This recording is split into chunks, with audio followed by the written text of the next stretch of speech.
ಇವತ್ತ ಪೂರ್ತಿ ಬಜೆಟ್ ಮುಗಿಸ್ಕೊಡ್ತೀನಿ, ಅದೇನು ಒಂದು ಕ್ಲಾಸ್ನಾಗ ಮುಗಿದೈತಿ. ಹೇಳ್ಬಿಡ್ನು ಬಜೆಟ್. ಹಾಂ ಹಾಂ ಏನತ್ತ ಹಾಂ ಬಜೆಟ್ ಹೇಳ್ರಿ. ಕರ್ನಾಟಕದಾಗ ಹೈಯೆಸ್ಟ್ ಬಜೆಟ್ ಮಂಡನೆ ಮಾಡಿದವ್ರು ಯಾರು? ಸಿದ್ದರಾಮಯ್ಯ. ಸೆಕೆಂಡ್ ಹೈಯೆಸ್ಟ್ ಬಂದಾಗ ಯಾರ? ಕರೆಕ್ಟ್ ಐತೆ ಹೇಳ. ರಾಮಕೃಷ್ಣ ಹೆಗಡೆ ಫಸ್ಟ್ ಅವರೇ ಇದ್ರೆ, ಸೆಕೆಂಡ್ ಇದನ್ನ ಮೊದಲು ಅವರೇ ಇದ್ರೆ. ಈಗ ಪ್ರೆಸೆಂಟ್ ಏನಂದ್ರೆ ಸಿದ್ದರಾಮಯ್ಯಿಂದ ಹೈಯೆಸ್ಟ್ ಆಗೈತೆ. ನೆನಪಿಟ್ಕೊಳ್ಳಿ. ಬಜೆಟ್ ಮಂಡನೆ ಮಾಡ್ತಾರಲ್ಲ ಪ್ರತಿ ಇಯರ್ಸ್. ಬಜೆಟ್ ಹಿಂದಿನ ವರ್ಷದ ಇರ್ತದೆ, ಮುಂದಿನ ವರ್ಷದ ಇರ್ತದೆ, ಮುಂದೆ ಬರೋದು. ಯಾಕಂದ್ರೆ ಆಯವ್ಯಯ ಬಂದಾಗ 26, 27 ಬಜೆಟ್ ಮಂಡನೆ ಮಾಡ್ತಾರಲ್ಲ ರೀಸೆಂಟ್ ಆಗಿ. ಇದ್ರದ್ದು ಏನಂದ್ರೆ ಅವು KS ಲೆವೆಲ್ ಕೇಳಿರ್ತಾನೆ. ಯಾವ್ದಂದ್ರೆ ಅವು ಇದನ್ನ ಡಾಟಾ ಕರೆಕ್ಟ್ ಎಷ್ಟು ಮಾಡ್ಯಾರ 4 ಕೋಟಿ, ಇದನ್ನ 4,48,00,000 ಅಥವಾ 448,004 ಅಂತ ಬರ್ತೈತಿ. ಅದನ್ನು ಡಾಟಾ ನೆನಪಿಟ್ಕೋತಾರೆ ಇಟ್ಕೋರಿ. ಬಟ್ KA ಇದುವರೆಗೂ ಯಾವ ಕೇಳಿದ್ರು ಹಂಗೆ ಡಾಟಾ ಡೈರೆಕ್ಟ್ ಕೇಳಿಲ್ಲ. ಬಟ್ ಅವು ಇಂಪ್ಲಿಮೆಂಟೆಡ್ ಮಾಡಿ ಕೇಳ್ತಿರ್ತಾನೆ ಕ್ವಶನ್ ಎದ್ರ ಮೇಲೆ ಬರ್ತಾವ ಅಥವಾ ಏನು ಯಾವ್ದಕ್ಕೆ ಉದ್ದೇಶಕ್ಕೆ ಮಾಡ್ರು. ಯಾಕಂದ್ರೆ ಮಣ್ಣಿ KA ಪ್ರೀ ಕೋಚಿಂಗ್ ಎಕ್ಸಾಮ್ನಾಗ ನೋಡ್ರಿ ಅಲ್ಲಿ ಹೆಂಗೆ ಕ್ವಶನ್ ಕೇಳಿದ್ರು. ಅನಂತ ಯೋಜನೆ ಅದು ಕೇಳಿದ್ರು ನೋಡಿ. ಮೈಕ್ರೋಗ್ರಿಡ್ ಅನಂತ ಯೋಜನೆ ಅಂತ ಹೇಳಿದ್ದು ನೆನಪೈತಲ್ಲ, ಅವು ಡೈರೆಕ್ಟ್ ಕೇಳತ್ತಾನ. ಇವತ್ತು ಪೂರ್ತಿ ಬಜೆಟ್ ಮುಗಿಸ್ಬಿಡ್ರೆ ಗೊತ್ತಾತಲ್ಲ ಬಜೆಟ್ ಅಂತ ಹೇಳತ್ನ. 2026, 27 ಹೈಯೆಸ್ಟ್ ಕರ್ನಾಟಕದಾಗ ಮಂಡನೆ ಮಾಡಿದವ್ರು ಯಾರು ಕೇಳ್ರ? ಸಿದ್ದರಾಮಯ್ಯ. ಇವು ಪ್ರತಿಯೊಂದು ಡಾಟಾ ನೆನಪಿಟ್ಕೋತವ್ರೆ ಯಾವ ಬರ್ತಾವೆ. ಡಾಟಾ ಅಂದ್ರೂ ಇದನ್ನ ಹೇಳಂಗಿಲ್ಲ. ಇಂಪಾರ್ಟೆಂಟ್ ಏನದಾವಲ್ಲ ಅವನ್ನೆಲ್ಲ ಡಾಟಾ ಹೇಳ್ಕೊಡ್ತಾನೆ ಯಾವ್ಯಾವ ಅದಾವತ್ತ. ಮೊದಲು ಕೃಷಿ ಒಳಗೆ ಬರ್ತೇಳಿ ಯಾವ್ದ್ರೊಳಗೆ ಬಜೆಟ್ನಾಗ ಹೆಂಗೆ ಮಾಡಿರ್ತಾರೆ ಅಂದ್ರೆ, ಬಜೆಟ್ ಮಂಡನೆ ಮಾಡಕ್ಕೆ ಪ್ರತಿಯೊಂದು ಇಲಾಖೆಗೆ ಸಪ್ರೇಟ್ ಅಂತ ಮಾಡ್ತಿರ್ತಾರೆ. ಬಜೆಟ್ ಮಂಡನೆ ಮಾಡಕ್ಕೆ ಸಾರಿಗೆ ಇಲಾಖೆಗೆ ಸಪ್ರೇಟ, ಮಕ್ಕಳ ಮತ್ತು ಇದನ್ನ ಕಲ್ಯಾಣ ಇಲಾಖೆ ಅಂತ ಬರ್ತದಲ್ಲ ಅವ್ರಿಗೆ ಸಪ್ರೇಟ್ ಅಂತೇಳಿ. ಫಸ್ಟ್ ಕೃಷಿ ಇಲಾಖೆ ಬಂದಾಗ ಕೃಷಿ ಇಲಾಖೆ ಸಲ್ಮಂದ್ ಡೈರೆಕ್ಟ್ ಮುಖ್ಯಮಂತ್ರಿ ಕೃಷಿ ವಿಸ್ತಾರ ಯೋಜನೆ ಅಂತೂ ನೋಡ್ರಿ ಅದು ರಿಪೀಟೆಡ್ ಆಗತ್ತೈತಿ. ಬಟ್ ಏನ್ ಕೇಳಿಲ್ಲ ಅಂದ್ರೆ ಈಗ ಪ್ರೆಸೆಂಟ್ ಅವು ಆಧಾರ ಸ್ತಂಭಗಳನ್ನ ಎಷ್ಟು ಕನ್ಸಿಡರ್ ಮಾಡಿರೋದು ಕೇಳಿಲ್ಲ. ಬಟ್ ಎಷ್ಟು ಆಧಾರ ಸ್ತಂಭಗಳದಾವ ಈ ಬಜೆಟ್ನಾಗ ಕೃಷಿ ಇಲಾಖೆಗೆ ಬಂದಾಗ? 4 ಅದಾವಲ್ಲ. 4 ಹೇಳ್ರಿ. ಈಗ ಆಧಾರ ಸ್ತಂಭಗಳು ಬಂದಾಗ ಇವು ಡಿಸ್ಕಷನ್ ಮಾಡಿದ್ವಿ ನಾವು. ರಿವಿಷನ್ ಮಾಡ್ಸತ್ ನೀವು ನೋಡಿ ಮತ್ತೆ. ಯಾಕಂದ್ರೆ ಮಾಡಿದ್ವಲ್ಲ ಒಮ್ಮೆ, ಆದ್ರೂ ಈಗಾರ ನೆನಪಿಟ್ಕೋರು ಮಾಡಿರ್ಲಿಕ್ಕೆ ನೆನಪಿರ್ಲಿಕ್ಕೆ. ಈಗ ಹೇಳ್ರಿ ಕೃಷಿ ಒಳಗೆ ಬಂದಾಗ ಏನ್ ಕೇಳ್ತಾರೆ ಅಂದ್ರೆ ಆಧಾರ ಸ್ತಂಭಗಳು ಅಂದ್ರೆ ಯಾವ್ದು ಕೃಷಿ ಪೂರ್ತಿ ಏನ್ ಬಜೆಟ್ ಮಂಡನೆ ಮಾಡ್ತಿರ್ತಾರಲ್ಲ ಇವ 4 ಪಿಲ್ಲರ್ಸ್ ಅಂತ ಕರಿತೀವಿ. ಮನಿ ಕಟ್ಬೇಕಾರೆ ಹೆಂಗ್ ಪಿಲ್ಲರ್ಗಳು ಸ್ಟ್ರಾಂಗ್ ಇರ್ತಾವಲ್ಲ, ಇವು 4 ಪಿಲ್ಲರ್ ಮೇಲೆ ಎಲ್ಲಾ ಕೃಷಿ ಏನ್ ಮಾಡ್ರ ಅಂದ್ರೆ ಯೋಜನೆಗಳನ್ನ ತಂದಾರ ಅಥವಾ ಇನ್ವೆಸ್ಟ್ಮೆಂಟ್ ಮಾಡ್ಯಾರ. ಈಗ ಹೇಳ್ರಿ 4 ಪಿಲ್ಲರ್ ಯಾವ ಬರ್ತಾವ? ಒಂದೇದು ವೈಜ್ಞಾನಿಕ ಕೃಷಿ ವಿಧಾನ ಅಂತ ಹೇಳಿದ್ವಲ್ಲ. ಈಗ ವೈಜ್ಞಾನಿಕ ಕೃಷಿ ವಿಧಾನ ಅಂದಾಗ ಮಣ್ಣು ಕೇಳಿದ್ರೆ ನೆನಪೈತಿ ಯಾವ್ದಂದ್ರೆ ನಾವು ಅದು ಇದನ್ನ ಜೀವಾಮೃತ ಅಂತ ಯಾವ್ದು ಕರಿತೀವಿ ಹೇಳಿ ನೋಡಿ. ನಾನು ಕ್ವಶನ್ ಕೇಳಿದ್ರೆ ಜೀವಾಮೃತ ಅಂತ ಏನ್ ಮಾಡಿದ್ರು? ಯಾವ್ದು ಮಾಡಿದ್ರೆ? ಸಾವಯವ. ಅದ ಜೀವಾಮೃತ ಅಲ್ಲ, ಅದ ಹೆಸರೇನು ಕೊಟ್ಟಿದ್ರು? ವಸುಧಾಮೃತ ಅಂತ ಕೊಟ್ಟಿದ್ರೆ ನೆನಪೈತಲ್ಲ, ಅದಕ್ಕೆ ಜೀವಾಮೃತ ಅಂತ ಕೇಳಿ. ವಸುಧಾಮೃತ ಮಣ್ಣು ಕ್ವಶನ್ ಕೇಳಿದ್ರಿ ಅಂದ್ರೆ ಸಾವಯವ ಕೃಷಿಗೆ ಉತ್ತೇಜನ ಕೊಡ್ಬೇಕಂತೇಳಿ. ಈ ಹಳ್ಳಿ ಒಳಗೆ ಮಾಡ್ತಾರಲ್ಲ ಗೊಬ್ಬರ ಯೂಸ್ ಮಾಡ್ತಿರ್ತಾರೆ, ಫರ್ಟಿಲೈಸರ್ಸ್ ಜಾಸ್ತಿ. ಆ ಫರ್ಟಿಲೈಸರ್ ಬಿಟ್ಟು ಏನ್ ಮಾಡ್ಬೇಕಂದ್ರೆ ಸಾವಯವ ಅಂದ್ರೆ ಮಣಿದು ದನಗಳದು ಇರ್ತಾವಲ್ಲ ಅದರದ ವೇಸ್ಟ್ ತಗೊಂಡ ಗೊಬ್ಬರ ರೆಡಿ ಮಾಡ್ಬೇಕಂದ್ರೆ ಅದ ಯಾವ್ದು ಯೋಜನೆ ಅಂದ್ರೆ ವಸುಧಾಮೃತ ಇತ್ತಲ್ಲ. ಇವು ಕೇಳ್ತಿರ್ತಾರಲ್ಲ. ಈಗ ಹೇಳಿ ವೈಜ್ಞಾನಿಕ ಕೃಷಿಗೆ ಉತ್ತೇಜನ ಕೊಡೋದಂದ್ರೆ ಇದು 1ನೇದು ಪಿಲ್ಲರ್ ಅಲ್ಲ. ಈ ಪಿಲ್ಲರ್ ಥೀಮ್ ಮೇಲೆ ಅದು ವರ್ಕ್ ಆಕತ್ತಲ್ಲ. ಹಂಗ ಯಾವ್ಯಾವ ಏನ್ ಪಿಲ್ಲರ್ ಅದಲ್ಲ ಇವು 4 ಬಂದು ಅಂತೇಳಿ. ಈ 4 ಪಿಲ್ಲರ್ ಮೇಲೆ ಎಲ್ಲ ಯೋಜನೆಗಳು ಏನಂದ್ರ ಲಿಂಕ್ ಆಕಾವ್ ಅದರ ಮೇಲೆ ತರ್ತಾರೆ. 4 ಪಿಲ್ಲರ್ ಹೇಳ್ಬೇಕಂದ್ರೆ 1ನೇದು ಯಾವ್ದಂದ್ರ ವೈಜ್ಞಾನಿಕ ಕೃಷಿ. 1ನೇದು ನೆನಪಿರ್ತೈತಿ. 2ನೇದು ಏನಂದ್ರ ರೈತರಿಗೆ ಏನ್ ಮಾಡ್ಬೇಕಂದ್ರೆ ಫೈನಾನ್ಷಿಯಲ್ ಸಪೋರ್ಟ್ ಕೊಡ್ಬೇಕು ಅಥವಾ ಏನಂತ ಕರಿತೀವಿ ಅಂದ್ರೆ ಹಣಕಾಸ ನೆರವು ಅಥವಾ ಆರ್ಥಿಕ ನೆರವು ಅಂತ ಕರಿತೀವಿ. 2 ಗೊತ್ತಾದಲ್ಲ. 1ನೇದು ಯಾವ್ದು ಹೇಳ್ರಿ? ವೈಜ್ಞಾನಿಕ ಕೃಷಿ ಅಂದಾಗ ಅದು ಯಾವ್ದಂದ್ರೆ ವಸುಧಾಮೃತ ನೆನಪಿಟ್ಕೋರ. ಅದು ನೆನಪು ಬಂದ್ಬಿಡ್ತದೆ. ಇವು 4 ಆಧಾರ ಸ್ತಂಭ ಕೇಳಿಲ್ಲತ್ತಲ್ಲ. ಈಗ ವಸುಧಾಮೃತ ಕೇಳೋಣ, ಕೃಷಿ ಮುಖ್ಯಮಂತ್ರಿ ಕೃಷಿ ವಿಸ್ತಾರ ಯೋಜನೆ ಕೇಳೋಣ. ಇದನ್ನೆಲ್ಲ ಬಿಟ್ಟು ಇನ್ನು 4 ಥೀಮ್ ಯಾವ್ದಾವ ಅಥವಾ 4 ಪಿಲ್ಲರ್ ಯಾವ್ದಾವ ಅಥವಾ ಆಧಾರ ಸ್ತಂಭಗಳು ಯಾವ್ದಾವ ಕರ್ನಾಟಕ ಬಜೆಟ್ನ ಕೃಷಿ ಇಲಾಖೆಗೆ ಸಂಬಂಧಿಸಿದಂಗ ಅಂದ್ರೆ ಇವು 4 ಬರ್ತಾವ. 1ನೇದು ಯಾವ್ದು ಹೇಳ್ರಿ? ವೈಜ್ಞಾನಿಕ ಕೃಷಿ ವಿಧಾನ ಅಂತ ಕರಿತೀವಿ. ವೈಜ್ಞಾನಿಕ ಅಂದ್ರೆ ಗೊತ್ತಾಗ್ತಲ್ಲ, ವೈಜ್ಞಾನಿಕ ಕೃಷಿ ವಿಧಾನ. 2ನೇದು ಯಾವ್ದಂದ್ರೆ ಹಣಕಾಸು ನೆರವು ಕೊಡ್ತೀವಿ. ನೆಕ್ಸ್ಟ್ ಇನ್ನೊಂದು ಹೇಳಿದ್ವಿ ನಾವು ಹೈಟೆಕ್ ಹಾರ್ವೆಸ್ಟರ್ ಹಬ್ ಮಾಡ್ಯಾರ ಅಂತ ಹೇಳಿದ್ವಿ. ಎದ್ರ ಸಲ್ಮಂದ್ ಮಾಡ್ತಾರೆ ಹೈಟೆಕ್ ಹಾರ್ವೆಸ್ಟರ್ ಹಬ್? ಎದ್ರ ಸಲ್ಮಂದ್ ಮಾಡ್ತಾರೆ ಹೈಟೆಕ್ ಹಾರ್ವೆಸ್ಟರ್ ಹಬ್? ಅದ ಮಿಲ್ಲೆಟ್ ಹಬ್ಬ, ಸಿರಿಧಾನ್ಯಗಳಿಗೆ ಬತ್ತ. ಹೈಟೆಕ್ ಹಾರ್ವೆಸ್ಟರ್ ಹಬ್ಬ ಎಸ್. ಕೃಷಿ ಪರಿಕರಗಳು ಸಿಗತ್ತಿಲ್ಲ, ಎಲ್ಲ ಯಂತ್ರೋಪಕರಣಗಳು ಕೃಷಿ ಇಲಾಖೆ. ಈ ಕೃಷಿ ಒಳಗೆ ನೋಡ್ರಿ ಮೊದಲು ಏನ್ ಮಾಡ್ತಿದ್ರ ಅಂದ್ರೆ ಮನುಷ್ಯ ಗೊಬ್ಬರ ಹೊಡಿ ಇದನ್ನ ಹೆಗಲಿಗೆ ಹಾಕೊಂಡ್ ಮಷಿನ್ ಮೇಲೆ ಗೊಬ್ಬರ ಹೊಡಿತಿದ್ರಲ್ಲಿ. ಈಗ ಡ್ರೋನ್ ಸಿಸ್ಟಮ್ ತಂದಾರ ಅಥವಾ ಈಗ ಟ್ರ್ಯಾಕ್ಟರ್ ಸಿಸ್ಟಮ್ ಅದು ಬರತ್ತವಲ್ಲ. ಕೃಷಿಗೆ ಬೇಕಾಗಿದ್ದು ಏನಂದ್ರೆ ಯಂತ್ರೋಪಕರಣಗಳನ್ನೆಲ್ಲ ಏನ್ ಮಾಡತ್ತಾರ ಅಂದ್ರೆ ಒಂದ ಹಬ್ನಾಗ ಸಿಗ್ಬೇಕು. ಅದಕ್ಕೆ ಹೈಟೆಕ್ ಹಾರ್ವೆಸ್ಟರ್ ಹಬ್ಬ ಕರಿತೀವಿ. ಅಲ್ಲಿ ಏನಂದ್ರೆ ಅಗ್ರಿಕಲ್ಚರ್ಗೆ ಮಾಡೋದು ಏನೇನ್ ಕೆಲಸ ಬರ್ತಾವಲ್ಲ ಎಲ್ಲ ಉಪಕರಣಗಳು ಸಿಗ್ಬೇಕು. 2 ಹೇಳಿದ್ವಲ್ಲ. 1ನೇದು ಯಾವ್ದು ಹೇಳಿದ್ವಿ? ಆಧಾರ ಸ್ತಂಭ ಬಂದಾಗ ವೈಜ್ಞಾನಿಕ ಕೃಷಿ ಮಾಡ್ಬೇಕಂದ್ರೆ ಎಲ್ಲ ಸಾವಯವನ್ನ ಮುಕ್ತ ಮಾಡ್ಬೇಕಂದ ವೈಜ್ಞಾನಿಕ ಕೃಷಿ ಆತ. 2ನೇದು ಏನ್ ಮಾಡ್ಬೇಕಂದ್ರೆ ಫೈನಾನ್ಷಿಯಲ್ ಸಪೋರ್ಟ್ ಮಾಡ್ಬೇಕು. 3ನೇದು ಏನಂದ್ರೆ ಉತ್ತಮ ಗುಣಮಟ್ಟದ ಕೃಷಿ ಪರಿಕರಗಳು. ಅದಕ್ಕೆ ಹೇಳಿ ಹೈಟೆಕ್ ಹಾರ್ವೆಸ್ಟರ್ ಹಬ್ಬ ಐತ್ಲ ಯಾವ ಥೀಮ್ ಮೇಲೆ ಬರ್ತದೆ ಅಂದ್ರೆ ಉತ್ತಮ ಗುಣಮಟ್ಟದ ಅಂದ್ರೆ ಚಲೋ ಕ್ವಾಲಿಟಿ ಇರ್ಬೇಕಲ್ಲ. ಕೃಷಿ ಉಪಕರಣಗಳನ್ನ ಕೊಟ್ಟರೆ ಗೊಬ್ಬರ ಹೊಡ್ಯಾಕ್ ಬಂದ್ ಕೂಡಲೇ ಗೊಬ್ಬರ ಹಾಕಿ ಕೂಡಲೇ ಅದು ಮಷಿನ್ ಬಂದ್ ಬಿದ್ರೆ ಏನ್ ಮಾಡೋದು? ಅದರ ಸಲ್ಮಂದ್ ಏನಂದ್ರೆ ಉತ್ತಮ ಗುಣಮಟ್ಟದ ಕೃಷಿ ಪರಿಕರಗಳನ್ನ ಸಪ್ಲೈ ಮಾಡ್ಬೇಕನ್ನೋದು ಯಾವ್ದಂದ್ರೆ 3ನೇ ಆಧಾರ ಸ್ತಂಭ.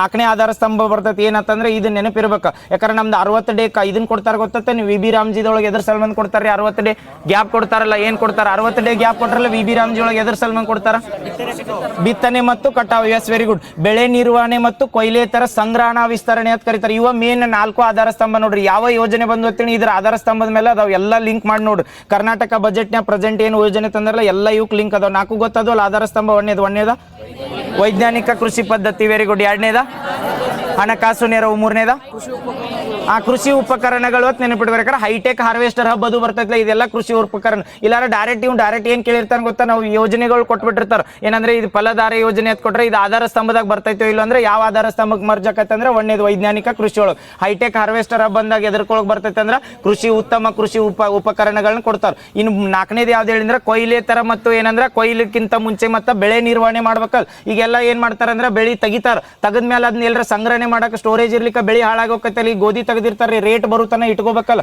ಅದನ್ನ ಇಟ್ಕೊಳಕಾಗ್ಲಿಕ್ಕೆ ರೈತರು ಕಡಿಮೆ ರೇಟಿಗೂ ಕೊಟ್ಬಿಡ್ಬೇಕಾಗತ್ತಲ್ಲ. ಅಂತ ಸಂಗ್ರಹಣಾ ವ್ಯವಸ್ಥೆ ಮಾಡೋದು ಯಾವ್ದಂದ್ರೆ 4ನೇ ಆಧಾರ ಸ್ತಂಭ. ಇವು ಕಂಪಲ್ಸರಿ 4 ಆಧಾರ ಸ್ತಂಭ ನೆನಪಿಟ್ಕೊರೋ. ಒಮ್ಮೆ ಲಾಸ್ಟ್ ಹೇಳ್ಬಿಡ್ರಿ ಈಗ ಆಧಾರ ಸ್ತಂಭ. ವೈಜ್ಞಾನಿಕ ಕೃಷಿ ಪದ್ಧತಿ, 2ನೇದ ಹಣಕಾಸು ನೆರವು, 3ನೇದ ಕೃಷಿ ಅದು ಕೃಷಿ ಹಾರ್ವೆಸ್ಟಿಂಗ್ ಹಬ್ ಅನ್ನೋದ ಒಂದು ಇನಿಷಿಯೇಟಿವ್, ಅದು ಯೋಜನೆ. ಅದ್ರ ಪಾರ್ಟ್ ಆಗಿ ಈ ಥೀಮ್ ಮೇಲೆ ಯಾವ್ದ್ರಂದ್ರೆ ಕೃಷಿ ಉತ್ತಮ ಕೃಷಿ ಉಪಕರಣಗಳನ್ನ ಕೊಡೋದ್ರದ್ದು ಏನಂದ್ರೆ ಥೀಮ್ ಅದಷ್ಟ. ನೆಕ್ಸ್ಟ್ 4ನೇದು ಯಾವ್ದಂದ್ರೆ ಬೆಳೆ ಮತ್ತು ಕೊಯ್ಲೇತರ. ಗೊತ್ತಾಗತ್ತಲ್ಲ ಬೆಳೆ ಮತ್ತು ಕೊಯ್ಲೇತರ. ಈಗ ಹೇಳಿ ಮುಖ್ಯಮಂತ್ರಿ ಕೃಷಿ ವಿಸ್ತಾರ ಯೋಜನೆ ತರ್ತಾರಲ್ಲ, ಎದ್ರ ಸಲ್ಮಾನ್ ತರ್ತಾರ್ರಿ? ಮುಖ್ಯಮಂತ್ರಿ ಕೃಷಿ ವಿಸ್ತಾರ ಯೋಜನೆ ಎದ್ರ ಸಲ್ಮಾನ್ ತರ್ತಾರೋ? ಯಂತ್ರೋಪಕರಣಗಳ. ಈಗ ಹೈಟೆಕ್ ಹಾರ್ವೆಸ್ಟರ್ ಹಬ್ಬ ಎಸ್ ರೈತರ ಆದಾಯ ಹೆಂಗೆ ಹೆಚ್ಚು ಮಾಡ್ಬೇಕ ಕ್ವಶನ್ ಮಾಡಿ ಕೇಳ್ಯಾನ ನೋಡ್ರಿ. ಮುಖ್ಯಮಂತ್ರಿ ಕೃಷಿ ವಿಸ್ತಾರ ಯೋಜನೆ ಐತ್ಲ, ಏನ ಬಂದ್ರು ಎಲಿಮಿನೇಟ್ ಮಾಡಕ ಮುಖ್ಯಮಂತ್ರಿ ಕೃಷಿ ವಿಸ್ತಾರ ಅಂದ ಹೆಸರಿನ ಕೊಟ್ಟ ಕೃಷಿ ವಿಸ್ತಾರ ಮಾಡ್ಬೇಕಂದ್ರೆ ಕೃಷಿನ ಏನ್ ಮಾಡ್ಬೇಕಂದ್ರೆ ಇನ್ನ ಏನ್ ಮಾಡ್ಬೇಕು ಎಲಾಬ್ರೇಟ್ ಮಾಡ್ಬೇಕು ಚಲೋ ತಂಗ. ಅದನ್ನ ಮಾಡ್ಬೇಕಾದ್ರೆ ರೈತರಿಗೆ ಏನ್ ಬೇಕು ರೊಕ್ಕ ಬೇಕಲ್ಲ. ಅದಕ್ಕೆ ಏನ್ ಮಾಡ್ತಾರ ಅಂದ್ರೆ ಚಲೋ ಅಂತ ಕೃಷಿ ಉಪಕರಣಗಳನ್ನ ಮತ್ತೆ ಏನ್ ಕೃಷಿದಿಂದ ಬಂದಿದ್ದು ವೇಸ್ಟ್ ಇರ್ತದಲ್ಲ ಅದನ್ನ ರೀಯೂಸ್ ಮಾಡ್ಕೊಂಡ್ರೆ ಕೃಷಿ ವಿಸ್ತರಣೆ ಆಕತಿ. ಅದನ್ನ ಬಿಟ್ಟು ಬಳಸಿದ್ದು ಎಲ್ಲ ಲಾಸ್ ಮಾಡ್ಕೋತಂದ್ರೆ ರೈತರು ರೊಕ್ಕ ಲಾಸ್ ಹಾಕೋತೋಕತ್ತಲ್ಲ. ಅದ ಏನಂದ್ರೆ ಮುಖ್ಯಮಂತ್ರಿ ಕೃಷಿ ವಿಸ್ತಾರ ಯೋಜನೆ. ಅವ್ ಏನ ಸ್ಟೇಟ್ಮೆಂಟ್ ಕೊಡ್ಲಿ ಕೃಷಿ ವಿಸ್ತಾರ ಯೋಜನೆ ಎದ್ರ ಸಲ್ಮಾನ್ ಬರ್ತೈತೆ ಅಂದ್ರೆ ರೈತರು ಏನ್ ಬಳಸಿದಿರ್ತಾರಲ್ಲ ಅವ್ನ ರೀಯೂಸ್ ಮಾಡೋದು ಮತ್ತೆ ಏನ್ ಮಾಡೋದ್ರ ಕೃಷಿ ಏನ್ ಮಾಡೋದ್ರ ಗುಣಮಟ್ಟನ ಇನ್ಕ್ರೀಸ್ ಮಾಡೋದು. ಅದೇ ಯಾವ್ದಂದ್ರೆ ಮುಖ್ಯಮಂತ್ರಿ ಕೃಷಿ ವಿಸ್ತಾರ ಯೋಜನೆ. ಇನ್ ಕೇಸ್ ಎಲ್ಲರ ಎಷ್ಟು ವರ್ಷದ ಸಲ್ಮಾನ್ ತಂದಾರ ಇದ್ ಯೋಜನೆ ಅಂತ ಕೇಳ್ರ ಇವು ಯಾವ ಯೋಜನೆ ಗೊತ್ತಾಗ್ಲಿಕ್ಕೆ ಏನ್ ಮಾಡೋದು ಬಜೆಟ್ ಮಂಡನೆ ಮಾಡಿರ್ತಾರಲ್ಲ ಅದ್ರ ಮುಂದೆ ಎಷ್ಟು ವರ್ಷ ಇರ್ತದೆ ಅಲ್ಲಿ ತನ ಅಟ್ಟ ಮಾಡ್ಬೋದು. ಮತ್ತೆ ಇನ್ನೊಂದು ಕನ್ಫ್ಯೂಸ್ ಆಗ್ಬೇಡ್ರ, ಬಜೆಟ್ ಎಷ್ಟು ವರ್ಷದ ಇರ್ತೈತೆ ಅಂದ್ರೆ ಬಜೆಟ್ 1 ವರ್ಷಕ್ಕೆ ಡಿಕ್ಲೇರ್ ಮಾಡ್ತಾರೆ. ನಾಳೆ ಎಲ್ಲರ ಕ್ವಶನ್ ಕೇಳಿದಾಗ 1 ವರ್ಷದ ಬಜೆಟ್ ಮಾಡಿದ್ದ ಮುಂದೆ ಲ್ಯಾಪ್ಸೇಬಲ್ ಇರ್ತೈತೆ ನಾನ್ ಲ್ಯಾಪ್ಸೇಬಲ್ ಇರ್ತೈತೆ ಮುಂದಿನ ವರ್ಷ ಬಂದಾಗ ಲ್ಯಾಪ್ಸೇಬಲ್ ಇದು ನೆನಪಿಟ್ಕೋರು. ನಾನ್ ಲ್ಯಾಪ್ಸೇಬಲ್ ಅಲ್ಲ ಲ್ಯಾಪ್ಸ್ ಆಕತಿ. ಈ ಸರಿ 4 ಕೋಟಿ ಇದನ್ನ 448 ಏನು ಇದು ಇನ್ವೆಸ್ಟ್ಮೆಂಟ್ ಮಾಡ್ಯಾರಲ್ರಿ ಬಜೆಟ್ ಅವ್ರು ಬಳಸಲಿ ಬಿಡ್ಲಿ ನಾಳೆ ಮುಂದಿನ ಬಜೆಟ್ ಮಾಡಕ್ ಮತ್ತೆ ಹೊಸ ರೊಕ್ಕನ ಹಾಕ್ಬೇಕು. ಇದನ್ನೆಲ್ಲರ ಕಂಟಿನ್ಯೂ ಮಾಡ್ಕೊಳಕ್ ಬರಂಗಿಲ್ಲ. ಇದು ನೆನಪಿಟ್ಕೋರ ಪ್ರತಿ ವರ್ಷ ಏನ್ ಬಜೆಟ್ ಮಂಡನೆ ಮಾಡ್ತಾರಲ್ಲ ಆ ವರ್ಷ ಅಷ್ಟೇ ಇರ್ತದೆ, ಅದು ಮುಂದಿನ ವರ್ಷ ಕ್ಯಾರಿ ಮಾಡಕ್ ಬರಂಗಿಲ್ಲ. ಬಟ್ ಈಗ ಏನ್ ಬಜೆಟ್ ಮಾಡಲ್ಲ ಈಗ ಮುಂದಿನ 3 ವರ್ಷ ತನ ಮುಖ್ಯಮಂತ್ರಿ ಕೃಷಿ ವಿಸ್ತಾರ ಯೋಜನೆ ಹೇಳ್ಯಾರ. ಮತ್ತೆ ಇದಕ್ಕೆ ಹೆಂಗ್ ಫಂಡ್ ಕೊಡ್ತಾರಂದ್ರ ಪ್ರೆಸೆಂಟ್ ರೊಕ್ಕ ಕೊಟ್ಟಿರ್ತಾರೆ, ನೆಕ್ಸ್ಟ್ ಬಜೆಟ್ ಮಂಡನೆ ಮಾಡಕ ಇದನ್ನ ಏನ್ ಮಾಡ್ಬೇಕಂದ್ರೆ ಅವ್ರದ ಗೌರ್ಮೆಂಟ್ ಇರ್ತೈತಲ್ಲ ಅವ್ರು ವಿಸ್ತರಣೆ ಮಾಡ್ಕೋತಾರೆ. ಅದ್ರ ಸಲ್ಬಂಧ ಯಾವ್ದಂದ್ರೆ ಮುಖ್ಯಮಂತ್ರಿ ಕೃಷಿ ವಿಸ್ತಾರ ಯೋಜನೆ. ನೆನಪಿರ್ತೈತಲ್ಲ ಕೃಷಿ ಒಳಗೆ ಎಷ್ಟು ಆಧಾರ ಸ್ತಂಭಗಳು ಬರ್ತಾವಂದ್ರ ಇವು ಇನ್ನ ಎಲ್ಲ ಕೃಷಿದ ಹೇಳತ್ನ ನಾಳೆ ಇವು ಏನೇನು ಹೇಳತ್ತಿಲ್ಲ ಎಲ್ಲ ಇಲಾಖೆ ಕೇಳಿದ್ರು ಕೃಷಿ ಇಲಾಖೆನ ಹಾಕ್ರಿ. ನೆಕ್ಸ್ಟ್ ಇದಾದ ಮುಖ್ಯಮಂತ್ರಿ ಕೃಷಿ ವಿಸ್ತಾರ ಯೋಜನೆ ಆತಲ್ಲ. ಈಗ ಮಿಲ್ಲೆಟ್ ಹಬ್ ಎದ್ರ ಸಲ್ಮಾನ್ ಮಾಡ್ತಾರೆ ಹೇಳ್ರಿ, ಮಿಲ್ಲೆಟ್ ಹಬ್ ಅಂತ ಮಾಡ್ತಾರೆ. ಎದ್ರ ಸಿರಿಧಾನ್ಯಗಳ ಅಷ್ಟನ ಮತ್ತ ಇವು ಎರಡು ಕನ್ಫ್ಯೂಸ್ ಆಗಿರ್ತಾವ. ಮಿಲ್ಲೆಟ್ ಅಂದ್ರೆ ಏನಂದ್ರೆ ಸಿರಿಧಾನ್ಯಗಳ ನಡು ನ್ಯೂಸ್ನಾಗ ಇತ್ತು ನೋಡು. ಸಿರಿಧಾನ್ಯಗಳ ವರ್ಷ ಅಂತ ಡಿಕ್ಲೇರ್ ಮಾಡಿದ್ರಿ ಯಾವ ವರ್ಷನ 2023. ಅದು ರಿಪೀಟೆಡ್ ಕ್ವಶನ್ ಕೇಳಿದ್ದಲ್ಲ. 2023 ಏನ್ ಕರಿತೀವಿ ಅಂದ್ರೆ ಸಿರಿಧಾನ್ಯಗಳ ವರ್ಷ ಅಂತ ಕರಿತಿದ್ವಿ. ಬಟ್ ಮಿಲ್ಲೆಟ್ ಹಬ್ನಾಗ ಓನ್ಲಿ ಸಿರಿಧಾನ್ಯಗಳನ್ನ ಅಟ್ಟ ಕನ್ಸಿಡರ್ ಮಾಡಿಲ್ಲ. ನಮ್ಮ ಕರ್ನಾಟಕದಾಗ ಮಿಲ್ಲೆಟ್ ಹಬ್ ಯೋಜನೆ ತಂದಾರ. ಇದ್ರೊಳಗೆ ಸಿರಿಧಾನ್ಯಗಳಿಗೆ ಅಷ್ಟ ಉತ್ತೇಜನ ಕೊಟ್ಟರೆ ಅಥವಾ ಸಾವಯವ ಕೃಷಿ ಉತ್ಪನ್ನಗಳಿಗೆ ಸಾವಯವ ಕೃಷಿ ಉತ್ಪನ್ನ ಅಂದ್ರೆ ಗೊಬ್ಬರ ಯೂಸ್ ಮಾಡಲ್ದೆ ಏನ್ ಇದನ್ನ ಆರ್ಗ್ಯಾನಿಕ್ ಆಗಿ ಬೆಳೆದಿರ್ತಾರಲ್ಲ ಅವು ಬೆಳೆ ಏನ್ ಮಾಡ್ತಾರಂದ್ರೆ ಮಿಲ್ಲೆಟ್ ಹಬ್ನಾಗ ಅವೈಲೇಬಲ್ ಇರ್ತಾವ. ನೆನಪದವಲ್ಲ 2 ಏಳನೇ ಯೋಜನೆ. ಯಾವ ಹೇಳ್ರಿ ಮುಖ್ಯಮಂತ್ರಿ ಕೃಷಿ ವಿಸ್ತಾರ ಯೋಜನೆ, ಅದಾದ್ಮೇಲೆ ಮಿಲ್ಲೆಟ್ ಹಬ್, ಅದಾದ್ಮೇಲೆ ಬರುದು ಯಾವ್ದಂದ್ರೆ ವಸುಧಾಮೃತ ಯೋಜನೆ ಅಂತ ಬರ್ತದೆ. ವಸುಧಾಮೃತ ಎದ್ರ ಸಲ್ಬಂದ್ ಹೇಳ್ರಿ. ಈಗ ಇವು ಎಲ್ಲ ಟಫ್ ಅನಿಸ್ತಾವ್ರೆ ರಿವಿಷನ್ ಮಾಡಿ ನೆನಪಿಟ್ರೆ. ಯಾಕಂದ್ರೆ ಮುಖ್ಯಮಂತ್ರಿ ಕೃಷಿ ವಿಸ್ತಾರನು ಕೇಳ್ಯಾರ, ಮೊನ್ನೆ ಯಾವ್ದು ಕೇಳ್ಯಾರ ಅಂದ್ರೆ ನೆಕ್ಸ್ಟ್ ಮಿಲ್ಲೆಟ್ ಹಬ್ನು ಕೇಳ್ಯಾರ, ವಸುಧಾಮೃತನ ಕೇಳ್ಯಾರ. ಕಂಟಿನ್ಯೂ ಒಂದೇ ಇಲಾಖೆ 4-5 ಕ್ವಶನ್ ಕೇಳ್ಯಾರ. ಒಂದು ಕೃಷಿ ಇಲಾಖೆದಾಗ ಬಂದಿದ್ದು ನಾವು ಪೇಜ್ನಾಗ ಬಜೆಟ್ನಾಗ ಮಂಡನೆ ಮಾಡಿದ್ದು. ಅದ್ರ ಸಲ್ಬಂದ್ ಹೇಳತ್ನು ಮುಖ್ಯಮಂತ್ರಿ ಕೃಷಿ ವಿಸ್ತಾರ ಅಂದ್ರೆ ಕೃಷಿನ ವಿಸ್ತರಣೆ ಮಾಡಕತ್ ನೆನಪಿಟ್ಕೋರ. ಮಿಲ್ಲೆಟ್ ಹಬ್ ಅಂದ್ರೆ ಸಾವಯವನು ಹತ್ತು ಮತ್ತೆ ಇನ್ನೊಂದು ಯಾವ್ದಾರ ಸಿರಿಧಾನ್ಯಗಳ ಹತ್ತ. ವಸುಧಾಮೃತ ಯಾಕೆ ಜೀವಾಮೃತ ಆಲ್ರೆಡಿ ಜೀವಾಮೃತ ಹಳ್ಳಿ ಕಡೆ ಕೇಳಿರ್ತಾರ ನೋಡ್ರಿ. ಅವು ಬೇವಿನ ತಪ್ಪಲ ಅದು ಹಾಕಿ ಬೆಲ್ಲ ಹಾಕಿ ಕಲಿಸಿಡ್ತಾರ ಗೊತ್ತಲ್ಲ ಹೊಲಕ್ಕ ಅಥವಾ ಗೊಬ್ಬರ ಹಾಕ್ಬೇಕತ್ತ. ಅದಕ್ಕೆ ಏನತ್ ಕರಿತಿದ್ದು ಅಂದ್ರೆ ಜೀವಾಮೃತ ಅಂತ ಕರಿತಿದ್ರು. ಅದನ್ನ ಇನಿಷಿಯೇಟಿವ್ ಇವ್ರು ಯಾವ್ದು ಇದರ ಒಳ್ಳೆ ತಂದಾರ ಅಂದ್ರ ವಸುಧಾಮೃತ ಯೋಜನೆ ಅಂಡರ್ ತಂದಾರ. ಈ ವಸುಧಾಮೃತದ ಏನ್ ಉತ್ತೇಜನ ಏನೈತೆ ಅಂದ್ರ ಗೊಬ್ಬರ ಯೂಸ್ ಮಾಡಬಾರ್ದ, ಆರ್ಗ್ಯಾನಿಕ್ ಗೊಬ್ಬರನ ಯೂಸ್ ಮಾಡ್ಕೊಂಡ ಬೆಳಿಬೇಕಂತೇಳಿ ಗೊತ್ತಾತಲ್ಲ ವಸುಧಾಮೃತ ಅಂದ್ರ. ನೆಕ್ಸ್ಟ್ ಹೈಟೆಕ್ ಹಾರ್ವೆಸ್ಟರ್ ಹಬ್ಬ ಬರ್ತದೆ. ಇದೀಗಾರ ಹೇಳಿದ್ವಿ ಯಾವ್ದ್ರ ಸಲ ಬಂದಿದೆ ಹೈಟೆಕ್ ಹಾರ್ವೆಸ್ಟರ್ ಹಬ್ಬ, ಯಾವ್ದ ಕೃಷಿ ಉಪಕರಣಗಳು ಅಥವಾ ಕೃಷಿ ಯಂತ್ರೋಪಕರಣಗಳು, ಏನ ಕೃಷಿಗೆ ಬೇಕಾಗಿದ್ದು ಉಪಕರಣಗಳು ಇರ್ತಾವಲ್ರಿ. ಈಗ ಹಬ್ಬ ಅಂದ್ರೆ ಏನ ಅಥವಾ ಮಾಲ್, ನಾವ್ ಯಾವ್ದಾರ ಅರ್ಬಿ ಅಂಗಡಿಗೆ ಹೋದಾಗ ದೊಡ್ಡ ಅರ್ಬಿ ಅಂಗಡಿ ಇತ್ತಂದ್ರೆ ಅಲ್ಲಿ ಎಲ್ಲ ಸಿಗ್ತಾವತ್ತಿಲ್ಲ. ಇದು ಹೈಟೆಕ್ ಹಾರ್ವೆಸ್ಟರ್ ಅಂದ್ರೆ ಹೈಟೆಕ್ ಮಷಿನ್ಸ್ ಎಲ್ಲ ಅಗ್ರಿಕಲ್ಚರ್ ರಿಲೇಟೆಡ್ ಇದ್ದು ಹೈಟೆಕ್ ಹಾರ್ವೆಸ್ಟರ್ ಹಬ್ನಾಗ ಸಿಗ್ತಾವ ಅನ್ನಕ ಹೈಟೆಕ್ ಹಾರ್ವೆಸ್ಟರ್ ಹಬ್ಬ ಇನಿಷಿಯೇಟಿವ್ ತಂದಾರ. ನಾಳೆ ಎಲ್ಲರ ಹೈಟೆಕ್ ಹಾರ್ವೆಸ್ಟರ್ ಹಬ್ನಾಗ ಏನ್ ಸಿಗ್ತಾವ, ಕೃಷಿ ಉತ್ಪನ್ನಗಳು ಸಿಗ್ತಾವ ಅಥವಾ ಕೃಷಿ ಪರಿಕರ ಇದನ್ನ ಯಂತ್ರೋಪಕರಣಗಳು ಸಿಗ್ತಾವ ಅಂದ್ರೆ ಕೃಷಿ ಯಂತ್ರೋಪಕರಣಗಳ. ಇಲ್ಲಿ ಏನಂದ್ರೆ ಕೃಷಿ ಯಂತ್ರೋಪಕರಣಗಳು ಅಷ್ಟ ಮಾಡ್ತಾರ. ಮತ್ತೆ ಎಲ್ಲರ ಕನ್ಫ್ಯೂಸ್ ಮಾಡಕ್ ಕ್ವಶನ್ ಕೇಳಿದಾಗ ಕೃಷಿ ಉತ್ಪನ್ನಗಳಂದ್ರೆ ನಾವ್ ಏನ್ ಗೋಧಿ ಜೋಳ ಅದು ಬೆಳಿತೀವಲ್ಲ ಅವು ಇರಂಗಿಲ್ಲ. ಹೈಟೆಕ್ ಹಾರ್ವೆಸ್ಟರ್ ಹಬ್ಬ ಐತ್ಲ. ಹಾರ್ವೆಸ್ಟ್ ಅಂದ್ರೆ ಏನ ಎಲ್ಲ ನಾವು ಬೆಳಿ ಹಾರ್ವೆಸ್ಟ್ ಮಾಡೋದು, ಏನತ್ತರ ಕಟಾವ್ ಅದ ಹಾರ್ವೆಸ್ಟ್ ಮಾಡೋದು, ಅದಕ್ಕೆ ಹೈಟೆಕ್ ಹಾರ್ವೆಸ್ಟರ್ ಹಬ್ಬ ಕರಿತೀವಿ. ನೆಕ್ಸ್ಟ್ ಈಗ ರೀಸೆಂಟ್ ಆಗಿ 2ನೇ ತಾಲೂಕ್ನ ಅಥವಾ 2ನೇ ಸಿಟಿನ ರೀಸೆಂಟ್ ಆಗಿ ಏನ್ ಮಾಡತ್ತಾರ ಸಾವಯವ ಜಿಲ್ಲೆಯಾಗಿ ಮಾಡ್ಬೇಕಂದ್ರೆ ಯಾವ್ದ್ರಿ, ಯಾವ ತಾಲೂಕ್ನ ಪಾಂಡವಪುರ. ಎಲ್ಲಿ ಬರ್ತೈತಿ ಇದು ಪಾಂಡವಪುರ, ಮಂಡ್ಯ.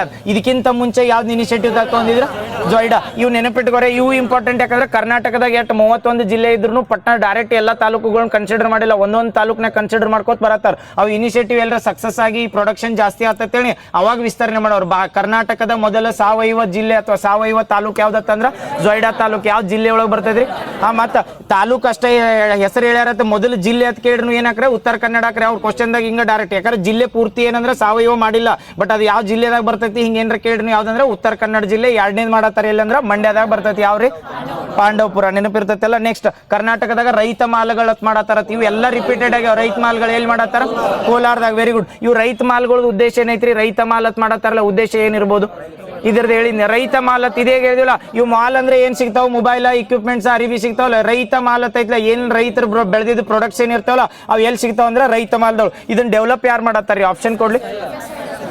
MSIL, ಫಸಾಯ, MSIL ಇದನ್ನು ಕೇಳಿರ್ತಾನೆ. ಇಂಪಾರ್ಟೆಂಟ್. ಯಾಕಂದ್ರೆ MSIL ದವ್ರು ಡೆವಲಪ್ ಮಾಡತ್ತಾರೆ. ಇವ್ರು ರೈತ ಮಾಲ್ಗಳು ಮಾಡ್ಬೇಕಾರೆ ಫಂಡ್ ಮಾಡ್ಬೇಕಲ್ಲ. MSIL ಅನ್ನೋದು ಒಂದು ಕಂಪ್ನಿ ಐತಲ್ಲ ನಮ್ಮಲ್ಲಿ. MSIL ಏನೈತೆ ಹೇಳ್ರಿ ಹೆಸರು ಬಂದಾಗ? ಮೈಸೂರು ಸೇಲ್ಸ್ ಇಂಟರ್ನ್ಯಾಷನಲ್ ಲಿಮಿಟೆಡ್ ಅನ್ನೋದು ಒಂದು ಕಂಪ್ನಿ. ಅದರೊಳಗೆ ಈಗ ಸಾಬನಾದ ರೆಡಿ ಆಕಾವ್, ಲಿಕ್ಕರ್ ರೆಡಿ ಆಕಾವ್, ಇವೆಲ್ಲ MSIL ಅಂತ ಕರಿತೀವಲ್ಲ. ಅವ್ರ ಕಂಪ್ನಿದವ್ರು ಫಂಡ್ ಮಾಡ್ತಾರೆ ಏನಂದ್ರೆ ರೈತ ಮಾಲ್ಗಳು ಮಾಡಕ್ಕೆ. ಈಗ ಹೆಂಗ್ ದೊಡ್ಡ ಇವು ಓರಿಯನ್ ಮಾಲ್ ಅವ ಬರ್ತಾವಲ್ಲ, ಸೇಮ್ ಹಂಗ ಯಾವ್ದಂದ್ರೆ ರೈತ ಮಾಲ್ ಬಂದ್ರೆ ಓನ್ಲಿ ರೈತರ ಪ್ರಾಡಕ್ಟ್ಸ್ ಇರ್ತಾವ. ಅದನ್ನ ಎಲ್ಲಿ ಡೆವಲಪ್ ಮಾಡತ್ತಾರ ಅಂದ್ರೆ ಫಸ್ಟ್ ಟೈಮ್ ಕೋಲಾರದಾಗ. ಅದು ಪ್ಲೇಸ್ ನೆನಪಿಟ್ಕೋರಿ, ಕೋಲಾರದಾಗ ಅಟ್ಟ ಮಾಡತ್ತಾರ. ಅದ ಒಂದ ಏನಂದ್ರೆ ಕರ್ನಾಟಕದಾಗ ಇರೋದು ರೈತ ಮಾಲ್. ಯಾರು ಡೆವಲಪ್ ಮಾಡತ್ತಾರ ಅದ್ರ ಕೂಡ? MSIL. ನೆನಪಿರ್ತೈತಲ್ಲ. ನೆಕ್ಸ್ಟ್ ಇದು ರೇಷ್ಮೆ ಪಾರ್ಕ್ ಅಂತಾರೆ. ಈಗ ರೇಷ್ಮೆ ಇಲಾಖೆ ಒಳಗೆ ಬಂದಾಗ ರೇಷ್ಮೆ ಪಾರ್ಕ್ಗಳು ಮಾಡ್ಬೇಕಂದ್ರೆ ರೇಷ್ಮೆ ಪಾರ್ಕ್ಗಳನ್ನ ಎಷ್ಟು ಕಡೆ ಮಾಡ್ಬೇಕಂದ್ರಿ? 4, 5 ಕರೆಕ್ಟ್ ನೆನಪದಾವಲ್ಲ. 5 ಹೇಳ್ರಿ. ಉತ್ತರದಾಗ ದಕ್ಷಿಣದಾಗ ಡಿವೈಡ್ ಮಾಡಿದ್ವು ನಾವು. ಉತ್ತರದಾಗ ಯಾವ? ಕಲಬುರ್ಗಿ ಮತ್ತು ಹಾವೇರಿ. ಉತ್ತರದಾಗ ಬಂದಾಗ 2 ಬರ್ತಾವ. ಇವು ನೆನಪಿಟ್ಕೋರೆ. ರೇಷ್ಮೆ ಪಾರ್ಕ್ಗಳು ಬತ್ತಂದ್ರೆ ಈಗ ರೀಸೆಂಟ್ ಆಗಿ ಬಜೆಟ್ನಾಗ ಎಷ್ಟು ರೇಷ್ಮೆ ಪಾರ್ಕ್ಗಳು ಮಾಡತ್ತಾರ ಅಂತ ಕೇಳ್ಬೋದು. ಸಿಲ್ಕ್ ಪಾರ್ಕ್ ಅಂತ ಹೇಳಿ ಎಷ್ಟು ಮಾಡತ್ತಾರ ಅಂದ್ರೆ 5 ಮಾಡತ್ತಾರ. ಉತ್ತರದಾಗ 2, ದಕ್ಷಿಣದಾಗ 3 ಅದಾವ. ಉತ್ತರದಾಗ 2 ಯಾವಂದ್ರ ಕಲಬುರ್ಗಿ ಮತ್ತು ಹಾವೇರಿ. ಅಥವಾ ಕಲ್ಯಾಣ ಕರ್ನಾಟಕದಾಗ ರೇಷ್ಮೆ ಪಾರ್ಕ್ ಮಾಡತ್ತಾರೋ ಇಲ್ಲೋ ಕೇಳ್ರೆ ಮಾಡತ್ತಾರ. ಒಂದು ರೇಷ್ಮೆ ಪಾರ್ಕ್ ಕಲ್ಯಾಣ ಕರ್ನಾಟಕದ ಬರ್ತದೆ. ಯಾವ್ದಂದ್ರೆ ಕಲಬುರ್ಗಿ. ಅದಾದ್ಮೇಲೆ ನಾರ್ತ್ ಕರ್ನಾಟಕದಾಗ ಬಂದಾಗ 2, ಕಲ್ಯಾಣ ಕರ್ನಾಟಕ ಇದನ್ನ ಯಾವ್ದಂದ್ರ ಕಲಬುರ್ಗಿ ಮತ್ತು ಹಾವೇರಿ 2 ಅದು. ಇನ್ನು ಕೆಳಗೆ ಬಂದಾಗ 3 Ramanagara. Very good. Next Sidlaghatta. Sidlaghatta ಯಾವ ಡಿಸ್ಟಿಕ್?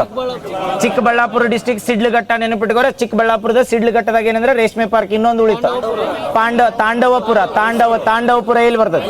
ಮೈಸೂರಿನ ತಾಂಡವಪುರ. ನೆನಪಿರ್ತೈತೆ ಇಲ್ಲಾರ. ಇವು ಹೆಂಗ್ ನಮ್ಮ PM ಮಿತ್ರ ಪಾರ್ಕ್ ಹೆಂಗ್ ಇವಳು ನೆನಪಿಡ್ದವಲ್ಲ, ಇವು ರೇಷ್ಮೆ ಪಾರ್ಕ್ ಅಂತ ನೆನಪಿಟ್ಕೊಂಡ್ಬಿಡ್ರಿ. 5 ಲಾಸ್ಟ್ ಹೇಳ್ಬಿಡ್ರಿ. ಉತ್ತರದಾಗ 2 ಹೇಳ್ರಿ. 1ನೇದು ಕಲಬುರ್ಗಿ, ಹಾವೇರಿ. ಹಿಂಗೆ 2 ಹಾವೇರಿ ಕಲಬುರ್ಗಿ ಆತ್. ನೆಕ್ಸ್ಟ್ ತಾಂಡವಪುರ ಮೈಸೂರು. ತಾಂಡವಪುರ ಮೈಸೂರ, ಪಾಂಡವಪುರ ಮಂಡ್ಯ. ಕನ್ಫ್ಯೂಸ್ ಆಗ್ಬೇಡ್ರಿ. ಪಾಂಡವಪುರ ಏನಂದ್ರೆ ಸಾವಯವ ಜಿಲ್ಲೆ ತಾಲೂಕತ್ ಮಾಡತ್ತಾರ. ತಾಂಡವಪುರದಾಗ ಏನ್ ಮಾಡತ್ತಾರ ಅಂದ್ರೆ ರೇಷ್ಮೆ ಪಾರ್ಕ್ ಅದ, ಮೈಸೂರಾಗ ಬರ್ತದೆ. ಅದಾದ್ಮೇಲೆ ಸಿಡ್ಲಘಟ್ಟ ಬರ್ತದೆ. ಎಲ್ಲಿ ಅಂದ್ರೆ ಚಿಕ್ಕಬಳ್ಳಾಪುರ. ನೆಕ್ಸ್ಟ್ ಅದಾದ್ಮೇಲೆ ಇನ್ನೊಂದು ಯಾವ್ದ? ರಾಮನಗರ ಬರ್ತದೆ. ನೆನಪಿರ್ತಾವಲ್ಲ. ಇವು 5 ಏನ್ ಡೆವಲಪ್ ಮಾಡತ್ತಾರ ಕೇಳ್ರ? ರೇಷ್ಮೆ ಪಾರ್ಕ್. Very good. ಇನ್ನು ಪಶು ಸಂಗೋಪನೆಗೆ ಬಂದಾಗ ರೀಸೆಂಟ್ ಆಗಿ 100 ಪಶು ಸಂಸ್ಥೆಗಳನ್ನ ನೂತನ ಅಥವಾ ಏನ್ ಮಾಡತ್ತಾರ ಅಂದ್ರೆ ಪಶು ಸಂಸ್ಥೆಗಳನ್ನ ಮರು ಅಭಿವೃದ್ಧಿ ಮಾಡತ್ತಾರ್ರಿ. ಯಾವ ಒಂದು ಬ್ಯಾಂಕ್ ರೊಕ್ಕ ಕೊಡತೈತಿ? ಇದಕ್ಕೆ ಕ್ವಶನ್ ಕೇಳತ್ ನೋಡಿ. ಈಗ ನೆಕ್ಸ್ಟ್ ಪರ್ಲದಾರಿಗೆ ಬರೋನು. ಇದಕ್ಕಿಂತ ಮುಂಚೆ ಏನಂದ್ರೆ ನಮ್ಮಲ್ಲಿ ಪಶು ಸಂಗೋಪನೆ ಇಲಾಖೆ ಬರ್ತೇಳಿ ಪಶುದ ಏನ್ ವೈದ್ಯಕೀಯ ಕಾಲೇಜ್ಗಳದಲ್ಲ ಅವ್ನು ಏನ್ ಮಾಡತ್ತಾರ ಅಂದ್ರೆ ಮತ್ತೆ ನೂತನವಾಗಿ ಟೆಕ್ನಾಲಜಿ ಅಡಾಪ್ಟ್ ಮಾಡ್ಕೋತಾರ. ಇದಕ್ಕೆ ರೊಕ್ಕ ಯಾರು ಕೊಡತ್ತಾರ? ಆಪ್ಷನ್ ಕೊಡ್ಲಿ. ನಬಾರ್ದವ್ರ, ADB ದವ್ರ, ಆಮೇಲೆ 2ರಾಗ 1 ಯಾವ್ದ ADB ತಪ್ಪು. ನಬಾರ್ಡ್ದವ್ರು ಇದು ನೆನಪಿಟ್ಕೋರ. ನಬಾರ್ಡ್ ಇವು ಬ್ಯಾಂಕ್ಗಳು ಕನ್ಫ್ಯೂಸ್ ಮಾಡಿರ್ತಾನೆ. ಯಾಕಂದ್ರೆ ಪ್ರಗತಿ ಪತ್ತಿಗೆ ಯಾರು ಬ್ಯಾಂಕ್ ಕೊಡತ್ತಾರ ಹೇಳ್ರಿ? ADB ಕೊಡತ್ತಲ್ಲ. ಅದನ್ನೂ ರಿಪೀಟ್ ಕ್ವಶನ್ ಕೇಳ. ಈ ಬಜೆಟ್ ಯಾವ ಅಂದ್ರೆ KA ದವಂಗ ಈ ಎಕನಾಮಿಕ್ ಸರ್ವೆ ಮತ್ತೆ ಬಜೆಟ್ ಭಾಳ ಇಂಪಾರ್ಟೆಂಟ್ ರೀ. ಒಳ್ಳಮುಳ ಅದ್ರಾಗ ಆಗ್ತಿರ್ತಾರ ಅವ್ರು. ಅದ್ರ ಸಲ್ಮಂದ್ ಹೇಳತ್ನ ಈಗ ಯಾವ್ದು ಹೇಳ್ರಿ ಪಶು ವೈದ್ಯಕೀಯ ಕಾಲೇಜುಗಳು ಇದ್ದಿದ್ದು ಏನ್ ಪಶು ಸಂಸ್ಥೆಗಳದಲ್ಲ ಅವ್ನು ಏನ್ ಮಾಡತ್ತಾರ ಅಂದ್ರೆ ಇನ್ಕ್ರೀಸ್ ಮಾಡತ್ತಾರ. ಅದ್ರೊಳಗೆ ಕಟ್ಟಡ ಇನ್ಕ್ರೀಸ್ ಮಾಡಕ ಅಥವಾ ಆರ್ಟಿಫಿಷಿಯಲ್ ಇಂಟೆಲಿಜೆನ್ಸ್ ಟೆಕ್ನಾಲಜಿ ಮಾಡೋ ಸಲ್ಮಂದ 100ನ ಮರು ಅಭಿವೃದ್ಧಿ ಮಾಡತ್ತಾರ. ಅದನ್ನ ಯಾವ ಇದ್ರೊಳಗೆ ಯಾರ್ ಬ್ಯಾಂಕ್ನವ್ರು ಫಂಡ್ ಮಾಡತ್ತಾರ? ಅದಕ್ಕಂದ್ರ ನಬಾರ್ಡ್ ಬ್ಯಾಂಕ್ದ ಸಹಯೋಗದೊಂದಿಗೆ. ನೆನಪಿರ್ತೈತಲ್ಲ, ನಬಾರ್ಡ್ ಬಂದ್ರೆ ಅಗ್ರಿಕಲ್ಚರ್ ಸೆಕ್ಟರ್ಗೆ ಅವ್ರ ಮಾಡ್ತಾರಲ್ಲ. ಪಶು ಸಂಗೋಪನೆ ಬಂದ್ರೆ ಅಗ್ರಿಕಲ್ಚರ್ ಒಳಗೆ ಮಿಶ್ರ ಬೇಸಾಯ ಒಳಗೆ ಬಂದಂಗ. ಇನ್ ನೆಕ್ಸ್ಟ್ ಅದಾದ್ಮೇಲೆ ಇನ್ನೊಂದು ತರ್ತಾರ ಪಶು ಸಂಗೋಪನೆ ಒಳಗ ಫಲಧಾರೆ ಯೋಜನೆ ತರ್ತಾರ. ಈ ಫಲಧಾರೆ ಎದ್ರ ಸಲ್ಮಂದ್ ತರ್ತಾರ? ಫಲಧಾರೆ ಎದ್ರ ಸಲ್ಮಂದ್ ತರ್ತಾರಂದ್ರ ವರ್ಷಕ್ಕೆ 1 ಕರು ಅಥವಾ ಫಲಧಾರೆ ಐತಲ್ರಿ, ಅದ್ರ ಹೆಸರಿನಾಗ ನೆನಪಿಟ್ಕೋರಿ. ಫಲಧಾರೆ ಇನಿಷಿಯೇಟಿವ್ ಎದ್ರ ಸಲ್ಮಂದ್ ಮೇನ್ ಮೋಟೋ ಐತಂದ್ರ ಫಲಧಾರೆ ಅಂದ್ರ ಪಶು ಸಂಗೋಪನೆ ಒಳಗ ಏನು ಇದನ್ನ ಇರ್ಬೇಕಲ್ಲ, ಅದಕ್ಕೆ ಇದನ್ನ ಪಶು ಸಂಗೋಪನೆ ಏನತ್ತ ಫಲವತ್ತತೆ. ಕರೆಕ್ಟ್. ಫಲವತ್ತತೆ ಇರ್ಬೇಕಲ್ಲ. ಅಂದ್ರ ಕರ ಅದು ಜಾಸ್ತಿ ಏಯ್ಬೇಕತ್ ಮಾಡತ್ತಾರ. ಯಾವ್ದು ಅಂದ್ರೆ ಇದು ಫಲಧಾರೆ ಯೋಜನೆ ಅಂತ ಬರ್ತದೆ. ಅದನ್ನ ನೆನಪಿಟ್ಕೊಂಡ್ಬಿಡ್ರಿ. ಆಡು ವೈಡ್ನಾಗ ಗೊತ್ತಾಕತ್ತಲ್ಲ ಫಲಧಾರೆ ಅಂತ. ಇದು ನೆನಪಿರ್ತೈತಲ್ಲ. ಪಶು ಸಂಗೋಪನೆ ಇಲಾಖೆದವ್ರ ಫಲಧಾರೆ ಯೋಜನೆ ಅಂತಂದ್ರ ವರ್ಷಕ್ಕೆ 1 ಕರು ಅಂತಂದ್ರೆ ಕಂಪಲ್ಸರಿ ಕರು ಕೊಡ್ಬೇಕಂದಂಗ ಅದ್ರ ಸಲ್ಮಂದ್ ಮಾಡತ್ತಾರ ಫಲಧಾರೆ ಯೋಜನೆ ಅಂತೇಳಿ. ಅದಾದ್ಮೇಲೆ ಶ್ವಾನ ಸಂತಾನ ನಿಯಂತ್ರಣ ತರಬೇತಿ ಕೇಂದ್ರ ಅಂತ ಮಾಡತ್ತಾರ. ಎಲ್ಲೆಲ್ಲಿ ಮಾಡತ್ತಾರಿ?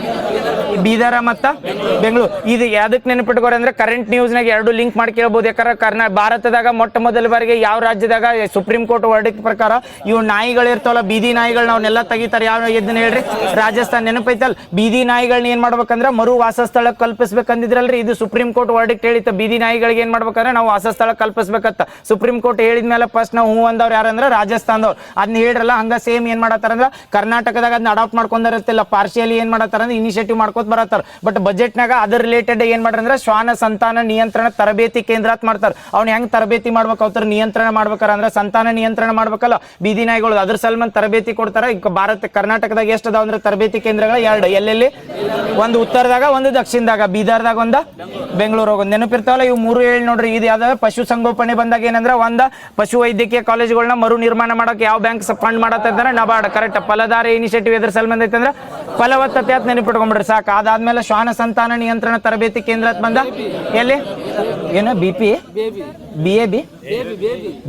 ಬೇಬಿ ಅಂದ್ರ ಬೆಂಗಳೂರು.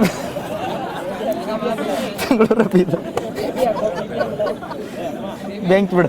ಕರೆಕ್ಟ್. ಬಿಡು. ನೆಕ್ಸ್ಟ್ ಇದು ರೀಸೆಂಟ್ ಆಗಿ ಬಿಡ್ರಿ. ಅದಾತಲ್ಲ ಪಶು ಸಂಗೋಪನೆ ಗೊತ್ತಾತಲ್ಲ. ಪಶು ಸಂಗೋಪನೆ ಇಲಾಖೆ ಬಂದಾಗ ಗೊತ್ತಾತ. ಕೃಷಿ ಇಲಾಖೆ ಬಂದಾಗ ಗೊತ್ತಾತಲ್ಲ. ಕೃಷಿ ಇಲಾಖೆ ಬಂದಾಗ ಆಧಾರ ಸ್ತಂಭಗಳು ಎಷ್ಟು ಅದಾವ್ರಿ? ಸಾವಕಾಶ ಹೇಳ.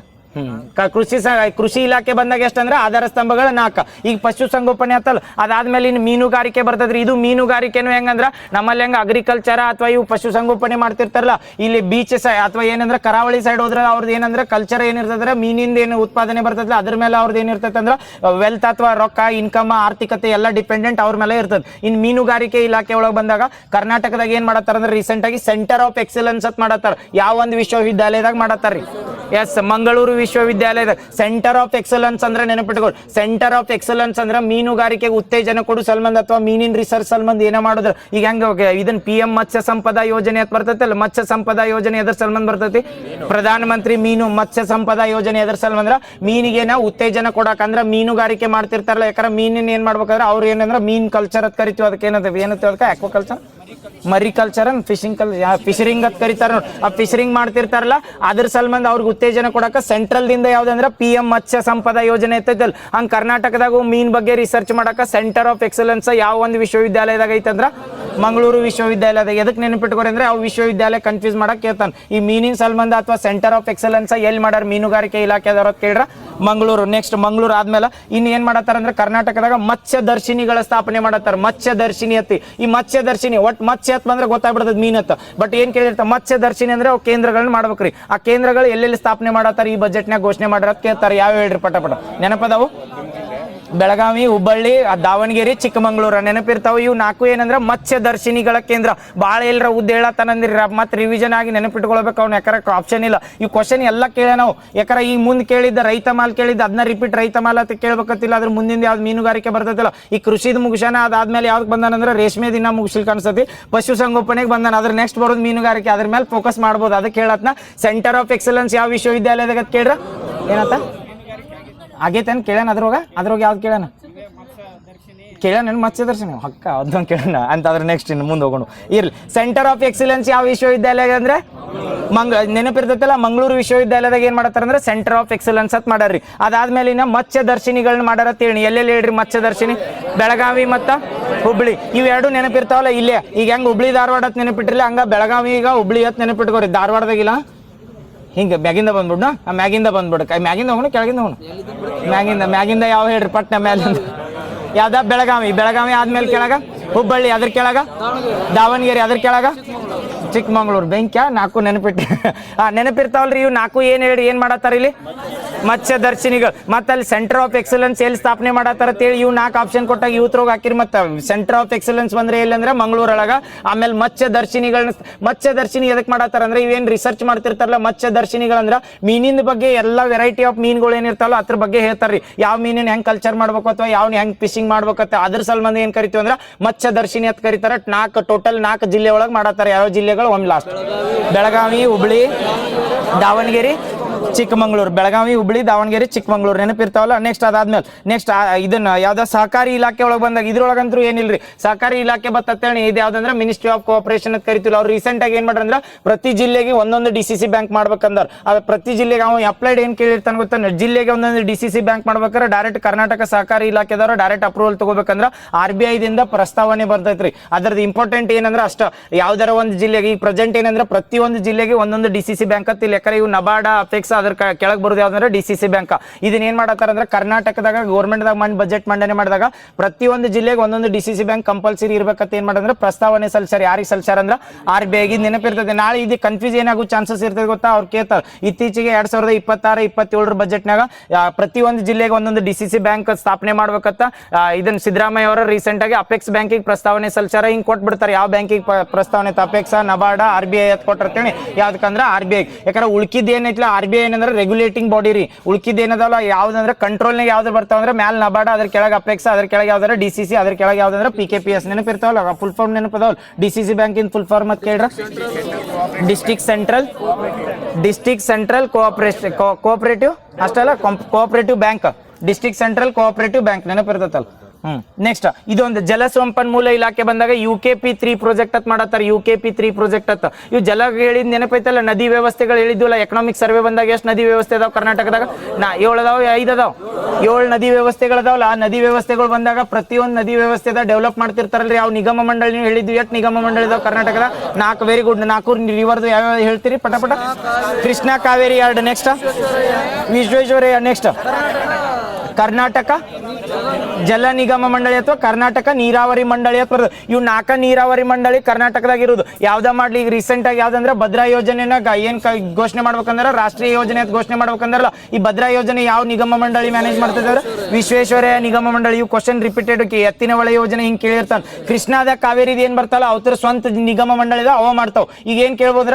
UKP3 ಪ್ರಾಜೆಕ್ಟ್ ಅಂತ ಮಾಡತ್ತಾರ. ರೀಸೆಂಟ್ ಆಗಿ ಏನ್ ಮಾಡತ್ತಾರ ಅಂದ್ರೆ UKP3 full form upper Krishna project ಅಂತ ಕರಿತೀವಿ. ಇದು ಅಪ್ಪರ್ ಕೃಷ್ಣಾ ಪ್ರಾಜೆಕ್ಟ್ 3 ಮಾಡತ್ತಾರಲ್ಲ. ಇದು ಯಾವ ನಿಗಮ ಮಂಡಳಿದವ್ರು ಇದನ್ನ ಓವರ್ಸೀನ್ ಮಾಡ್ತಾರ ಅಂದ್ರೆ ಕೃಷ್ಣಾ ಜಲ ನಿಗಮ ಮಂಡಳಿ ಅಂತ ಬರ್ತೈತಿ, ಅವ್ರ ಮಾಡ್ತಾರ.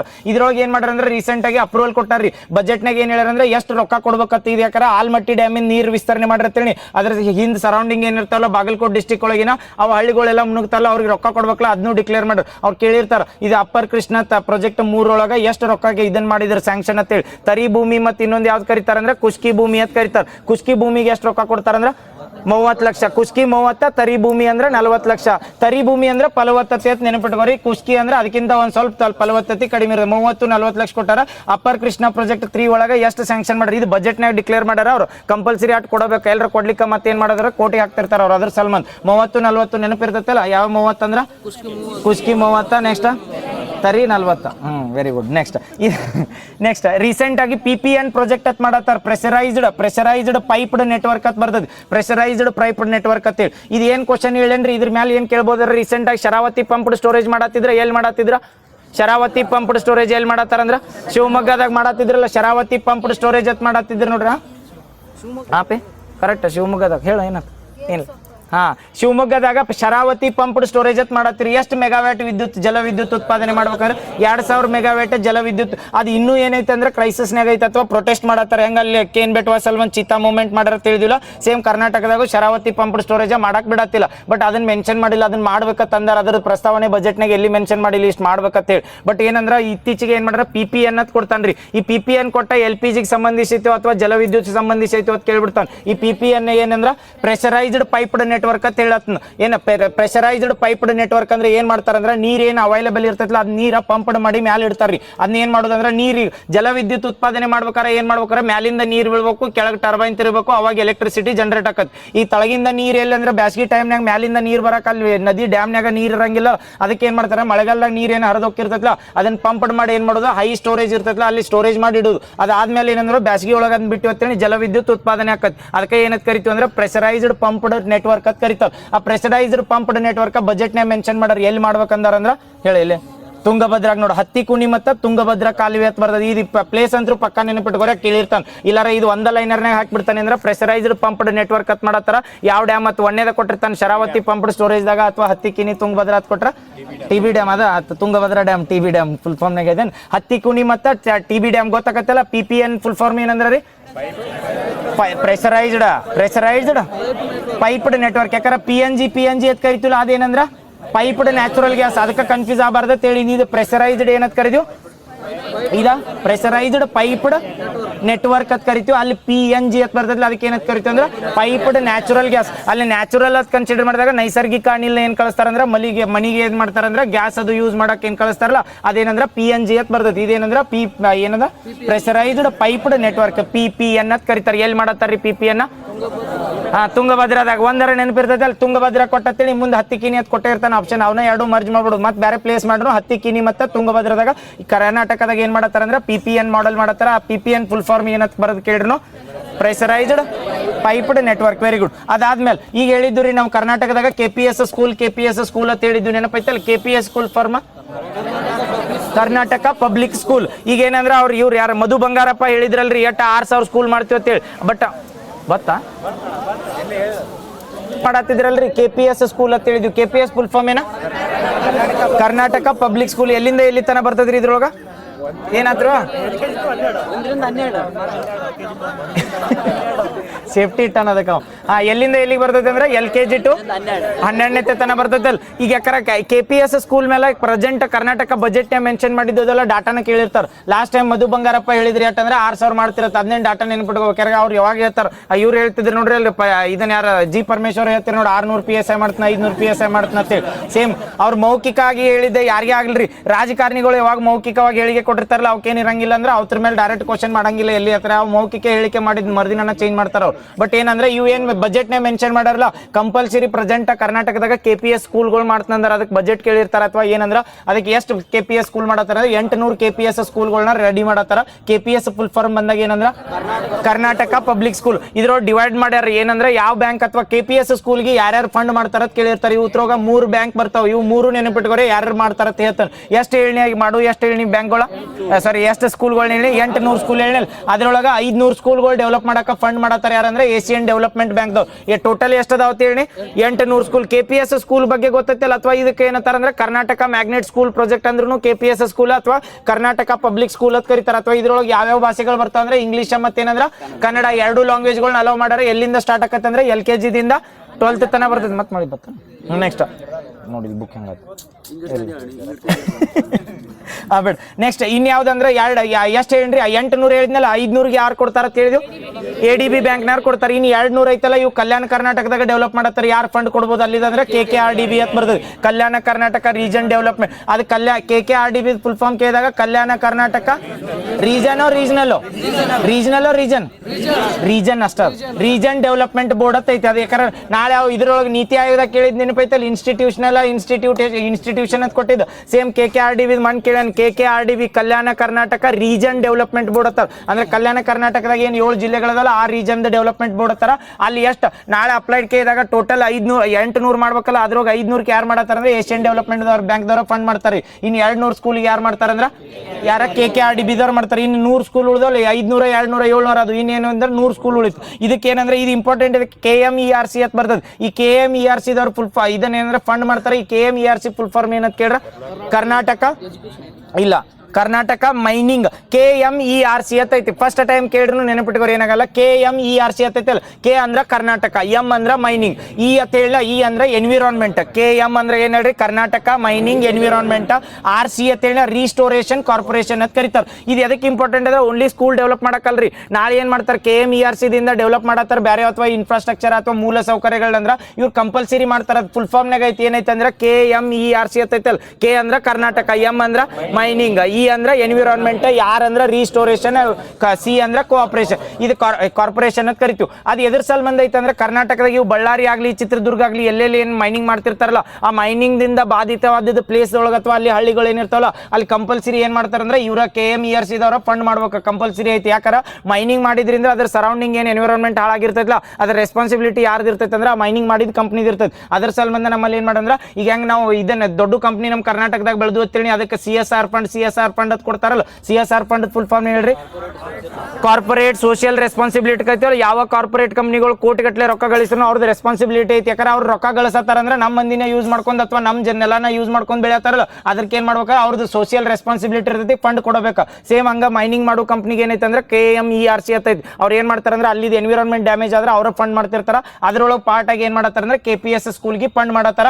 ಎಷ್ಟು KPS ಸ್ಕೂಲ್ನ KMERC ದಿಂದ ಡೆವಲಪ್ ಮಾಡತ್ತೀವಿ ಅಂದ್ರೆ 100 ಗೊತ್ತದಲ್ಲ ಟೋಟಲ್ ಕರ್ನಾಟಕದಾಗ ನೆನಪಿಟ್ಕೋರೆ ಮತ್ತೆ 6000 ಅಂದಾರ ತಾವು ನೆನಪಿಟ್ಕೋಬೇಡ್ರಿ ಬರೀ ಏನಂದ್ರೆ ಈ ಡಾಟಾ ಐತಿ ಅಥವಾ ಇದೇನಂದ್ರೆ ಅಪ್ರೂವಲ್ ಸಿಕ್ಕಿದೈತಿ 800 ಸ್ಕೂಲ್ಗಳನ್ನ ಡೆವಲಪ್ ಮಾಡ್ಬೇಕಾ ಅದಕ್ಕೆ 3 ಇದನ್ನ ಫೈನಾನ್ಷಿಯಲಿ ಸಪೋರ್ಟ್ ಅದಾವ ಅಥವಾ ಸಹಭಾಗಿತ್ವ ಅದಾವ ಅದ್ರ ಡಿವೈಡ್ ಮಾಡಿದಾಗ 800 ಅದಾವಲ್ಲ 500 ಯಾರು ಕೊಡ್ತಾರ ಅಂದ್ರೆ ಏಷಿಯನ್ ಡೆವಲಪ್ಮೆಂಟ್ ಅಥವಾ ADB ಬ್ಯಾಂಕ್ ಅಂತ ಕರಿತಿ ನೆಕ್ಸ್ಟ್ 200 ಬಂದಾಗ ಯಾರ KKRDB ಅಂತ ಬರ್ತೈತಿ 200 ಆಮೇಲೆ 100 ಬಂದಾಗ KMERC ಅಂತ ಬರ್ತೈತಿ KMERC ಫುಲ್ ಫಾರ್ಮ್ ಬಂದಾಗ ಕರ್ನಾಟಕ ಮೈನಿಂಗ್ ಅದು KMERC ಫುಲ್ ಫಾರ್ಮ್ ಅಂತೂ ಇದಂಗ್ ಫೇವ್ರೇಟ್ ಕೇಳೇತಿರ್ತಾನ ನಾವು ಈಗ ADB ಗೊತ್ತೈತಿ ಏಷ್ಯನ್ ಡೆವಲಪ್ಮೆಂಟ್ ಬ್ಯಾಂಕ್ KKRDB ಗೊತ್ತೈತಿ ನಾಳೆ ಎಲ್ಲರ KMERC ದವರ ರೀಸೆಂಟ್ ಆಗಿ 100 ಸ್ಕೂಲ್ಗಳನ್ನ ಅಥವಾ KPS ಸ್ಕೂಲ್ಗಳು ಡೆವಲಪ್ ಮಾಡತ್ತಾರ KMERC ಫುಲ್ ಫಾರ್ಮ್ ಏನಂದ K ಅಂದ್ರ ಕರ್ನಾಟಕ M ಅಂದ್ರ ಮೈನಿಂಗ್ E ಅಂದ್ರ ಎನ್ವಿರಾನ್ಮೆಂಟ್ R ಅಂದ್ರ ರೀಸ್ಟೋರೇಷನ್ ಆಮೇಲೆ ಲಾಸ್ಟ್ ಅಂದ್ರೆ ಕಾರ್ಪೊರೇಷನ್ ಅಂದ್ರೆ ಎನ್ವಿರಾನ್ಮೆಂಟ್ ರೀಸ್ಟೋರ್ ಮಾಡ್ಬೇಕಲ್ಲ ಅದ್ರ ಸಂಬಂಧ ಒಂದು ಕಾರ್ಪೊರೇಷನ್ ಐತೆ ಅದೇ ನೆಕ್ಸ್ಟ್ ಈಗ ರೀಸೆಂಟ್ ಆಗಿ ಉಚಿತ ಪಠ್ಯ ಪುಸ್ತಕಗಳನ್ನ ಕೊಡ್ತಾರಲ್ಲ ನಮ್ಮಲ್ಲಿ ಏನಂದ್ರೆ ಗೌರ್ಮೆಂಟ್ ಸ್ಕೂಲ್ ಒಳಗೆ 1 to 10th ಅಂತೂ ಕಂಪಲ್ಸರಿ ಅದಾವ ರೀಸೆಂಟ್ ಆಗಿ ಬಜೆಟ್ನಾಗ ಎಕ್ಸ್ಟೆಂಡ್ ಮಾಡ್ರಿ ಎಲ್ಲಿ ತನ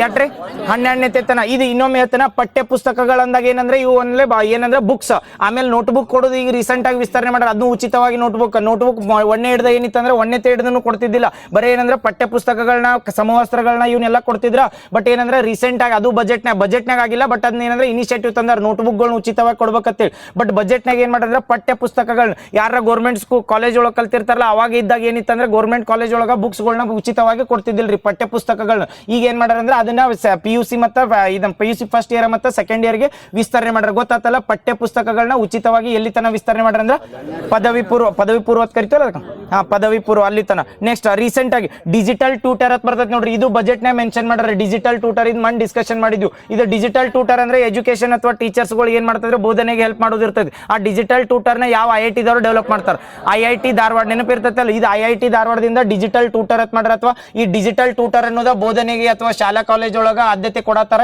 ಇದು ಡಿಜಿಟಲ್ ಟ್ಯೂಟರ್ ಡೆವಲಪ್ ಮಾಡಿ ಕೊಟ್ಟಾರ ಯಾರಂದ್ರೆ ಯಾವ IIT ಧಾರವಾಡ ಇದು ಮೆನ್ಷನ್ ಮಾಡ್ಯಾರ ನೋಡ್ರಿ ಇನ್ ಹೇಳಿ ಸಾಮಾಜಿಕ ಜಾಲತಾಣ ಮಾಧ್ಯಮಗಳನ್ನ ಬ್ಯಾನ್ ಮಾಡ್ತಾರಲ್ಲ ಎಷ್ಟು ವರ್ಷದವ್ರಿಗೆ 16 ವರ್ಷದವ್ರಿಗೆ 18 ವರ್ಷದವ್ರಿಗೆ 17 ವರ್ಷದವ್ರು 16 ಈ ಏಜ್ ಅಂತೂ ಕರೆಕ್ಟ್ ಸ್ಲ್ಯಾಬ್ ನೆನಪಿಟ್ಕೋರಿ ಯಾಕಂದ್ರೆ 16 ಏಜ್ ಇದೆ ಏನಂದ್ರೆ ಸಾಮಾಜಿಕ ಮಾಧ್ಯಮಗಳನ್ನ ಮೊಬೈಲ್ ಫೋನ್ಗಳು ನಿಷೇಧ ಮಾಡಿಲ್ಲ ಸಾಮಾಜಿಕ ಮಾಧ್ಯಮಗಳು ಇವು ಎರಡಕ್ಕೂ ಮತ್ತೆ ಕನ್ಫ್ಯೂಸ್ ಮಾಡ್ರಿ ಎಲ್ರ ಯಾಕಂದ್ರೆ ಸಾಮಾಜಿಕ ಮಾಧ್ಯಮ ಸೋಷಿಯಲ್ ಮೀಡಿಯಾಗಳನ್ನ ಬ್ಯಾನ್ ಮಾಡ್ಯಾರ ಬಟ್ ಅವ್ರ ಸ್ಕೂಲಿಂದ ಹೋಮ್ವರ್ಕ್ ಅದಕ್ಕೆ ಮೊಬೈಲ್ ಯೂಸ್ ಮಾಡ್ಬೋದು ಬಟ್ ಅದ್ರ ಸಂಬಂಧ ಕರ್ನಾಟಕದಾಗ ಬಜೆಟ್ನಾಗ ಮೆನ್ಷನ್ ಮಾಡಿಲ್ಲ ಬಟ್ ರೀಸೆಂಟ್ ಆಗಿ ಇನಿಷಿಯೇಟಿವ್ ತಂದಾರ ಎದಕ್ಕೆ ಸಂಬಂಧ ತಂದಾರ ಹೇಳ್ರಿ ಯಾವ್ದಾದ ಪುಸ್ತಕ ಇಡಿ ಮೊಬೈಲ್ ಬಿಡಿ ಅನ್ನೋದು ಮೊಬೈಲ್ ಬಿಡಿ ಪುಸ್ತಕ ಇಡಿ ಉಲ್ಟಾ ಸಾರಿ ಮೊಬೈಲ್ ಬಿಡಿ ಪುಸ್ತಕ ಇಡಿ ಅಂತಂದಾರಲ್ಲ ಅದು ಎದ್ರ ಸಂಬಂಧ ಅಂದ್ರೆ ಇದು ಮೊಬೈಲ್ ಬಿಡಿ ಪುಸ್ತಕ ಇಡಿ ಅಂತ ಇನಿಷಿಯೇಟಿವ್ ತರ್ತಾರ ಮಾಡ್ತಾರಲ್ಲ ಅದೇನಂದ್ರೆ ಮೊಬೈಲ್ ಕಡಿಮೆ ಮಾಡಕ್ಕೆ. ಬಟ್ ಬಜೆಟ್ನಾಗ ಏನು ಡಿಕ್ಲೇರ್ ಮಾಡಿದ್ರೆ ಸೋಷಿಯಲ್ ಮೀಡಿಯಾಗಳನ್ನ ಬ್ಯಾನ್ ಮಾಡಿದ್ರಿ. ಎಷ್ಟು ಏಜ್ದವ್ರು ಬ್ಯಾನ್ ಮಾಡಿದ್ರಿ ಅಂದ್ರೆ 16 ವರ್ಷದವ್ರಿಗೆ ನೆನಪಿಟ್ಕೋರು. 16ಕ್ಕಿಂತ ಕೆಳಗಿದ್ದವ್ರು ಏನು ಮಾಡಬಾರ್ದು ಅಂದ್ರೆ ಸೋಷಿಯಲ್ ಮೀಡಿಯಾಗಳನ್ನ ಯೂಸ್ ಮಾಡ್ಬೋದು. ಇನ್ನೊಂದು ಕ್ವಶನ್ ಕೇಳಿರ್ತಾರೆ, ಈಗ ನಮ್ಮಲ್ಲಿ ಏನೈತೆ ಅಂದ್ರೆ ಗೆಸ್ಟ್ ಟೀಚರ್ಸ್ ಅದು ಇರ್ತಾರಲ್ಲ, ಗೆಸ್ಟ್ ಟೀಚರ್ಸ್ ಬಂದಾಗ ಇಲ್ಲಿ ನಮ್ಮಲ್ಲಿ ಮೆಡಿಕಲ್ ಇದ್ರೊಳಗೆ ಬರ್ತೈತೆ ಮಾತೃತ್ವ ರಜೆ ಅಥವಾ ಒಂದು ಕಾಯ್ದೆನೇ ಬರ್ತೈತೆ 1961ರಾಗ ಏನಂದ್ರೆ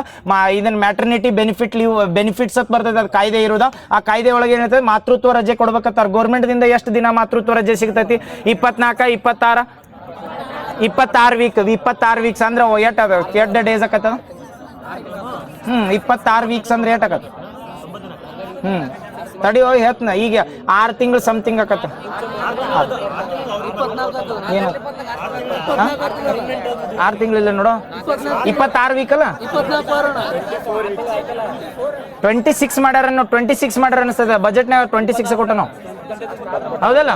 26 ಐತಿ. ಇಲ್ಲ 26 ಕೊಟ್ಟ ನಾವು. ಆಕ್ಚುಲಿ 24 ಅಲ್ಲ, 26 ಕೊಟ್ಟಾನ. 26, 24 ತಿಂಗಳಿಗೆ ಅಂದ್ರೆ 6 ತಿಂಗಳ 6.5 ತಿಂಗಳು ಕೊಟ್ಟಾನ. 6.5 ತಿಂಗಳು ಕೊಟ್ಟಾನ. Actually 26 weak ನೆನಪಿಟ್ಕೋರಿ. 26 ವೀಕ್ ಏನಂದ್ರೆ ಮಾತೃತ್ವ ರಜೆ ಯಾಕೆ ಮೆನ್ಷನ್ ಮಾಡಿದ್ದೈತಿ ಬಜೆಟ್ನಾಗ. 26 ವೀಕ್ ಅಂತ ಕೊಟ್ಟ ನಾವು. 26 ವೀಕ್ಸ್ ಏನೈತೆ ಅಂದ್ರೆ ಮಾತೃತ್ವ ರಜೆ ಯಾವ ಕಾಯ್ದೆ ಪ್ರಕಾರ ಅಂದ್ರೆ ಮಾತೃತ್ವ ಬೆನಿಫಿಟ್ಸ್ ಅಥವಾ ಮ್ಯಾಟರ್ನಿಟಿ ಬೆನಿಫಿಟ್ ಪ್ರಕಾರ 1961 ಕಾಯ್ದೆ ಪ್ರಕಾರ. ಇವೇನಂದ್ರೆ ಸರ್ಕಾರಿ ನೌಕರರಿಗೆ. ಕರೆಕ್ಟಾ?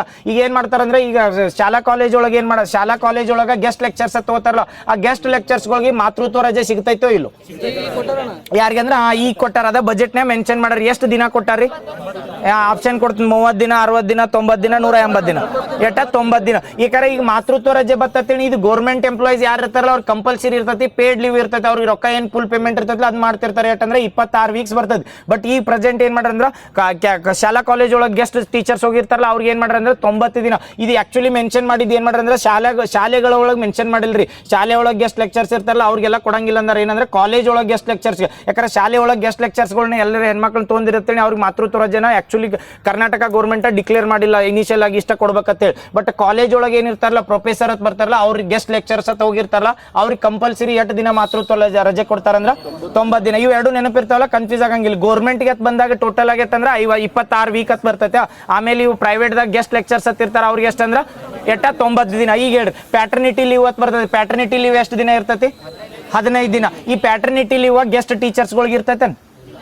ಇದಿಲ್ಲ. ಇದನ್ನ ಇವು ಹಾಕ್ರಿ. ಯಾಕಂದ್ರೆ ಇವು ಕಂಪಲ್ಸರಿ ಏನಂದ್ರೆ ಕನ್ಫ್ಯೂಸ್ ಮಾಡಕ್ ಕೇಳಿರ್ತಾನ. ಈಗ ಏನ್ ಕೇಳಿರ್ತಾನ ಕ್ವಶನ್ ಕೇಳಾಗ ಕನ್ಫ್ಯೂಸ್ ಮಾಡ್ಬೇಕಂತ ಏನ್ ಕೊಟ್ಟಿರ್ತಾನ, ಇದನ್ನ ಕಾಲೇಜ್ ಒಳಗೆ ಆಗೋ ಗೆಸ್ಟ್ ಲೆಕ್ಚರ್ಸ್ ಅಥವಾ ಅತಿಥಿ ಬೋಧಕರು ಅಂತ ಕರಿತೀವಲ್ಲ, ಆ ಅತಿಥಿ ಬೋಧಕರ ಮಹಿಳೆಯರಿಗೆ ರೀಸೆಂಟ್ ಆಗಿ 90 ದಿನ ಮಾತೃತ್ವ ರಜೆ ಕೊಟ್ಟಾರ. ಹಂಗ ಇದ್ರೊಳಗೆ ಇದನ್ನ ಕಾಲೇಜ್ ಒಳಗ ಶಿಕ್ಷಕರ ತರ ಪುರುಷರಿಗೆ ಅವ್ರಿಗೆ 10 ದಿನ 5 ದಿನ ಪ್ಯಾಟರ್ನಿಟಿ ಲೀವ್ ಕೊಡ್ತಾರೋ ಇಲ್ಲೋ ಅಂತ ಹಿಂಗ್ ಕೊಳಿರ್ತಾರ. ಯಾರಿಗೆ ಅಂದ್ರೆ ಇದ್ರೊಳಗೆ ಪ್ರೈವೇಟ್ದಾಗ ಅಥವಾ ಅತಿಥಿ ಬೋಧಕರಿಗೆ ಏನಿಲ್ಲ ಅಂದ್ರೆ ಪ್ಯಾಟರ್ನಿಟಿ ಲೀವ್ ಅತ್ತಿಲ್ರಿ. ಓನ್ಲಿ ಏನಂದ್ರೆ ಕಾಲೇಜ್ ಒಳಗೆ ಮಾಡೋ ಶಿಕ್ಷಕರಿಗೆ ಏನೈತೆ ಅಂದ್ರೆ 90 ದಿನ ಕೊಡ್ತಾರೆ. ಗೊತ್ತದವಲ್ಲ ಎರಡು ಇವು ಮೆನ್ಷನ್ ಮಾಡಿದ್ದು ಅದಾವ. ಟೋಟಲ್ ಗೌರ್ಮೆಂಟ್ ಮ್ಯಾಟರ್ನಿಟಿ ಲೀವ್ ಎಷ್ಟೈತೆ ಅಂದ್ರೆ 26 ವೀಕ್. ನೆನಪಿರ್ತೈತಲ್ಲ. ನೆಕ್ಸ್ಟ್ ಇದನ್ನ ಶಾಲಾ ಕಾಲೇಜ್ ಒಳಗೆ ಬಂದಾಗ ಇದು ಶಾಲಾ ಕಾಲೇಜ್ ಒಳಗ ಬರತತೆ. ಈಗ ಮ್ಯಾಲಿಂದ ಉನ್ನತ ಶಿಕ್ಷಣ ಅಂತ ಕರಿತೀವಲ್ಲ ಅದ್ರೊಳಗೆ ಹೇಳತ್ತೀವಿ. ಉನ್ನತ ಶಿಕ್ಷಣ ಒಳಗ ರೀಸೆಂಟ್ ಆಗಿ ರೋಹಿತ್ ವೇಮುಲ್ ಕೇಸ್ ತರತಾರೆ. ಎದ್ರ ಸಲ್ಮನ್ ತರತಾರೆ? ರೋಹಿತ್ ವೇಮುಲ್ ಕಾಯ್ದೆ ಕರ್ನಾಟಕದಾಗ ಜಾರಿ ತರಬೇಕನ್ನತಾರೆ. ಇದ್ರ ಸಲ್ಮಂದ ವಿಶ್ವವಿದ್ಯಾಲಯಗಳ ಅಥವಾ ವಿದ್ಯಾಲಯಗಳಲ್ಲಿ ತಾರತಮ್ಯ ಮಾಡ್ತಿರ್ತಾರಲ್ಲ ಅದ್ರ ಸಲ್ಮನ್ ಕರೀತಾರೆ. ಇದು ರೋಹಿತ್ ವೇಮುಲ್ ಕೇಸ್ ಐತಲ್ರಿ. ಇದೇನಂದ್ರೆ ಕರ್ನಾಟಕದ ಒರಿಜಿನ್ ಅತ್ತಲ್ಲ. ಇದು ಹೈದರಾಬಾದ್ದಾಗ ಎಲ್ಲೋ ಒಂದು ಹುಡುಗಿದ್ದ ಡಿಗ್ರಿ ಮಾಡೋ ರೋಹಿತ್ ವೇಮುಲ್ ಅಂತ ಅವನೇ ಸಹ. ಅದ ಇದ್ರೊಳಗೆ ಏನ್ ಮಾಡಿರ್ತಾರ ಅಂದ್ರೆ ತಾರತಮ್ಯ ಆಗಿ ಅವ್ರದ್ದು ಹತ್ಯೆ ಆಗಿರ್ತೈತ್ರಿ. ಅದ್ರ ಸಲ್ಮಂದ ಅದ್ರದ್ದು ಇನಿಷಿಯೇಟಿವ್ ತಗೊಂಡ್ ಏನ್ ಮಾಡತ್ತಾರ ಅಂದ್ರೆ ಕರ್ನಾಟಕದಾಗ ರೋಹಿತ್ ವೇಮುಲ್ ಕಾಯ್ದೆ ತರತಾರ. ಎದ್ರ ಸಲ್ಮನ್ ತರತಾರ? ಉನ್ನತ ಶಿಕ್ಷಣ ಒಳಗಂದಾಗ ಜಾತಿ ತಾರತಮ್ಯ ಮಾಡ್ತಿರ್ತಾರಲ್ಲ, ಉನ್ನತ ಶಿಕ್ಷಣ ಒಳಗ ಜಾತಿ ತಾರತಮ್ಯ ಆದ್ರೆ ಯಾವ್ದಂದ್ರೆ ರೋಹಿತ್ ವೇಮುಲ್ ಕೇಸ್ ಅಂತ ನೆನಪಿಟ್ಕೋ. ಇದು ಕರ್ನಾಟಕದಾಗ ಜಾರಿಗೆ ತರತಾರ. ನೆಕ್ಸ್ಟ್ ಅದಾದ್ಮೇಲೆ ಸ್ಪರ್ಧಾತ್ಮಕ ಪರೀಕ್ಷೆಗಳಿಗೆ ಸಿದ್ಧತೆ ಮಾಡ್ತಿರ್ತಾರಲ್ಲ ಅವ್ರ ಸಲ್ಮಂದ ಡಿಜಿಟಲ್ ಲೈಬ್ರರಿ ಕೇಂದ್ರಗಳನ್ನ ಮಾಡ್ಬೇಕಂದಾರ್ಲಿ. ಈಗ ಮಾನ್ಯ ಇಂದಿರಾ ಕ್ಯಾಂಟೀನ್ ಕೇಳಿದ್ರು, ವಿದ್ಯಾರ್ಥಿ ಕ್ಯಾಂಟೀನ್ ಅಂತ ಕೇಳಿದ್ರಲ್ಲ, ಇನ್ ಕೇಳ್ಬೋದು ಕಾಂಪಿಟೇಟಿವ್ ಎಕ್ಸಾಮ್ಗೆ ಪ್ರಿಪೇರ್ ಆಗೋರ್ ಸಲ್ಮಂದ ಡಿಜಿಟಲ್ ಲೈಬ್ರರಿನ ಕರ್ನಾಟಕದಾಗ ಎಲ್ಲಿ ಮಾಡ್ಬೇಕಂದ ಧಾರವಾಡ ಮತ್ತ ಬೆಂಗಳೂರು ಎರಡು ನೆನಪಿಟ್ಕೋರೆ. ಧಾರವಾಡ ಬೆಂಗಳೂರು ಇವು ಏನಾಗಿರ್ತಾವ ಅಂದ್ರೆ ಇಲ್ಲಿ ಓದ್ಲಿಕ್ಕೆ ಅಂತೇಳಿ ಅಲ್ಲಿ ಎಕ್ಸಾಮ್ನಾಗ ಹೋದಾಗ ಕಲಬುರಗಿಯಾಗೂ ಸ್ಪರ್ಧಾರ್ಥಿಗಳದಾರ ಅಲ್ಲಿ ಓದಾತಾರ ಅಂತೇಳಿ ಮತ್ತೆ ಅದನ್ನು ಆಪ್ಷನ್ ಕೊಟ್ಟಿರ್ತಾವ. ನಾವು ಈಗ ಪ್ರೆಸೆಂಟ್ ಏನ್ ಮಾಡತ್ತಾರ ವಿದ್ಯಾರ್ಥಿಗಳದ ಡಿಜಿಟಲ್ ಲೈಬ್ರರಿ ಮಾಡತ್ತಾರ. ಎರಡು ಕಡೆ ಎಲ್ಲಿ ಅಂದ್ರೆ ಬೆಂಗಳೂರು ಮತ್ತ ಬಿಟ್ರ ಧಾರವಾಡ. ಈಗ ವಿದ್ಯಾರ್ಥಿ ಕ್ಯಾಂಟೀನ್ಗಳು ಓದ್ ಮಾಡತ್ತಿದ್ರು ನೋಡ್ರಿ. ಆಲ್ರೆಡಿ ಇಂದಿರಾ ಕ್ಯಾಂಟೀನ್ಸ್ ಹತ್ತಿರ್ತಾವ. ಆ ಇಂದಿರಾ ಕ್ಯಾಂಟೀನ್ಗಳೊಳಗ ವಿದ್ಯಾರ್ಥಿ ಇಂದಿರಾ ಕ್ಯಾಂಟೀನ್ ಅಂತ ಮಾಡತ್ತಿದ್ರಿ. ಎಲ್ಲಿ ಮಾಡತ್ತಿದ್ರಿ? ಎರಡು ಕಡೆ ಧಾರವಾಡ ಮತ್ತ ಬೆಂಗಳೂರು. ಕ್ವಶನ್ ಕೇಳ್ಯಾರ ಧಾರವಾಡದಾಗ ಎಟ್ಟ ಬೆಂಗಳೂರಾಗ ಎಟ್ಟ? ಧಾರವಾಡದಾಗ 3, ಧಾರವಾಡದಾಗ 4, ಬೆಂಗಳೂರಾಗ 2, ಟೋಟಲ್ 6 ಮಾಡತ್ತಾರ. ಧಾರವಾಡದಾಗ ಹೈಯೆಸ್ಟ್ ಅದಿವತ್ತು ಅದ್ರ ಸಲ್ಮಾನ್ 4 ಇಲ್ಲಿ ನೆನಪಿರ್ತೈತಲ್ಲ. ವಿದ್ಯಾರ್ಥಿ ಕ್ಯಾಂಟೀನ್ಗಳ್ರಿ, ನಾ ಹೇಳಿದ ವಿದ್ಯಾರ್ಥಿ ಕ್ಯಾಂಟೀನ್ಗಳ್ನು ಹೇಳಿ, ಡಿಜಿಟಲ್ ಲೈಬ್ರರಿ ಹೇಳಿ. ಡಿಜಿಟಲ್ ಲೈಬ್ರರಿನ ಗ್ರಂಥಾಲಯನ ಗೌರ್ಮೆಂಟ್ ಮಾಡತೈತಿ 2 ಕಡೆ, ಎಲ್ಲಿ ಅಂದ್ರೆ ಬೆಂಗಳೂರು ಮತ್ತು ಧಾರವಾಡ 2 ಕಡೆ ಡಿಜಿಟಲ್ ಲೈಬ್ರರಿ ಮಾಡತ್ತಾರ. ಅದಾದ್ಮೇಲೆ ಇಲ್ಲಿ ಸ್ಪರ್ಧಾರ್ಥಿಗಳು ಓದ್ತಿರ್ತಾರಲ್ಲ ಅವ್ರ ಸಲ್ಮಂದ ಓನ್ಲಿ ವಿದ್ಯಾರ್ಥಿ ಕ್ಯಾಂಟೀನ್ ಬಂದ್ರೆ ಸ್ಪರ್ಧಾರ್ಥಿಗಳಿಗೆ ಅಟ್ಟಲ್ಲ, ವಿದ್ಯಾರ್ಥಿಗಳ ಎಷ್ಟು ಜನ ಓದ್ತಿರ್ತಾರಲ್ಲ ಅವ್ರಿಗೆಲ್ಲ ಬರ್ತದೆ. ಬಟ್ ಅದು ಏನು ಲೈಬ್ರರಿ ಐತಲ್ಲ ಅದು ಓನ್ಲಿ ಇನಿಷಿಯೇಟಿವ್ ಏನೈತಂದ್ರೆ ಸ್ಪರ್ಧಾರ್ಥಿಗಳ ಸಲ್ಮಂದ ಅಂತ ಮಾಡ್ಯಾರ. ಇದು ವಿದ್ಯಾರ್ಥಿ ಕ್ಯಾಂಟೀನ್ಗಳು ಬಂದ್ರೆ ಇಂದಿರಾ ಕ್ಯಾಂಟೀನ್ ಐತಲ್ಲ ಅದನ್ನ ವಿದ್ಯಾರ್ಥಿ ಕ್ಯಾಂಟೀನ್ ಅಂತ ಮಾಡಿರ್ತಾರೆ. ಅಂತಾವ್ ಎಷ್ಟು ಮಾಡ್ಬೇಕಾದ್ರೆ ಟೋಟಲ್ ಕರ್ನಾಟಕದಾಗ ಎಷ್ಟು ಮಾಡ್ಬೇಕಂತ ಕೇಳ್ಯಾರಂದ್ರೆ 6 ಹಾಕುದು. ಅದ್ರಲ್ಲಿ ಧಾರವಾಡದಾಗ ಎಷ್ಟು ಅಂದ್ರೆ 4, ಬೆಂಗಳೂರಾಗ ಎಷ್ಟು ಬಂದ್ರೆ 2. ಈಗ ಗೊತ್ತಾತಲ್ಲ ಕರೆಕ್ಟ್. ನೆಕ್ಸ್ಟ್ ಇದೇ ಟೈಪ್ 1 ಡಯಾಬಿಟೀಸ್ ಅಂತ ಬರ್ತೈತಿಲ್ಲ. ಟೈಪ್ 1 ಡಯಾಬಿಟೀಸ್ ಅಲ್ಲಿ ಬಂದ ರೀಸೆಂಟಾಗಿ ಏನು ಮಾಡೋ ಡಯಾಬಿಟೀಸ್ ಬರತ್ತೈತೆ ಅಂದ್ರೆ ಏನಂದ್ರೆ ಶುಗರ್ ಅಂತ ಕರಿತಿಲ್ಲ, ಅದ ಡಯಾಬಿಟೀಸ್ ಆದವಲ್ಲ. ಅದ್ರ ಸಲ್ಮಂದಿ ಯಾವ್ದಂದ್ರೆ ಇನ್ಸುಲಿನ್ ಗುಳಿಗೆ ಕೊಡ್ಬೇಕ್ರಿ. ಅದನ್ನ ರೀಸೆಂಟಾಗಿ ಏನು ಮಾಡತ್ತಾರ ಅಂದ್ರೆ ಕೊಡ್ಬೇಕನ್ನತ್ತಾರ.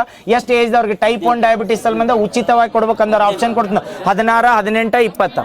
18 ಯಾಕೆ ಯಾವ 2 ಏಜ್ ಸ್ಲ್ಯಾಬ್ ಹೇಳಿ ಅಂದ್ರೆ 16 ಏಜ್ ಇದ್ದವ್ರಿಗೆ ಸೋಷಿಯಲ್ ಮೀಡಿಯಾ ಬ್ಯಾನ್, 18 ಏಜ್ ಇದ್ದವ್ರಿಗೆ ಟೈಪ್ 1 ಡಯಾಬಿಟೀಸ್ ಇರ್ತೈತಿಲ್ಲ ಅವ್ರ ಸಲ್ಮಂದಿ ಏನು ಕೊಡತ್ತಾರ ಉಚಿತವಾಗಿ ಇನ್ಸುಲಿನ್ಸ್ ವ್ಯಾಕ್ಸಿನ್ ಕೊಡತ್ತಾರ. ಈಗ ಹೇಳ್ರಿ ನೋಡು ಕರ್ನಾಟಕದಾಗ ಕರ್ನಾಟಕದಾಗ ಫಸ್ಟ್ ಟೈಮ್ ರೀಸೆಂಟ್ ಆಗಿ ಒಂದನ್ನ ಅಲೋ ಮಾಡ್ತಾರೆ. ಯಾವ್ದಂದ್ರೆ ಇನ್ಸುಲಿನ್ ಬರ್ತೈತೆ, ಅದು ಸೇಮ್ ಒಂದು ಕಂಟ್ರಿ ಇದನ್ನ ಒಂದು ಕಂಪ್ನಿ ಮಾಡ್ತೈತೆ ನೋಡಿ, ನೋವಾ ನಾರ್ಡಿಕ್ಸ್ ಅಂತ. ರೀಸೆಂಟ್ ಆಗಿ ವೀಕ್ಲಿ ಒಂದು ತಗೋದು ಶುಗರ್ ಕಂಟೆಂಟ್ ಮೇಂಟೈನ್ ಮಾಡಕ್ಕೆ ಯಾವ್ದು ಹೇಳ್ರಿ ನೋಡು, ಯಾವ್ದು ಆ ವೀಕ್ಲಿ ನೆನಪೈತಲ್ಲ. ಇದು ಕರೆಂಟ್ ಲಿಂಕ್ ಮಾಡಿ ನೆನಪಿಡ್ಬೇಕು. ಯಾಕಂದ್ರೆ ಡಯಾಬಿಟೀಸ್ ಅಂತ ಹೇಳಿದಿಲ್ಲ, ಟೈಪ್ 1 ಡಯಾಬಿಟೀಸ್ 18ಕ್ಕಿಂತ ಕೆಳಗಿದ್ದವ್ರಿಗೆ ಮಾಡಿದ್ವು. ರೀಸೆಂಟ್ ಆಗಿ ಕರ್ನಾಟಕದಾಗ ಇನಿಷಿಯೇಟಿವ್ ತರತ್ತಾರೆ. ಯಾಕಂದ್ರೆ ಇನ್ಸುಲಿನ್ ವ್ಯಾಕ್ಸಿನ್ ಅಂತ ಕರಿತೀವಲ್ಲ, ಯಾವ್ದಾರ ಊಟ ತಿಂದಿದ್ದು ಗ್ಲೂಕೋಸ್ ಇದ್ದಿದ್ದು ಗ್ಲೈಕೋಜನ್ ಆಗ್ಲಿಕ್ಕೆ ಅಲ್ಲಿ ಇನ್ಸುಲಿನ್ ಕೊಡಬೇಕಲ್ಲ. ಹಂಗೆ ಮಾಡ್ಬೇಕಾದ್ರೆ ಯಾಕಂದ್ರೆ ಫ್ಯಾಟ್ ಜಾಸ್ತಿ ಆಗಿರ್ತದೆ, ಶುಗರ್ ಕಂಟೆಂಟ್ ಜಾಸ್ತಿ ಆಗಿರ್ತದೆ. ಅದನ್ನ ಮ್ಯಾನೇಜ್ ಮಾಡೋ ಮೊದಲು ಹೆಂಗಿದ್ದು ಡೈಲಿ ಬೇಸಿಸ್ ಮೇಲೆ ತಗೋತೀರಿ. ಫಸ್ಟ್ ಟೈಮ್ ವೀಕ್ಲಿ ಬೇಸಿಸ್ ಮೇಲೆ ಒಂದು ಅಲೋ ಮಾಡ್ಯಾರ. ಯಾವ್ದಂದ್ರೆ ಅವೀಕ್ಲಿ ಅಲ್ಲ, ಅವೀಕ್ಲಿ ನೋವಾ ನಾರ್ಡಿಕ್ಸ್ ಕಂಪ್ನಿ ಅಂತ ಬರ್ತೈತಿ, ಅವ್ರ ಇದನ್ನ ಮಾಡ್ಯಾರ. ಅದು ನೆನಪಿಟ್ಕೋರಿ. ಕರ್ನಾಟಕದಾಗ ಟೈಪ್ 1 ಡಯಾಬಿಟೀಸ್ ಸಂಬಂಧ ಎಷ್ಟು ಏಜ್ ಅವ್ರಿಗೆ ರೀಸೆಂಟ್ ಆಗಿ ಫ್ರೀದಾಗ ಕೊಡತ್ತಾರ ಅಂದ್ರೆ 18 ನೆನಪಿರ್ತೈತಲ್ಲ. ಇನ್ನೊಂದು ಬರ್ತೈತ್ರಿ, ಇದೇನಂದ್ರ ಇದನ್ನ ಯಾವ್ದ NRC ಯೋಜನೆ ತರ್ತಾರೆ. ಇದೇಂದ್ರ ತೀವ್ರ ಅಪೌಷ್ಟಿಕತೆಯಿಂದ ಅವು ಒಳಗಾಗಿರ್ತಾರಲ್ಲ ಅಂತ ಮಕ್ಕಳ ಸಲ್ವಂದ NRC ಯೋಜನೆ ತಂದಾರ. ಇದು NRC ಅಂದ್ರೆ ಫುಲ್ ಫಾರ್ಮ್ ಏನು ಹೊಸದಾಗಿ ತಂದಿಲ್ಲ, ಅದನ್ನ ಇನಿಷಿಯೇಟಿವ್ ಏನ್ ಮಾಡತ್ತಾರ ಹೊಳ್ಳಿ ಯೂಸ್ ಮಾಡತ್ತಾರ. NRC ದಾಗ ಫುಲ್ ಫಾರ್ಮ್ನಾಗ ಐತೆ. ಪೌಷ್ಟಿಕಾಂಶ ಅಂದ್ರೆ ನ್ಯೂಟ್ರಿಷನ್, N ಅಂದ್ರೆ ನ್ಯೂಟ್ರಿಷನ್, R ಅಂದ್ರೆ ರಿವೈಟಲೈಸೇಷನ್, C ಅಂದ್ರೆ ಏನಂದ್ರೆ ಸೆಂಟರ್ ಅಂತ ಕರಿತೀವಿ. ಇವ್ನ ಏನ್ ಮಾಡತ್ತಾರ ಅಂದ್ರೆ ಕರ್ನಾಟಕದಾಗ ಅತಿ ಹಿಂದುಳಿದ ತಾಲೂಕುಗಳು ಯಾವಿರ್ತಾವು ಮತ್ತೆ ಎಲ್ಲಿ ಯಾವ ತಾಲೂಕುಗಳೊಳಗ ಪೌಷ್ಟಿಕ ಆಹಾರ ಕೊಡಕ್ಕಿರಂಗಿಲ್ಲ, ಅಲ್ಲಿ ಏನಾಗಿರ್ತೈತೆ ಅಂದ್ರೆ ಹುಡುಗರೊಳಗ ನ್ಯೂಟ್ರಿಷನ್ ಕಡಿಮೆ ಇರ್ತೈತೆ ಅಥವಾ ಪೌಷ್ಟಿಕಾಂಶ ಕಡಿಮೆ ಇರ್ತೈತಲ್ಲ ಅಂತ ಮಕ್ಕಳ ಸಲ್ಮಂದಿ ಏನ್ ತರತ್ತಾರ ಅಂದ್ರೆ NRC ಯೋಜನೆ ಅಂಡರ್ ಡೆವಲಪ್ ಮಾಡತ್ತಾರ. NRC ಕನ್ನಡದಾಗ ಹೇಳ್ಬಿಡ್ತೀನಿ ಏನಂದ್ರೆ ಪೌಷ್ಟಿಕ ಪುನಶ್ಚೇತನ ಕೇಂದ್ರಗಳ ಕರಿತಾರ. ಏನ್ ಕೇಳ್ಬೋದು ಅಂದ್ರೆ ಕರ್ನಾಟಕದಾಗ ಪೌಷ್ಟಿಕ ಪುನಶ್ಚೇತನ ಕೇಂದ್ರಗಳನ್ನ ಮಾಡತ್ತಾರ. ಎಷ್ಟು ತಾಲೂಕೊಳಗೆ ಮಾಡತ್ತಾರ ಅಂದ್ರೆ ಟೋಟಲ್ 63 ತಾಲೂಕನ್ನ ಇದನ್ನ ಕನ್ಸಿಡರ್ ಮಾಡ. ಇವು ಟಾಟಾ ನೆನಪಿರ್ತೈತಲ್ಲ ಏನ್ ಹೇಳತ್ ಹೇಳ್ರಿ. NRC ಫುಲ್ ಫಾರ್ಮ್ ನ್ಯಾಷನಲ್ ಅತ್ತ ನೋಡಿ ಇಲ್ಲಿ ಕೂತ್ ನ್ಯೂಟ್ರಿಷನಲ್ ರಿವೈಟಲೈಸೇಷನ್ ಸ್ಕೀಮ್. ಇವು ಯಾಕೆ ನ್ಯೂಟ್ರಿಷನ್ ಬಂದಾಗ ನೆನಪಿಟ್ಕೋರಿ ಅಂದ್ರೆ ಈಗ ಮಾತೃಪೂರ್ಣ ಯೋಜನೆ ಅದು ಇರ್ತಾವಲ್ಲ, ಸೆಂಟರ್ನ ಸ್ಕೀಮ್ ಅನ್ನ NRC ಅಂತ ಬರ್ತೈತಿ. ಏನಂದ್ರೆ ಪೌಷ್ಟಿಕಾಂಶ ಪುನಶ್ಚೇತನ ಕೇಂದ್ರ ಅಂತ ಕರಿತೀವಿ ಅಥವಾ ಪುನಶ್ಚೇತನ ಕೇಂದ್ರ ಅಂತ. ಇದು ಎದಕ್ ಮಾಡತ್ತಾರ ಅಂದ್ರೆ ಟೋಟಲ್ ಕರ್ನಾಟಕದಾಗ ಎಷ್ಟು ತಾಲೂಕುಗಳದಾವ ಅಂದಾಗ 239 ತಾಲೂಕುಗಳದಾವ. ಅದ್ರೊಳಗೆ ಓನ್ಲಿ ಏನಂದ್ರೆ 63 ತಾಲೂಕೊಳಗೆ ಏನ್ ಮಾಡತ್ತಾರ ಅತಿ ಹಿಂದುಳಿದವತ್ ಏನ್ ಮಾಡತ್ತಾರ ಅಲ್ಲಿ ಕನ್ಸಿಡರ್ ಮಾಡಿ ಪುನಶ್ಚೇತನ ಕೇಂದ್ರಗಳು ಮಾಡತ್ತಾರ. ಅಥವಾ ಕನ್ನಡದಾಗ ಕೇಳಿರ್ತಾನ ಕ್ವಶನ್, ಪೌಷ್ಟಿಕಾಂಶ ಪುನಶ್ಚೇತನ ಕೇಂದ್ರಗಳನ್ನ ಕರ್ನಾಟಕದಾಗ ಎಷ್ಟು ತಾಲೂಕೊಳಗೆ ಮಾಡತ್ತಾರ ಅಂದ್ರೆ 63 ತಾಲೂಕುಗಳು. ಟೋಟಲ್ ಕರ್ನಾಟಕದಾಗ ತಾಲೂಕು ಎಟ್ಟದಾವ ಅಂದ್ರೆ ಓಕೆ 239 ಬೆಂಕಿ. ನೆಕ್ಸ್ಟ್ ಇದು ಹೇಳ್ರಿ ಪ್ಯಾಲಿಯೇಟಿವ್ ಕೇರ್ ಅಂತ ಬರ್ತೈತಿ. ಇದು ರೀಸೆಂಟ್ ಆಗಿ ಇನಿಷಿಯೇಟಿವ್ ತಂದ್ರೆ ಇದು ಕರ್ನಾಟಕ ಬಜೆಟ್ನಾಗ ಮಾಡಿರ. ಪ್ಯಾಲಿಯೇಟಿವ್ ಕೇರ್ ಯಾವ ಸ್ಟೇಟ್ ದಿಂದ ನಾವು ಅಡಾಪ್ಟ್ ಮಾಡ್ಕೊಂಡ ಪ್ಯಾಲಿಯೇಟಿವ್ ಕೇರ್ಸ್ ಅಂತ ಮಾಡತ್ತಾರ ಕರ್ನಾಟಕದಾಗ ಕೇಳ್ತಾರ. ಯಾರ ವೆರಿ ಗುಡ್ ಕೇರಳ ಅದ್ ನೋಡ್ರಿ. ಪ್ಯಾಲಿಯೇಟಿವ್ ಕೇರ್ಸ್ ಅಂದ್ರೆ ಏನ್ ಹೇಳ್ರಿ. ಈ ಪ್ಯಾಲಿಯೇಟಿವ್ ಕೇರ್ ಹೆಂಗ್ ಆಶಾ ಕಾರ್ಯಕರ್ತರ ಕೇಳಿದ್ಲ, ಇದು ಹೊಸದ ಇನಿಷಿಯೇಟಿವ್. ಪ್ಯಾಲಿಯೇಟಿವ್ ಕೇರ್ ರೀಸೆಂಟ್ ಆಗಿ ಅಡಾಪ್ಟ್ ಮಾಡ್ಕೋಬೇಕಂದ್ರ ಇದು ಯಾಕಂತೇಳಿ ಈಗ ಹೆಂಗ್ ಪೌಷ್ಟಿಕಾಂಶ ಕಡಿಮೆ ಇದ್ದಿದ್ ಮಕ್ಕಳ ಸಲ್ಮಂದಿ ಯಾವ್ದು ಮಾಡ್ರ NRC ಐತೆ ಪೌಷ್ಟಿಕಾಂಶ ಪುನಶ್ಚೇತನ ಕೇಂದ್ರ ಮಾಡ್ರ. ಅಲ್ಲಿ ಏನ್ ಮಾಡ್ತಾರ ಅಂದ್ರೆ ಆ ಕೇಂದ್ರಗಳು ಇರ್ತಾವಲ್ಲ ಸೇಮ್ ಅಂಗನವಾಡಿ ಕೇಂದ್ರಗಳಿದ್ದಂಗೆ ಅವ್ರಿಗೆ ಚಿಕ್ಕಿ ತಿನ್ಸೋದು ಶೇಂಗಾ ತಿನ್ಸೋದು ಹಿಂಗ್ ಮಾಡಿ ಏನ್ ಮಾಡ್ತಾರ ಚಿಕ್ಕಿ ಶೇಂಗಾದ ಚಿಕ್ಕಿ ಇರ್ತಾವಲ್ಲ ಎರಡು ಒಂದ ಬಾಳೆಹಣ್ಣ ಇವೆಲ್ಲ ತಿನ್ನಿಸಿ ಏನ್ ಮಾಡ್ತಾರ ಪೌಷ್ಟಿಕಾಂಶನ ಇನ್ಕ್ರೀಸ್ ಮಾಡ್ತಾರೆ. ಸೇಮ್ ಹಂಗ ಪ್ಯಾಲಿಯೇಟಿವ್ ಕೇರ್ಸ್ ಅಂದ್ರೆ ಏನಂದ್ರ ನಮ್ ಕರ್ನಾಟಕದಾಗ ಹಳ್ಳಿಗಳು ಇರ್ತಾವ್ರಿ ಒಂದೊಂದು ಹಳ್ಳಿ ಒಳಗೆ. ಆ ಹಳ್ಳಿ ಒಳಗ ಒಬ್ಬೊಬ್ರು ಏನಿರ್ತಾವ ಅಂದ್ರೆ ಲಾಂಗ್ ಅಥವಾ ಇದನ್ನ ಅತಿ ದೀರ್ಘಾವಧಿ ಯಾವ ರೋಗದಿಂದ ಪೀಡಿತ ಹಾಕಿರ್ತಾರ. ಅವ್ರು ಏನಂದ್ರೆ ದವಾಖಾನಿಗೆ ಹೋಗಿರಂಗಿಲ್ಲ. ಬಟ್ ಅದೇನಂದ್ರೆ ದವಾಖಾನಿಗೆ ಹೋದ್ರು ರೋಗ ಕ್ಯೂರ್ ಹಾಕಿರಂಗಿಲ್ಲ ಅಥವಾ ಎದ್ದು ಅಡ್ಡಾಡಕ್ ಹಾಕಿರಲ್ಲ ಅಂತ ಸಿಚುವೇಶನ್ ಇರ್ತದಲ್ಲ. ಅವ್ರಿಗೆ ಏನ್ ಮಾಡ್ತಾರೆ ಅಂದ್ರೆ ಮಾನಸಿಕವಾಗಿ ಕುಂತಿರ್ತಾರಲ್ಲ ಅಂತವ್ರಿಗೆ ಹೆಲ್ಪ್ ಮಾಡ್ಬೇಕಂತ ಪ್ಯಾಲಿಯೇಟಿವ್ ಕೇರ್ಸ್ ಅಂತ ಬರ್ತೈತಿ. ಇದು ಯಾವ ಸ್ಟೇಟ್ ಅಂದ್ರೆ ಪ್ಯಾಲಿಯೇಟಿವ್ ಆರ್ಗನೈಸೇಷನ್ ಅಂತ ಬರ್ತೈತಿ. ಯಾವ್ದಂದ್ರೆ ಕೇರಳದ್ರಿ. ಆ ಇನ್ಸ್ಟಿಟ್ಯೂಷನ್ ಅವ್ರು ಏನ್ ಮಾಡ್ತಾರೆ ಅಂದ್ರೆ ಕೇರಳದಾಗ ಹೆಂಗಾರ ನಮ್ಗೆ ಗೊತ್ತೈತಿ ಲಿಟ್ರೇಸಿ ಜಾಸ್ತಿ ಇರ್ತೈತಿ, ಡಿಜಿಟಲ್ ಲಿಟ್ರೇಸಿ ಕೊಡ್ತೀವತ್ತಿಲ್ಲ. ಕೇರಳದಾಗ ಯಾರ ಮಾನಸಿಕ ಹಾಕಿರ್ತಾರ ಅಥವಾ ದೀರ್ಘಾವಧಿ ರೋಗ ಅಂದ್ರೆ ಅದು ರೋಗ ಪೂರ್ತಿ ಅವ್ರು ಡೆಮಾಲಿಶ್ ಮಾಡಿರಂಗಿಲ್ಲ ಅಥವಾ ಈ ಕಡೆ ಉಳ್ಯಾಕು ಬಿಡ್ತಿರಂಗಿಲ್ಲ ಸಾಯಕ್ಕೂ ಬಿಡ್ತಿರಂಗಿಲ್ಲ ನಡು ಇರ್ತೈತಿ ನೋಡಿ ಹಂಗಿದ್ದಂಗೆ. ಅದು ದೀರ್ಘಾವಧಿಯಾಗಿ ಇರ್ತೈತಿ. ಅದೇನಂದ್ರೆ ಅವ್ರು ಆಟೋಮೆಟಿಕ್ ಮಾನಸಿಕವಾಗಿ ಕುಂತಿರ್ತಾರಲ್ಲ ಅಂತವ್ರಿಗೆ ಏನ್ ಮಾಡ್ತಾರಂದ್ರೆ ಅವ್ರಿಗೆ ದವಾಖಾನಿಗೆ ಕರ್ಕೊಂಡ್ ಬರೋದು ಅದ ಇದ ಮಾಡೋದು ಆಗಂಗಿಲ್ಲ ಅಲ್ರಿ. ಅವ್ರಿಗೆ ಏನ್ ಮಾಡ್ತಾರಂದ್ರೆ ಮನಿಗೆ ಹೋಗಿ ಹೆಂಗ ಆಶಾ ಕಾರ್ಯಕರ್ತರು ಇರ್ತಾರ ಕಾರ್ಯಕರ್ತರು ಇರ್ತಾರಲ್ಲ ಅಂತ ನರ್ಸ್ಗಳಿಗೆ ಟ್ರೈನ್ ಮಾಡ್ತಿರ್ತಾರೆ ಯಾರಂದ್ರೆ ಪ್ಯಾಲಿಯೇಟಿವ್ ಆರ್ಗನೈಸೇಷನ್ದವ್ರು. ಅವ್ರು ಏನ್ ಮಾಡ್ತಾರೆ, ಪ್ಯಾಲಿಯೇಟಿವ್ ಕೇರ್ ಅಂತಂದಿಲ್ಲ, ಆ ಕೇರ್ ಅಂದ್ರೆ ಅವ್ರು ಏನ್ ಮಾಡ್ತಾರೆ ಅಂದ್ರೆ ಮನಿಗೆ ಹೋಗಿ ಅವ್ರಿಗೆ ಟ್ರೀಟ್ಮೆಂಟ್ ಕೊಡ್ತಾರೆ. ಇದ್ರೊಳಗೆ ಇನ್ನೊಂದು ಉದ್ದೇಶ ಏನಂದ್ರೆ ಈ ಟ್ರೀಟ್ಮೆಂಟ್ದಾಗ ಪ್ಯಾಲಿಯೇಟಿವ್ ಕೇರ್ನಾಗ ಮನಿಗೆ ಹೋಗಿ ಅವ್ರಿಗೆ ಡೈರೆಕ್ಟ್ ರೋಗನ ದೀರ್ಘಾವಧಿ ಐತಿ ನಿನ್ಗೆ ಪಟ್ನ ಕ್ಯೂರ್ ಮಾಡ್ತಂತ ಮಾಡಂಗಿಲ್ಲ. ಇವ್ರು ಏನ್ ಮಾಡ್ತಾರೆ ಅಂದ್ರೆ ಅದು ಹೆಂಗೋ ಅವ್ರಿಗೆ ಗೊತ್ತಿರ್ತದೆ ದೀರ್ಘಾವಧಿಯಾಗಿ ಇರುದೈತೆ, ಬಟ್ ಅವ್ರಿಗೆ ಏನ್ ಮಾಡ್ತಾರೆ ಅಂದ್ರೆ ಮನ್ಯಾನವ್ರಿಗೆಲ್ಲ ಆತ್ಮಸ್ಥೈರ್ಯ ಕೊಡ್ತಾರೆ, ಅಥವಾ ಅವ್ರಿಗೆ ಏನಂದ್ರೆ ಮಾನಸಿಕ ಸ್ಥಿತಿದಿಂದ ಹೊರಗೆ ತರಕ್ ಧೈರ್ಯ ತುಂಬು ಸಲ್ಮಂದ್ ಮಾಡಿದ್ದು ಏನಂದ್ರೆ ಪ್ಯಾಲಿಯೇಟಿವ್ ಕೇರ್. ಅಥವಾ ಈಗ ಹೆಂಗ್ ನಾವು ನಿಮಾನ್ಸ್ದಾಗ ಟೆಲಿಮನಸತ್ ಮಾಡಿ ಹೆಂಗ್ ಮಾನಸಿಕ ಸ್ಥೈರ್ಯ ತುಂಬ್ತಾರಲ್ಲ, ಸೇಮ್ ಹಂಗ ಪ್ಯಾಲಿಯೇಟಿವ್ ಕೇರ್ ಬರ್ತೈತಿ. ಇದ್ರ ರಿಲೇಟೆಡ್ ಏನೇ ಕೇಳೋ, ಪ್ಯಾಲಿಯೇಟಿವ್ ಕೇರ್ ಯಾವ ಸ್ಟೇಟ್ ಅಂದ್ರೆ ಇದು ಕೇರಳದ. ಅದನ್ನ ರೀಸೆಂಟ್ ಆಗಿ ಕರ್ನಾಟಕದಾಗ ಏನೈತಲ್ಲ ದೀರ್ಘಾವಧಿ ರೋಗಗಳಿಂದ ಯಾರು ಬಳಲ್ತಿರ್ತಾರಲ್ಲ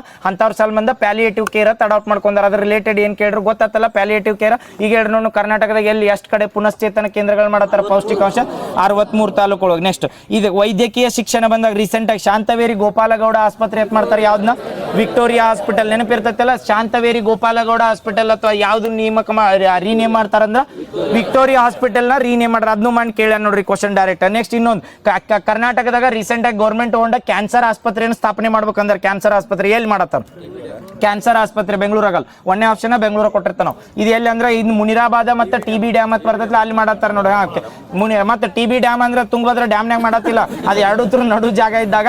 ಮುನಿರಾಬಾದ್ ಯಾವ್ದಕ್ಕೂ ಫೇಮಸ್ ಇದೆ, ಯಾವ್ದು ಪೊಲೀಸ್ ಟ್ರೈನಿಂಗ್ ಸೆಂಟರ್ ಅಲ್ಲಿ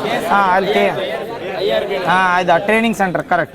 ಆ ಟ್ರೈನಿಂಗ್ ಸೆಂಟರ್ ಐತಲ್ರಿ ಅಲ್ಲೇ ನೋಡಿ ಮುನಿರಾಬಾದ ಮತ್ತೆ TB ಡ್ಯಾಮ್ ನಡು ಪ್ಲೇಸ್ ತಗೊಂಡಾರ. ಅಲ್ಲಿ ಏನ್ ಮಾಡತ್ತಾರ ಅಂದ್ರೆ ಕರ್ನಾಟಕದಾಗ ಕ್ಯಾನ್ಸರ್ ಆಸ್ಪತ್ರೆ. ಈ ಕ್ವಶನ್ ಏನ್ ಕೇಳಿರ್ತಾರ ಅಂದ್ರೆ ಕರ್ನಾಟಕದ ಮೊದಲ ಇದನ್ನದು ಕೇಳಂಗಿಲ್ಲ. ಇತ್ತೀಚೆಗೆ ಸಿದ್ದರಾಮಯ್ಯ ಅವರು ಮಂಡನೆ ಮಾಡಿದ ಬಜೆಟ್ ಒಳಗೆ 2026-27 ಕರ್ನಾಟಕದಾಗ ಕ್ಯಾನ್ಸರ್ ಆಸ್ಪತ್ರೆ ಸ್ಥಾಪನೆ ಮಾಡ್ಬೇಕಂದ್ರೆ ಎಲ್ಲಿ ಮಾಡತ್ತಾರ ಕೇಳ್ತಾನೆ. ಎಲ್ಲಿ ಅಂದ್ರ ಎಲ್ಲಿ ಕೊಪ್ಪಳ. ಅದನ್ನ ಒಟ್ಟ ಡಿಸ್ಟಿಕ್ ಒಂದೇ ಕೊಪ್ಪಳ. ಕರೆಕ್ಟ್. ಮುನಿರಾಬಾದ ಮತ್ತೆ TB ಡ್ಯಾಮ್ ನಡು ನೆನಪಿರ್ತೈತಲ್ಲ. ಇದೇ ಹೇಳಿ ನೆನಪೈತಿ. ತುಂಗಭದ್ರಾ ಡ್ಯಾಮ್ ಮತ್ತೆ ಹತ್ತಿ ಕಿರಣಿ ಅಂತೇಳಿ ಏನ್ ಮಾಡತ್ತಾರ ಹೇಳ್ರಿ ಹೋತನ್ ಮೇಲಿಂದ ಏನ್ ಮಾಡತ್ತಾರ ಶರಾವತಿ ಪಂಪ್ ಅಲ್ಲಿ ಬರ್ತಾನ. ನಾವು ತುಂಗಭದ್ರಾ ಅಂತ ಹೇಳಿ ಶರಾವತಿ ಪಂಪ್ ತಂದ್ ನೋಡು. PPN ಫುಲ್ ಫಾರ್ಮ್ ಹೇಳಿಗ ಪ್ರೆಷರೈಸ್ಡ್ ಪೈಪ್ಡ್ ನೆಟ್ವರ್ಕ್ ಎಲ್ಲಿ ಮಾಡತ್ರ ಹತ್ತಿ ಕಿರಣಿ ಮತ್ತ ಇರ್ಲಿ ಒಟ್ಟು ಅಂಜಿಸ್ತೇನೆ ಅವ್ನು ಪಾಪ.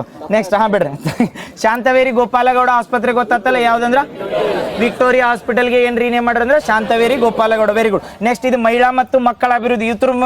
ಇದ್ರದ್ದು KA ಇದು ಫೇವ್ರೇಟ್ ನೋಡ್ರಿ. ಮಹಿಳಾ ಮತ್ತು ಮಕ್ಕಳ ಅಭಿವೃದ್ಧಿ ಒಂದು 2-3 ಕ್ವಶನ್ ಹಾಕತ್ತಾರ. ನೆಕ್ಸ್ಟ್ ಅದ್ರ ಬಂದಾಗ ನೆಕ್ಸ್ಟ್ ಮಾದಕ ವ್ಯಸನ. ಇದನ್ನ ನೋಡ್ರಿ, ಮಾದಕ ವ್ಯಸನಗಳ ಪುನರ್ವಸತಿ ಕೇಂದ್ರ ಅಂತ ಮಾಡತ್ತಾರ. ಮಾದಕ ವ್ಯಸನಗಳ ಪುನರ್ವಸತಿ ಕೇಂದ್ರ ಇವು ಎರಡು ಕನ್ಫ್ಯೂಸ್ ಆಕಾರಲ್ಲ.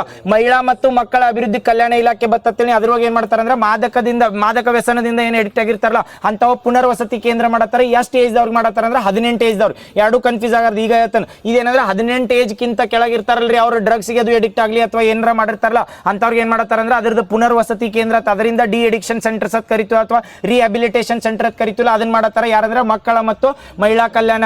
ಇದೇನ ಮಕ್ಕಳ ಮತ್ತು ಮಹಿಳಾ ಮತ್ತು ಮಕ್ಕಳ ಕಲ್ಯಾಣ ಇಲಾಖೆ ಅಂತ ಬರ್ತೈತಿ, ಅವ್ರು ಮಾಡತ್ತಾರ. ಇನ್ನೊಂದೇನಂದ್ರೆ ಕಾರಾಗೃಹ ಇಲಾಖೆ ಬರ್ತೈತಿ, ಅದ್ರೊಳಗೂ ವ್ಯಸನ ಮುಕ್ತ ಕೇಂದ್ರ ಅಂತ ಮಾಡತ್ತಾರ. ಅದು ಓನ್ಲಿ ಒಂದ ಕಾರಾಗೃಹದಾಗ ಮಾಡತ್ತಾರ. ಎಲ್ಲಂದ್ರ ಬೆಂಗಳೂರಿನ ಪರಪ್ಪನಾಗ್ರಹ. ಇವು ಎರಡು ಕನ್ಫ್ಯೂಸ್ ಆಗಬಾರ್ದು ಅಂತ ಹೇಳಿ ಅದ್ರ ಸಲ್ಬಂದ್ ಮಕ್ಕಳ ಮತ್ತು ಮಹಿಳಾ ಮತ್ತು ಮಕ್ಕಳ ಕಲ್ಯಾಣ ಇಲಾಖೆ ಬರ್ತೈತಿ. ಅವ್ರು ಏನ್ ಮಾಡತ್ತಾರ 18 ಏಜ್ ಕಿಂತ ಕೆಳಗೆ ಯಾರು ಡ್ರಗ್ಸ್ ಅದು ಎಡಿಕ್ಟ್ ಆಗಿರ್ತಾರಲ್ಲ ಅವ್ರಿಗೆ ರಿಹ್ಯಾಬಿಲಿಟೇಷನ್ ಸೆಂಟರ್ ಮಾಡತ್ತಾರ. ಇನ್ ಕಾರಾಗೃಹ ಇಲಾಖೆ ಅಂತ ಬರ್ತೈತಿ, ಅದು ಮುಂದೆ ಬರ್ತೈತಿ. ಈಗ ಬರೀ ಏನಂದ್ರೆ ಮಹಿಳಾ ಮತ್ತು ಮಕ್ಕಳ ಕಲ್ಯಾಣ ಇಲಾಖೆದಾಗ ಅದು ಯಾವ್ದಂದ್ರೆ 18 ಏಜ್ ಕಿಂತ ಕೆಳಗಿದ್ದವ್ರಿಗೆ ಏನಂದ್ರೆ ರಿಹ್ಯಾಬಿಲಿಟೇಷನ್ ಸೆಂಟರ್ ಅಥವಾ ಪುನಶ್ಚೇತನ ಕೇಂದ್ರ ಅಂತ ಕರಿತೀವಿ. ನೆನಪಿರ್ತೈತಲ್ಲ.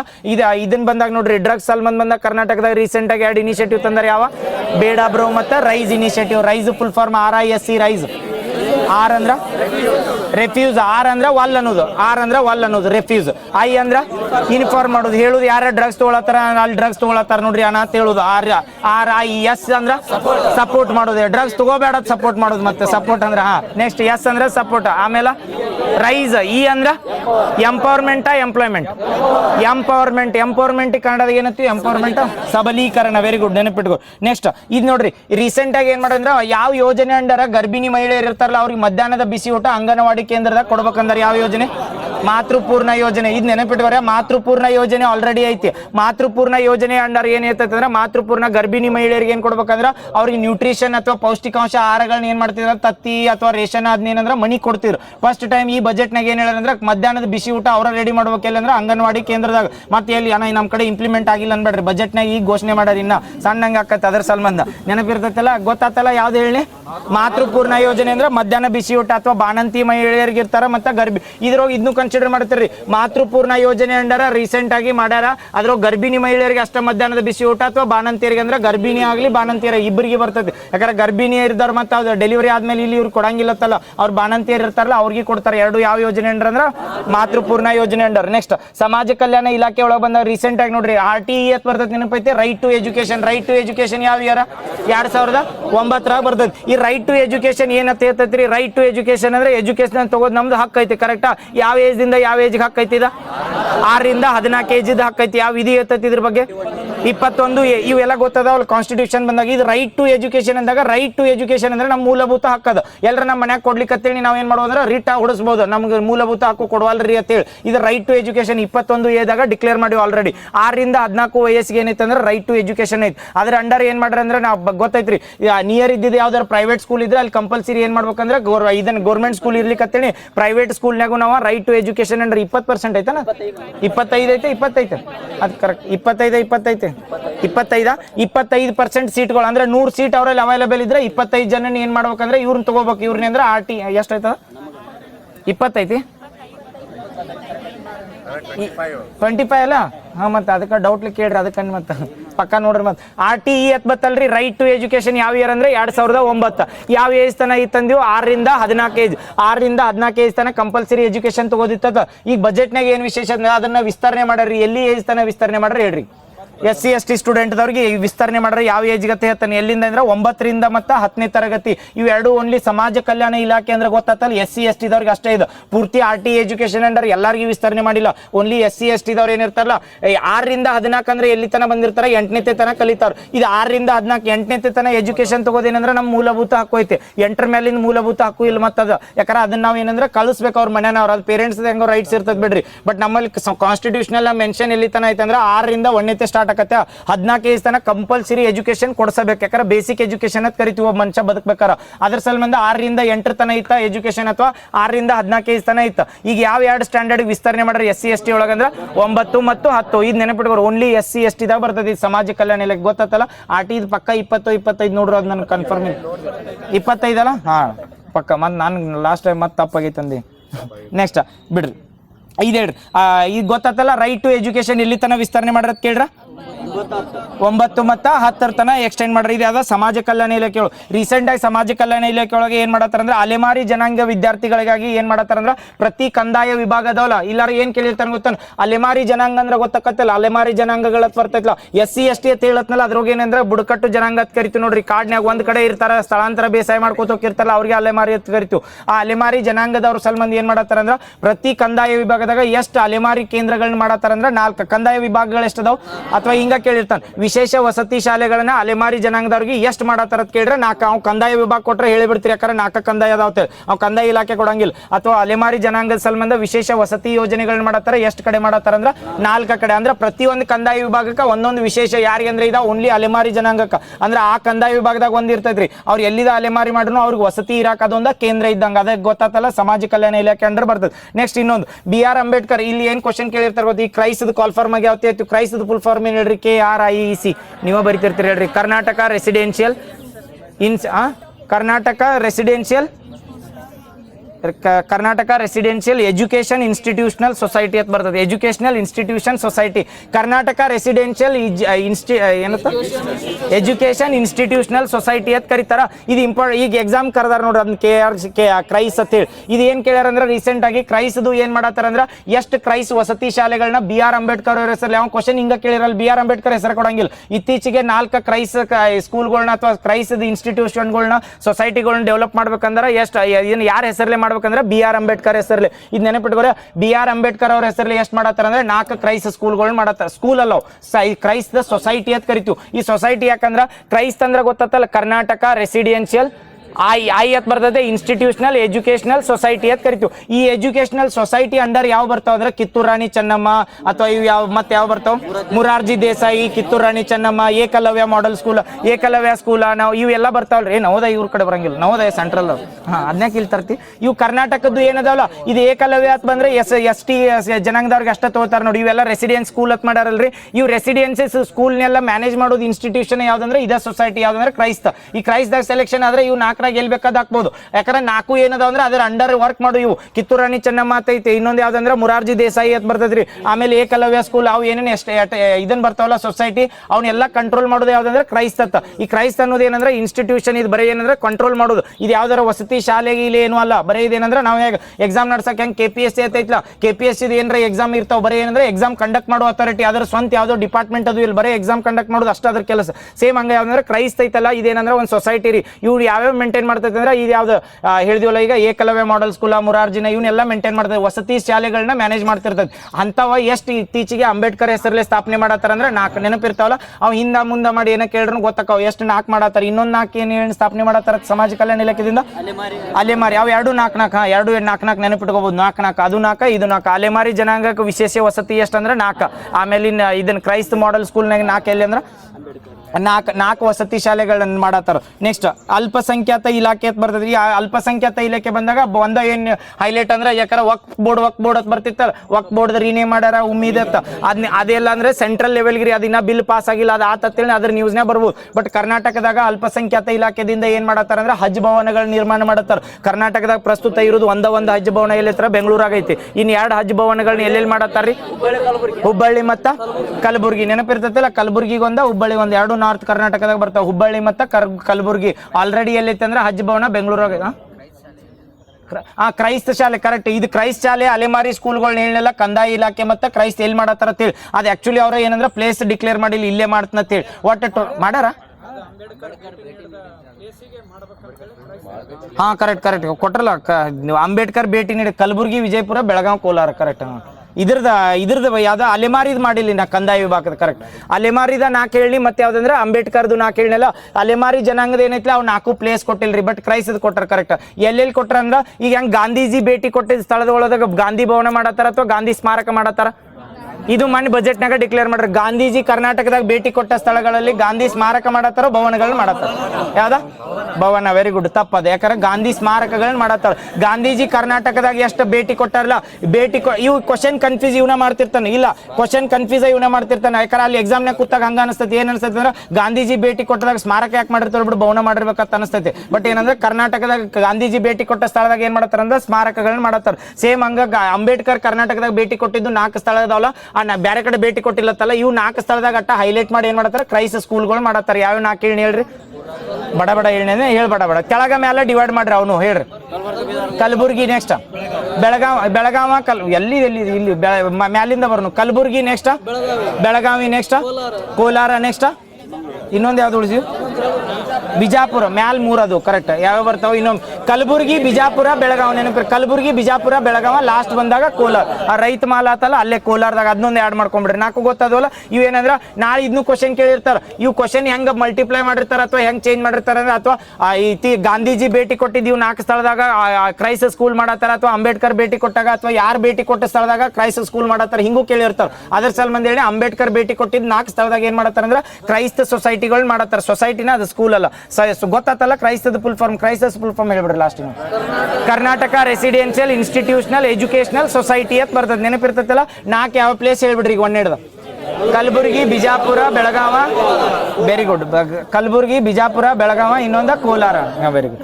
ನೆಕ್ಸ್ಟ್ ಅಲ್ಪಸಂಖ್ಯಾತರದ ಬಂದಾಗ ಏನಂತ ಹೇಳಿದ್ರಿ? ಅಲ್ಪಸಂಖ್ಯಾತ ಇಲಾಖೆ ಬಂದಾಗ ಹಜ್ ಭವನ ಮಾಡತ್ತಾರ. ಎಲ್ಲೆಲ್ಲಿ ಮಾಡತ್ತಾರ ಅಂದ್ರೆ ಹುಬ್ಬಳ್ಳಿ ಮತ್ತ ಕಲಬುರ್ಗಿ. ಯಾಕಂದ್ರೆ ಬೆಂಗಳೂರೊಳಗೆ ಆಲ್ರೆಡಿ ಐತಿ ಹಜ್ ಭವನ ಅನ್ನೋದು. ಇದೇನು ಸೌದಿ ಅರೇಬಿಯಾಕ್ಕೆ ಹೋಗಾರಲ್ಲ, ಸೌದಿ ಅರೇಬಿಯಾ ಕಳಿಸ್ಬೇಕಾರೆ ಅದ ಹಜ್ ಭವನದಿಂದ ಇದನ್ನ ಮಾಡ್ತಿರ್ತಾರೆ, ಇನಾಗ್ರೇಟ್. ಅಲ್ಲಿ ಹಜ್ ಭವನ ಹೆಂಗೈತಿಲ್ಲ ಹಂಗ ಮುಸ್ಲಿಂ ಸಂಬಂಧ ಇತ್ತೀಚೆಗೆ 2 ಹಜ್ ಭವನಗಳು ಮಾಡ್ಬೇಕಂದ್ರೆ ಎಲ್ಲೆಲ್ಲಿ ಮಾಡತ್ತಾರ ಅಂದ್ರೆ ಹುಬ್ಬಳ್ಳಿ ಮತ್ತ ಕಲಬುರ್ಗಿ. Very good. ನೆಕ್ಸ್ಟ್ ಇದು ಬಂದಾಗ ಇನ್ನು ವಸತಿ ಇಲಾಖೆ ಬರ್ತೇಳಿ. ರೀಸೆಂಟ್ ಆಗಿ ವಸತಿ ಇಲಾಖೆದವರು ಸೂರ್ಯಗ್ರಾಮನಲ್ಲಿ ಒಂದು ಇನಿಷಿಯೇಟಿವ್ ತಂದಾರ. ಯಾವ್ದು ಮಾಡತ್ತಾರ? ಸೂರ್ಯಗ್ರಾಮದಾಗ ಏನ್ ಡೆವಲಪ್ ಮಾಡತ್ತಾರ? ಇದು ಎದ್ರ ಸಲ್ಮಾನ್ ಅಂದ್ರೆ ನಾಳೆ ಕೇಳಿರ್ತಾರ್ರಿ. ಸೂರ್ಯಗ್ರಾಮಲ್ಲ ವಸತಿ ಇಲಾಖೆ ಒಳಗೆ ಇದನ್ನ ಮೆನ್ಷನ್ ಯಾಕೆ ಮಾಡ್ರ ಅಂದ್ರೆ ಯುವ ಮತ್ತು ಸಬಲೀಕರಣ ಇಲಾಖೆ ಒಳಗೆ ಮಾಡ್ಬೇಕಿತ್ತು. ಬಟ್ ಯುವ ಮತ್ತು ಸಬಲೀಕರಣ ಇಲಾಖೆ ಇದ್ರೊಳಗೆ ಫಂಡ್ ಮಾಡತ್ತಿಲ್ಲ. ಯಾರು ಮಾಡತ್ತಾರ ಅಂದ್ರೆ ವಸತಿ ಇಲಾಖೆದವ್ರು. ಯಾರು ಮಾಡತ್ತಾರ ಹೇಳ್ರಿ? ಸೂರ್ಯಗ್ರಾಮದಾಗ ಭಾರತದ 2ನೇ ಅತಿ ದೊಡ್ಡ ಕ್ರಿಕೆಟ್ ಸ್ಟೇಡಿಯಂ ಮಾಡ್ಬೇಕಂದ್ರೆ ಯಾರು ಮಾಡತ್ತಾರ ಫಂಡ್? ಯಾರ್ರಿ? ಗೃಹ ಮಂಡಳಿ. ಅದೇ ವಸತಿ ಇಲಾಖೆ ಅಂಡರ್ ಬರ್ತೈತಲ್ಲ, ಕರ್ನಾಟಕ ಹೌಸಿಂಗ್ ಬೋರ್ಡ್ ಅಂತ ಕರಿತೀವಲ್ಲ, ಅವ್ರು ಫಂಡ್ ಮಾಡತ್ತಾರ. ನೆನಪೈತಲ್ಲ? ಸೂರ್ಯಗ್ರಾಮ ಅಂತ ಎಲ್ಲಿ ಬರ್ತೈತಿ? ಬೆಂಗಳೂರು ನಗರ, ಬೆಂಗಳೂರು ಗ್ರಾಮಾಂತರ, ಬೆಂಗಳೂರು ನಗರದ ಆನೆಕಲ್ಲು ಅಂತ ಬರ್ತೈತಿ. ಅಲ್ಲೇ ಸೂರ್ಯಗ್ರಾಮ ಅಂತ ಕರಿತೀವಿ. ಅದಕ್ಕೆ ಸೂರ್ಯಗ್ರಾಮ ಅಲ್ಲ ಹೆಸರು. ಸೂರ್ಯಗ್ರಾಮ ಭಾರತದ ಗ್ರಾಮನಾಥ್ನ ಸೂರ್ಯನಗರ ಅಂತ ಕರಿತೀವಿ. 2ನೇದು ಭಾರತದ ಅತಿ ಎಲ್ಲರ ಜಾರಿಗೆ ಬಂದ್ರೆ 2ನೇದು ಯಾವ ಇಯರ್? 2027 ಹೇಳ್ಯಾರನ. 27 ಎರಡು ವರ್ಷದಾಗ ಮಾಡ್ತಂದಾರಲ್ಲ ಮಾಡ್ಲಿ ಒಟ್ಟು ನೋಡು. ಬಟ್ ನೆನಪಿಟ್ಕೋರಿ ಎಲ್ಲಿ ಮಾಡತ್ತಾರ ಅಂದ್ರೆ KHB ಇದನ್ನ ಸೂರ್ಯಗ್ರಾಮ ಅಂತ ಬರ್ತೈತಿ. ಎಲ್ಲಿ ಅಂದ್ರೆ ಬೆಂಗಳೂರು ನಗರದಾಗ ಬರ್ತೈತಿ. ಅಲ್ಲಿ ಏನ್ ಮಾಡತ್ತಾರ ಅಂದ್ರೆ ವಸತಿ ಇಲಾಖೆದವರು ಫಸ್ಟ್ ಟೈಮ್ ಇವು ಕ್ವಶನ್ ಏನ್ ಕನ್ಫ್ಯೂಸ್ ಮಾಡಿರ್ತಾರ ಅಂದ್ರೆ ಇತ್ತೀಚೆಗೆ ಭಾರತದ 2ನೇ ಅತಿ ದೊಡ್ಡ ಕ್ರಿಕೆಟ್ ಕ್ರೀಡಾಂಗಣ ಮಾಡತ್ತಾರ.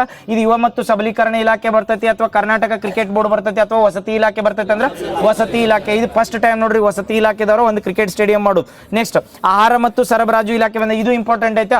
ಅನ್ನಭಾಗ್ಯ ಯೋಜನೆ ಅಂಡರ ಸೆಂಟ್ರಲ್ ದಿಂದ ಮತ್ತು ಸ್ಟೇಟ್ ದಿಂದ ಗ್ಯಾರಂಟಿ ಇತ್ತು ರೀ. ಅನ್ನಭಾಗ್ಯ ಯೋಜನೆ ಗ್ಯಾರಂಟಿ ಇತ್ತಂದ್ರಲ್ಲ ಅದ್ರೊಳಗೆ 5 kg ಹೆಚ್ಚು ಕೊಡ್ತಂದ್ರೆ ಸೆಂಟ್ರಲ್ ದಿಂದ ಆಲ್ರೆಡಿ 5 kg ಇತ್ತು, ಅದ್ರ ಜೋಡ 5 kg ಕೊಡ್ತಂದ್ರೆ ಆ 5 kg ಬದಲಾಗಿ ರೀಸೆಂಟ್ ಆಗಿ ಏನ್ ಕೊಡತ್ತಾರ ಇಂದಿರಾ ಕಿಟ್. ಇವು ಕ್ವಶನ್ ಹಿಂಗ್ ಕೇಳ್ರೆ ಇಂದಿರಾ ಕಿಟ್ಟ ರಾಜೀವ್ ಗಾಂಧಿ ಕಿಟ್ಟ ಅವು ಇವು ಹೆಸರು ಕೊಟ್ಟಿರ್ತಾನೆ. ಯಾರಂದ್ರೆ ಇಂದಿರಾ ಕಿಟ್ ಅಂತ ಕೊಡತ್ತಾರ. ಪೂಜಾ ಗಾಂಧಿ ಕಿಟ್ಟ ಎಲ್ಲಿ ತರ್ತಿರ್ತಾನೆ.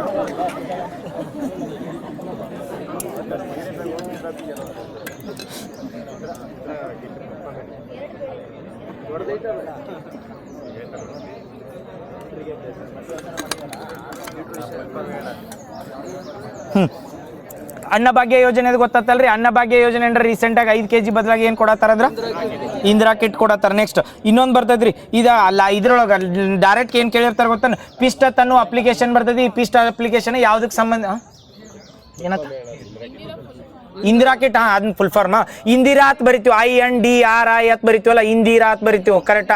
ಐ ಅಂದ್ರ ಇಂಟಿಗ್ರೇಟೆಡ್, N ಅಂದ್ರ ನ್ಯೂಟ್ರಿಷನ್, D ಅಂದ್ರ ಡಯಟ್ರಿ. ಇಂದಿರಾ ಅಂತ ಬರಿತೀವಿ. D ಆದ್ಮೇಲೆ ಇನ್ನೊಂದು I ಬರ್ತದೆ. I ಅಂದ್ರ revitalisation. Indira INDRI correct. Indira ಅಂತ ಬರ್ತೈತಲ್ಲ INDR. I ಅಂದ್ರ ಇಂಟಿಗ್ರೇಟೆಡ್, N ಅಂದ್ರ ನ್ಯೂಟ್ರಿಷನ್, D ಅಂದ್ರ ಡಯಟ್ರಿ, ರಿವೈಟಲೈಸೇಷನ್ ಫಾರ್ ಅನ್ನಭಾಗ್ಯ ಯೋಜನೆ ಅಂತ ಬರ್ತದೆ. ಆ ಹೆಸರಿನಾಗ ಅನ್ನಭಾಗ್ಯ ಯೋಜನೆನ ಮೆನ್ಷನ್ ಮಾಡ್ಯಾರ. ಅದ ಇಂದಿರಾ ಕಿಟ್. ಹೇಳ್ರಿ ಏನತ್ತ ಇಂದಿರಾ ಕಿಟ್ ಅಂದ್ರೆ 5 kg ಬದಲಾಗಿ ಏನ್ ಕೊಡತ್ತಾರ 132 182 ರೂಪಾಯಿ ಕೊಡ್ತೀರ. ಅದ್ರ ಬದಲಾಗಿ ಏನ್ ಮಾಡತ್ತಾರ ಅಂದ್ರ ಇಂದಿರಾ ಕಿಟ್ ಕೊಡತ್ತಾರ. ಏನ್ ಬೇಕಾದ್ ಕೇಳಿ ಅವ್ರು ನೆನಪಿರ್ತೈತಲ್ಲ ಅನ್ನಭಾಗ್ಯ ಯೋಜನೆ. ಈಗ ಆಹಾರ ಇಲಾಖೆ ಒಳಗೆ ಬಂದಾಗ ಪಿಸ್ಟ್ ಅಂತ ಅಪ್ಲಿಕೇಶನ್ ಬರ್ತೈತಿ. ಪಿಸ್ಟ್ ಅಂತ ಹೇಳಿ ಏನು ಫಿಸ್ಟ್ ಅದನ್ನ ಮುಂದಿನ ಹೇಳತ್ತೇನೆ ನಾ ಇದು ಹಿಂದಿಂದ ಏನು ಹೇಳಿದೆ. ಕರೆಕ್ಟ್. ಫಿಸ್ಟ್ ಅಂತ ಬರ್ತೈತೆ ನೋಡ್ರಿ. FIST application. ಇದು ಯಾವ್ದಕ್ಕೆ ಸಂಬಂಧಿಸಿರ್ತೈತೆ ಅಂತೇಳಿ. ಈ ಫ್ರೂಟ್ಸ್ ID ಅಂತ ತಂದಿದ್ರ ಅಂತ ಹೇಳಿದ್ದು. ಫ್ರೂಟ್ಸ್ ID ಯಾರು ತಂದಿದ್ರಿ? ರೈತರ ಸಲ್ಮಾನ್ ಫ್ರೂಟ್ಸ್ ID ತಂದಿರಿ. ಇದು ನೆನಪೈತಲ್ಲ. ಈಗ ಏನ್ ಕೇಳಿರ್ತಾರ ಅಂದ್ರೆ ಫಿಸ್ಟ್ ಅಂತ ಬರ್ತದೆ. ಈ ಫಿಸ್ಟ್ ಅಪ್ಲಿಕೇಶನ್ ಯಾವ್ದಕ್ಕೆ ಸಂಬಂಧಿಸೈತೆ ಅಥವಾ ಯಾವ ಇಲಾಖೆ ಅಂಡರ್ ಬರ್ತೈತೆ ಅಂತ ಕೇಳ್ತಾರ. ಆಹಾರ ಇಲಾಖೆ ಅಂಡರ್ ಬರ್ತೈತ್ರಿ. ಇವ್ರು ಏನ್ ಮಾಡ್ತಾರ ಅಂದ್ರೆ ಫಿಸ್ಟ್ FIST ಅಂತ ಬರ್ತೈತ್ಲ ಏನತ್ತಾರ ಅಂದ್ರೆ financial and stock accounting system ಅಂತ ಕರಿತೀವಿ. FIST ಅದು ಹೆಸರಿನಾಗ ಇಲ್ಲ ಬಟ್ ನೆನಪಿಟ್ಕೊಂಡು financing and stock accounting system ಅಂತ ಕರೀತಾರೆ. ಇದು ಇಂಪಾರ್ಟೆಂಟ್ ಎದಕ್ಕಂದ್ರ ಹೇಳ್ರಿ ಏನತ್ತ ಏನು ಮಾತಾಡ್ತಿರ್ಲಿಲ್ಲ. ಫಿಸ್ಟ್ ಬೇಡ ಫಿಸ್ಟ್ ಅಂತ ಬರ್ತೈತಿಲ್ಲ financial and stock accounting system ಅಂತ ಕರಿತೀವಿ. ಇದು ಏನ್ ಮಾಡ್ತಿರ್ತಾರೆ ಅಂದ್ರೆ ಕರ್ನಾಟಕದಾಗ ಈಗ ಏನ್ ಮಾಡ್ತಾರೆ ರೇಷನ್ ಅದು ಅವೈಲೇಬಲ್ ಇರ್ತೈತ್ರಿ. ಇದು ಡೈರೆಕ್ಟ್ ನೆನಪಿಟ್ಕೋರೆ. ಫ್ರೂಟ್ಸ್ ID ಹೆಂಗಂದ್ರೆ ರೈತರಿಗೆ ಒಂದು ID ಏನ್ ಕೊಡತ್ತಾರಲ್ಲ ರೈತರ ID ಮೇಲೆ ಏನ್ ಮಾಡ್ಬೋದು ಎಲ್ಲರ ಲೋನ್ ತಗೋಬೇಕಾದ್ರೆ ರೈತರ ID ಇರ್ತೈತಿ. ಡೈರೆಕ್ಟ್ ಈ ID ಮೇಲೆ ಅವ್ರ ಹೆಸರಲ್ಲೇ ಹೊಲ ಎಟ್ಟೈತಿ ಏನಿಲ್ಲ direct ಸಿಗ್ತೈತಲ್ಲ.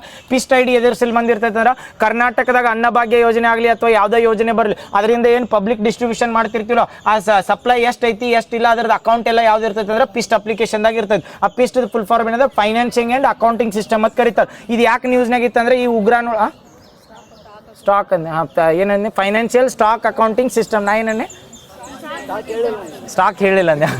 Financial and stock accounting system. ಈ ಸ್ಟಾಕ್ ಅಂದ್ರೆ ಏನು ಉಗ್ರಾಣದಾಗ ಅಕ್ಕಿ ಅದು ಎಷ್ಟು ಗೋಡೌನ್ದಾಗ ಅವೈಲೇಬಲ್ ಐತಿಲ್ಲ ಅದ ಸ್ಟಾಕ್ ಅಂತ ಕರಿತೀವಿ. ಅದ್ರದ್ದು ಅಕೌಂಟಿಂಗ್ ಮಾಡ್ತಿರ್ತದೆ. ಅದ ಅಪ್ಲಿಕೇಶನ್ ಯಾವ್ದಂದ್ರೆ ಫಿಸ್ಟ್ ಅಪ್ಲಿಕೇಶನ್. ನೆನಪಿರ್ತೈತಲ್ಲ ಯಾವ ಇಲಾಖೆ ಅಂಡರ್ ಬರ್ತೈತೆ ಅಂದ್ರೆ ಆಹಾರ ಇಲಾಖೆ ಒಳಗೆ. ಇನ್ನೊಂದು ಕೇಳ್ಯಾರ ಇದೇನಂದ್ರೆ ಸ್ಮಾರ್ಟ್ ಅನ್ನವಾಣಿ ಅಂತ ಬರ್ತದೆ. ಸ್ಮಾರ್ಟ್ ಅನ್ನವಾಣಿ ಅಂತ. ಇದು ಸ್ಮಾರ್ಟ್ ಅನ್ನವಾಣಿ ಯಾವ್ದ್ರ ಸಂಬಂಧ ಐತೆ ಅಂತ ಕೇಳ್ಬೋದು. ಇದು ಆಹಾರ ಇಲಾಖೆ ಅಂಡರ್ ಬರ್ತದೆ. ಫಿಸ್ಟ್ ಹೆಂಗೈತಲ್ಲ ಸೇಮ್ ಅನ್ನವಾಣಿ ಏನ್ ಮಾಡತ್ತಾರ ಅಂದ್ರೆ ಡಿಜಿಟಲ್ ಅಥವಾ ಏನ್ ಕೇಳಿರ್ತಾರ ಗೊತ್ತಾನ ಆಹಾರ ಇಲಾಖೆ ಅಂಡರ್ ಏನ್ರ ಎಮರ್ಜೆನ್ಸಿ ಇತ್ತು ಅಥವಾ ನಮಗೆ ಅಕ್ಕಿ ಡಿಸ್ಟ್ರಿಬ್ಯೂಟ್ ಆಗಲಿಲ್ಲ ರೇಷನ್ ಇದನ್ನಾಗಲಿಲ್ಲ ಹತ್ರ ಅವಾಗ ಒಂದು ಟೋಲ್ ಫ್ರೀ ನಂಬರ್ ಕೊಟ್ಟರೆ 1967 1967 ಟೋಲ್ ಫ್ರೀ ನಂಬರ್ ಐತಿ. ಏನಂದ್ರೆ ಆಹಾರ ಇಲಾಖೆ ಒಳಗೆ ಪಬ್ಲಿಕ್ ಡಿಸ್ಟ್ರಿಬ್ಯೂಷನ್ ಸಿಸ್ಟಮ್ ಅಂತ ಬರ್ತದಿಲ್ಲ ಅದ್ರೊಳಗೆ ಏನಾರ ತೊಂದರೆಗಳಾದ ಅಂತೇಳಿ ಅದೇ ಯಾವ್ದು ಟೋಲ್ ಫ್ರೀ ನಂಬರ್ ಅಂದ್ರೆ 1967 1967 ಅದ್ರೊಳಗೆ ಸ್ಮಾರ್ಟ್ ಅನ್ನವಾಣಿ ಅಂತ ಮಾಡೋರು. ಈ ಸ್ಮಾರ್ಟ್ ಅನ್ನವಾಣಿ ಅದಕ್ಕಂದ್ರೆ ಈ ಟೋಲ್ ಫ್ರೀ ನಂಬರ್ ಐತಲ್ಲ ಇದ್ರೊಳಗೆ ಅಡಾಪ್ಟ್ ಮಾಡ್ಕೊಂಡಿದ್ದಕ್ಕೆ ಏನ್ ಕರಿತೀವಿ ಅಂದ್ರೆ ಸ್ಮಾರ್ಟ್ ಅನ್ನವಾಣಿ. ಗೊತ್ತಾದವಲ್ಲ 3 ಆಹಾರ ಇಲಾಖೆ ಒಳಗೆ 3 ಏನೇನು ಹೇಳ್ರಿ ನೋಡು.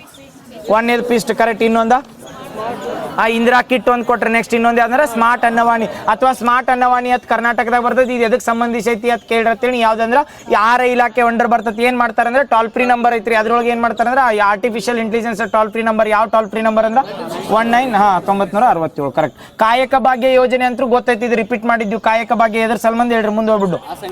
ಅಸಂಘಟಿತ ಕಾರ್ಮಿಕರು ಇರ್ತಾರಲ್ಲ, ಅಸಂಘಟಿತ ಕಾರ್ಮಿಕರು ಅಂದ್ರೆ ಇವ್ರು ಗೌಂಡ್ಯಾಗಳು ಅಥವಾ ಯಾವ ಕೆಲಸ ಮಾಡ್ತಿರ್ತಾರಲ್ಲ, ಅಸಂಘಟಿತ ಅಂದ್ರೆ ಅವ್ರಿಗೆ ಸಂಘಟನೆ ಇರಂಗಿಲ್ರಿ ಒಂದ್, ಅದಕ್ಕೆ ಅಸಂಘಟಿತ ಅಂತ ಕರಿತು. ಆ ಸಂಘಟನೆ ಇರ್ಲಿಕ್ಕೆ ಏನ್ ಮಾಡ್ತಿರ್ತಾರ ಅಂದ್ರ ಅವ್ರಿಗೆ ಕೆಲಸ ಕೊಡ್ಬೇಕಾರ ಅವ್ರು ಯಾವ್ದಾರ ಒಂದು ಪ್ಲಾಟ್ಫಾರ್ಮ್ ದಿಂದ ಅಥವಾ ಎಲ್ಲಿರ ಹೋಗ್ಬೇಕಲ್ಲ, ಅದ್ರ ಸಲ್ಮಂದ ಕಾಯಕ ಭಾಗ್ಯ ಅಥವಾ ಒಂದು ಡಿಜಿಟಲ್ ಪ್ಲಾಟ್ಫಾರ್ಮ್ ಮಾಡ್ಯಾರ. ಅದ್ರೊಳಗೆ ಏನಂದ್ರೆ ಏನ್ ಮಾಡಿರ್ತಾರ, ಒಂದ ಕಡೆ ನಿಮ್ಗೆ ಆನ್ಲೈನ್ ಉದ್ಯೋಗ ವಿನಿಮಯ ಮಾಡೋ ಸಲ್ಮಂದ್, ಬೇರೆ ಕಡೆ ಎಲ್ಲಿ ಡಿಮ್ಯಾಂಡ್ ಐತಿ ಎಲ್ಲಿ ಕಡಿಮೆ ಐತಿ ಅಂತ ಅವ್ರನ್ನ ಕಳಿಸೋ ಸಲ್ಮಂದ ಒಂದು ಸಂಘಟನೆ ಇದ್ದಂಗ. ಅದೇ ಯಾವ ಯೋಜನೆ ಅಂದ್ರೆ ಕಾಯಕ ಭಾಗ್ಯ. ಡೈರೆಕ್ಟ್ ಕೇಳ್ತಾರೆ ಕಾಯಕ ಭಾಗ್ಯ ಯೋಜನೆದ ಫಲಾನುಭವಿಗಳು ಯಾರಾಗಿರ್ತಾರೆ, ಸಂಘಟಿತ ವಲಯದ ಕಾರ್ಮಿಕರು ಅಥವಾ ಅಸಂಘಟಿತ ವಲಯದ ಕಾರ್ಮಿಕರು ಅಂತ. ಯಾರಂದ್ರ ಅಸಂಘಟಿತ ವಲಯದ ಕಾರ್ಮಿಕರು. ನೆಕ್ಸ್ಟ್ ಕೌಶಲ್ಯಾಭಿವೃದ್ಧಿ ಬಂದಾಗ ಇದು ರಿವಿಷನ್ ಮಾಡಿದ್ವಿ. ಕೌಶಲ್ಯಾಭಿವೃದ್ಧಿ ಬಂದಾಗ ಏನ್ ಮಾಡ್ತಾರೆ ಅಂದ್ರೆ ಅಂತಾರಾಷ್ಟ್ರೀಯ ರೈತ ಮಹಿಳಾ ವರ್ಷದ ದಿನ ಎಷ್ಟು ಮಹಿಳೆಯರಿಗೆ ಕೌಶಲ್ಯಗಳನ್ನು ಅಭಿವೃದ್ಧಿ ಮಾಡ್ಬೇಕಂತ ಕೇಳ್ತಾರೆ. ಎಷ್ಟಂದ್ರೆ 5,000. ಇದೇನಂದ್ರೆ ಬಜೆಟ್ ಹೇಳತ್ತನ್ರಿ. ಈ ಕೌಶಲ್ಯಾಭಿವೃದ್ಧಿ ಪ್ರೆಸೆಂಟ್ ಇರೋದು 5,000 ಜನಕ್ಕೆ ಟ್ರೈನಿಂಗ್ ಕೊಡೋದು. ಆ ಎಕನಾಮಿಕ್ ಸರ್ವೆದಾಗ ಮಾಡಿದ್ವಿ ಗೊತ್ತ, ಕೌಶಲ್ಯಗಳನ್ನ ಕೊಡ್ಬೇಕಂತೇಳಿ ನಾವು ಏನ್ ಮಾಡಿದ್ವಿ ಅಂದ್ರೆ ಇದನ್ನ ಗೊತ್ತೈತಿ ಯಾವ್ದಂದ್ರೆ ಯುವ ನಿಧಿ ಪ್ಲಸ್ ಅಂತ ಮಾಡ್ತಾರೆ. ಯುವ ನಿಧಿ ಪ್ಲಸ್ ಅಂತ ಹೇಳಿದ್ದು. ಯುವ ನಿಧಿ ಪ್ಲಸ್ ಅದು ಫಲಾನುಭವಿಗಳು ಯಾರಾಗಿರ್ತಾರೆ, ಯುವ ನಿಧಿ ಪ್ಲಸ್ ಒಳಗೆ ಏನ್ ಮಾಡ್ತಾರೆ, ಅಲ್ಲಿ ಕೌಶಲ್ಯಗಳನ್ನ ಇಂಪ್ರೂವ್ಮೆಂಟ್ ಮಾಡ್ತಾರೆ.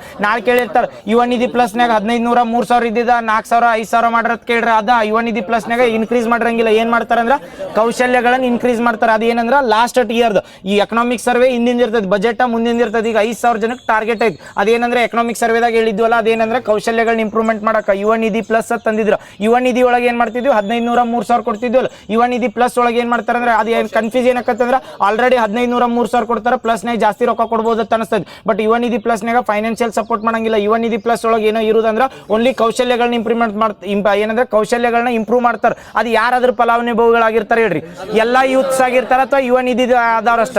ಎಸ್, ಯುವ ನಿಧಿ ಒಳಗಿಂದ ರಿಜಿಸ್ಟರ್ಡ್ ಆಗಿ ಯಾರು ರೊಕ್ಕ ತಗೊಂಡಿರ್ತಾರಲ್ಲ ಅವ್ರಿಗೆ ಕೌಶಲ್ಯಗಳನ್ನ ಇಂಪ್ರೂವ್ಮೆಂಟ್ ಮಾಡೋ ಸಂಬಂಧ ಯಾವ್ದಂದ್ರ ಯುವ ನಿಧಿ ಪ್ಲಸ್ ಆದ ಕೌಶಲ್ಯ. ಇಲ್ಲಿ ಕೌಶಲ್ಯ ಅಭಿವೃದ್ಧಿ ಬಂದಾಗ ಅಂತಾರಾಷ್ಟ್ರೀಯ ರೈತ ಮಹಿಳಾ ವರ್ಷದಿಂದ ಎಷ್ಟು ರೈತ ಮಹಿಳೆಯರಿಗೆ 5,000 ಇದು ರಿವಿಷನ್ ಮಾಡಿದ್ದಿಲ್ಲ, ನೆನಪೈತಿ. ನೆಕ್ಸ್ಟ್ ಇದು ಗ್ರಾಮೀಣ ಅಭಿವೃದ್ಧಿ ಮತ್ತು ಪಂಚಾಯತ್ ಬಂದ್ರೆ ಇದ್ರ ಮೇಲೆ ಡೈರೆಕ್ಟ್ ಕ್ವಶನ್ ಕೇಳಿದ್ ನೋಡ್ರಿ. ಪ್ರಗತಿ ಪಥ ಬರ್ತೈತಿ. ಆ ಪ್ರಗತಿ ಪತ್ತಿಗೆ ಯಾರು ಫಂಡ್ ಮಾಡ್ತಾರ ಕ್ವಶನ್ ಕೇಳೋಣ. ಯಾರಂದ್ರ ADB full form Asian development bank. ಅದು 7,110 ಕಿಲೋಮೀಟರ್ ಅಭಿವೃದ್ಧಿ ಮಾಡ್ಬೇಕಂದ್ರೆ ಅದ್ರ ಡಾಟಾನು ಹಂಗ ಕೊಟ್ಟಿದ್ದು. ಬಟ್ ಇವು ಕಿಲೋಮೀಟರ್ ಅವು ಕೊಟ್ಟಿರ್ತಾರಲ್ಲ, ಅವ್ರು ಏನ್ ಮಾಡಿರ್ತಾರೆ ಅಂದ್ರೆ ಎಕ್ಸಾಕ್ಟ್ ಇವನ್ನ ನೆನಪಿಟ್ಕೋಬೇಕತ್ತಿಲ್ರಿ. ಯಾಕಂದ್ರೆ ಇದು ಕೊಟ್ಟಾರ ಅಭಿವೃದ್ಧಿ ಮಾಡ್ಬೇಕಂತೇಳಿ. ಫಂಡ್ ಯಾವ ಯೋಜನೆ ಅಂದ್ರೆ ಹೇಳಿ, ಪ್ರಗತಿ ಪಥ ಯಾರು ಫಂಡ್ ಕೊಡತ್ತಾರ, ಏಷ್ಯನ್ ಡೆವಲಪ್ಮೆಂಟ್ ಬ್ಯಾಂಕ್. ಕಲ್ಯಾಣ ಪಥ ಬಂದ್ರೆ ಎಲ್ಲಿ ಡೆವಲಪ್ಮೆಂಟ್ ಇವ ಯಾವ್ದ HK ಭಾಗದಾಗ ಕಲ್ಯಾಣ ಪಥ. ಆಮೇಲೆ ಇಲ್ಲಿ ಅಂದ್ರೆ ಪ್ರಗತಿ ಪಥ.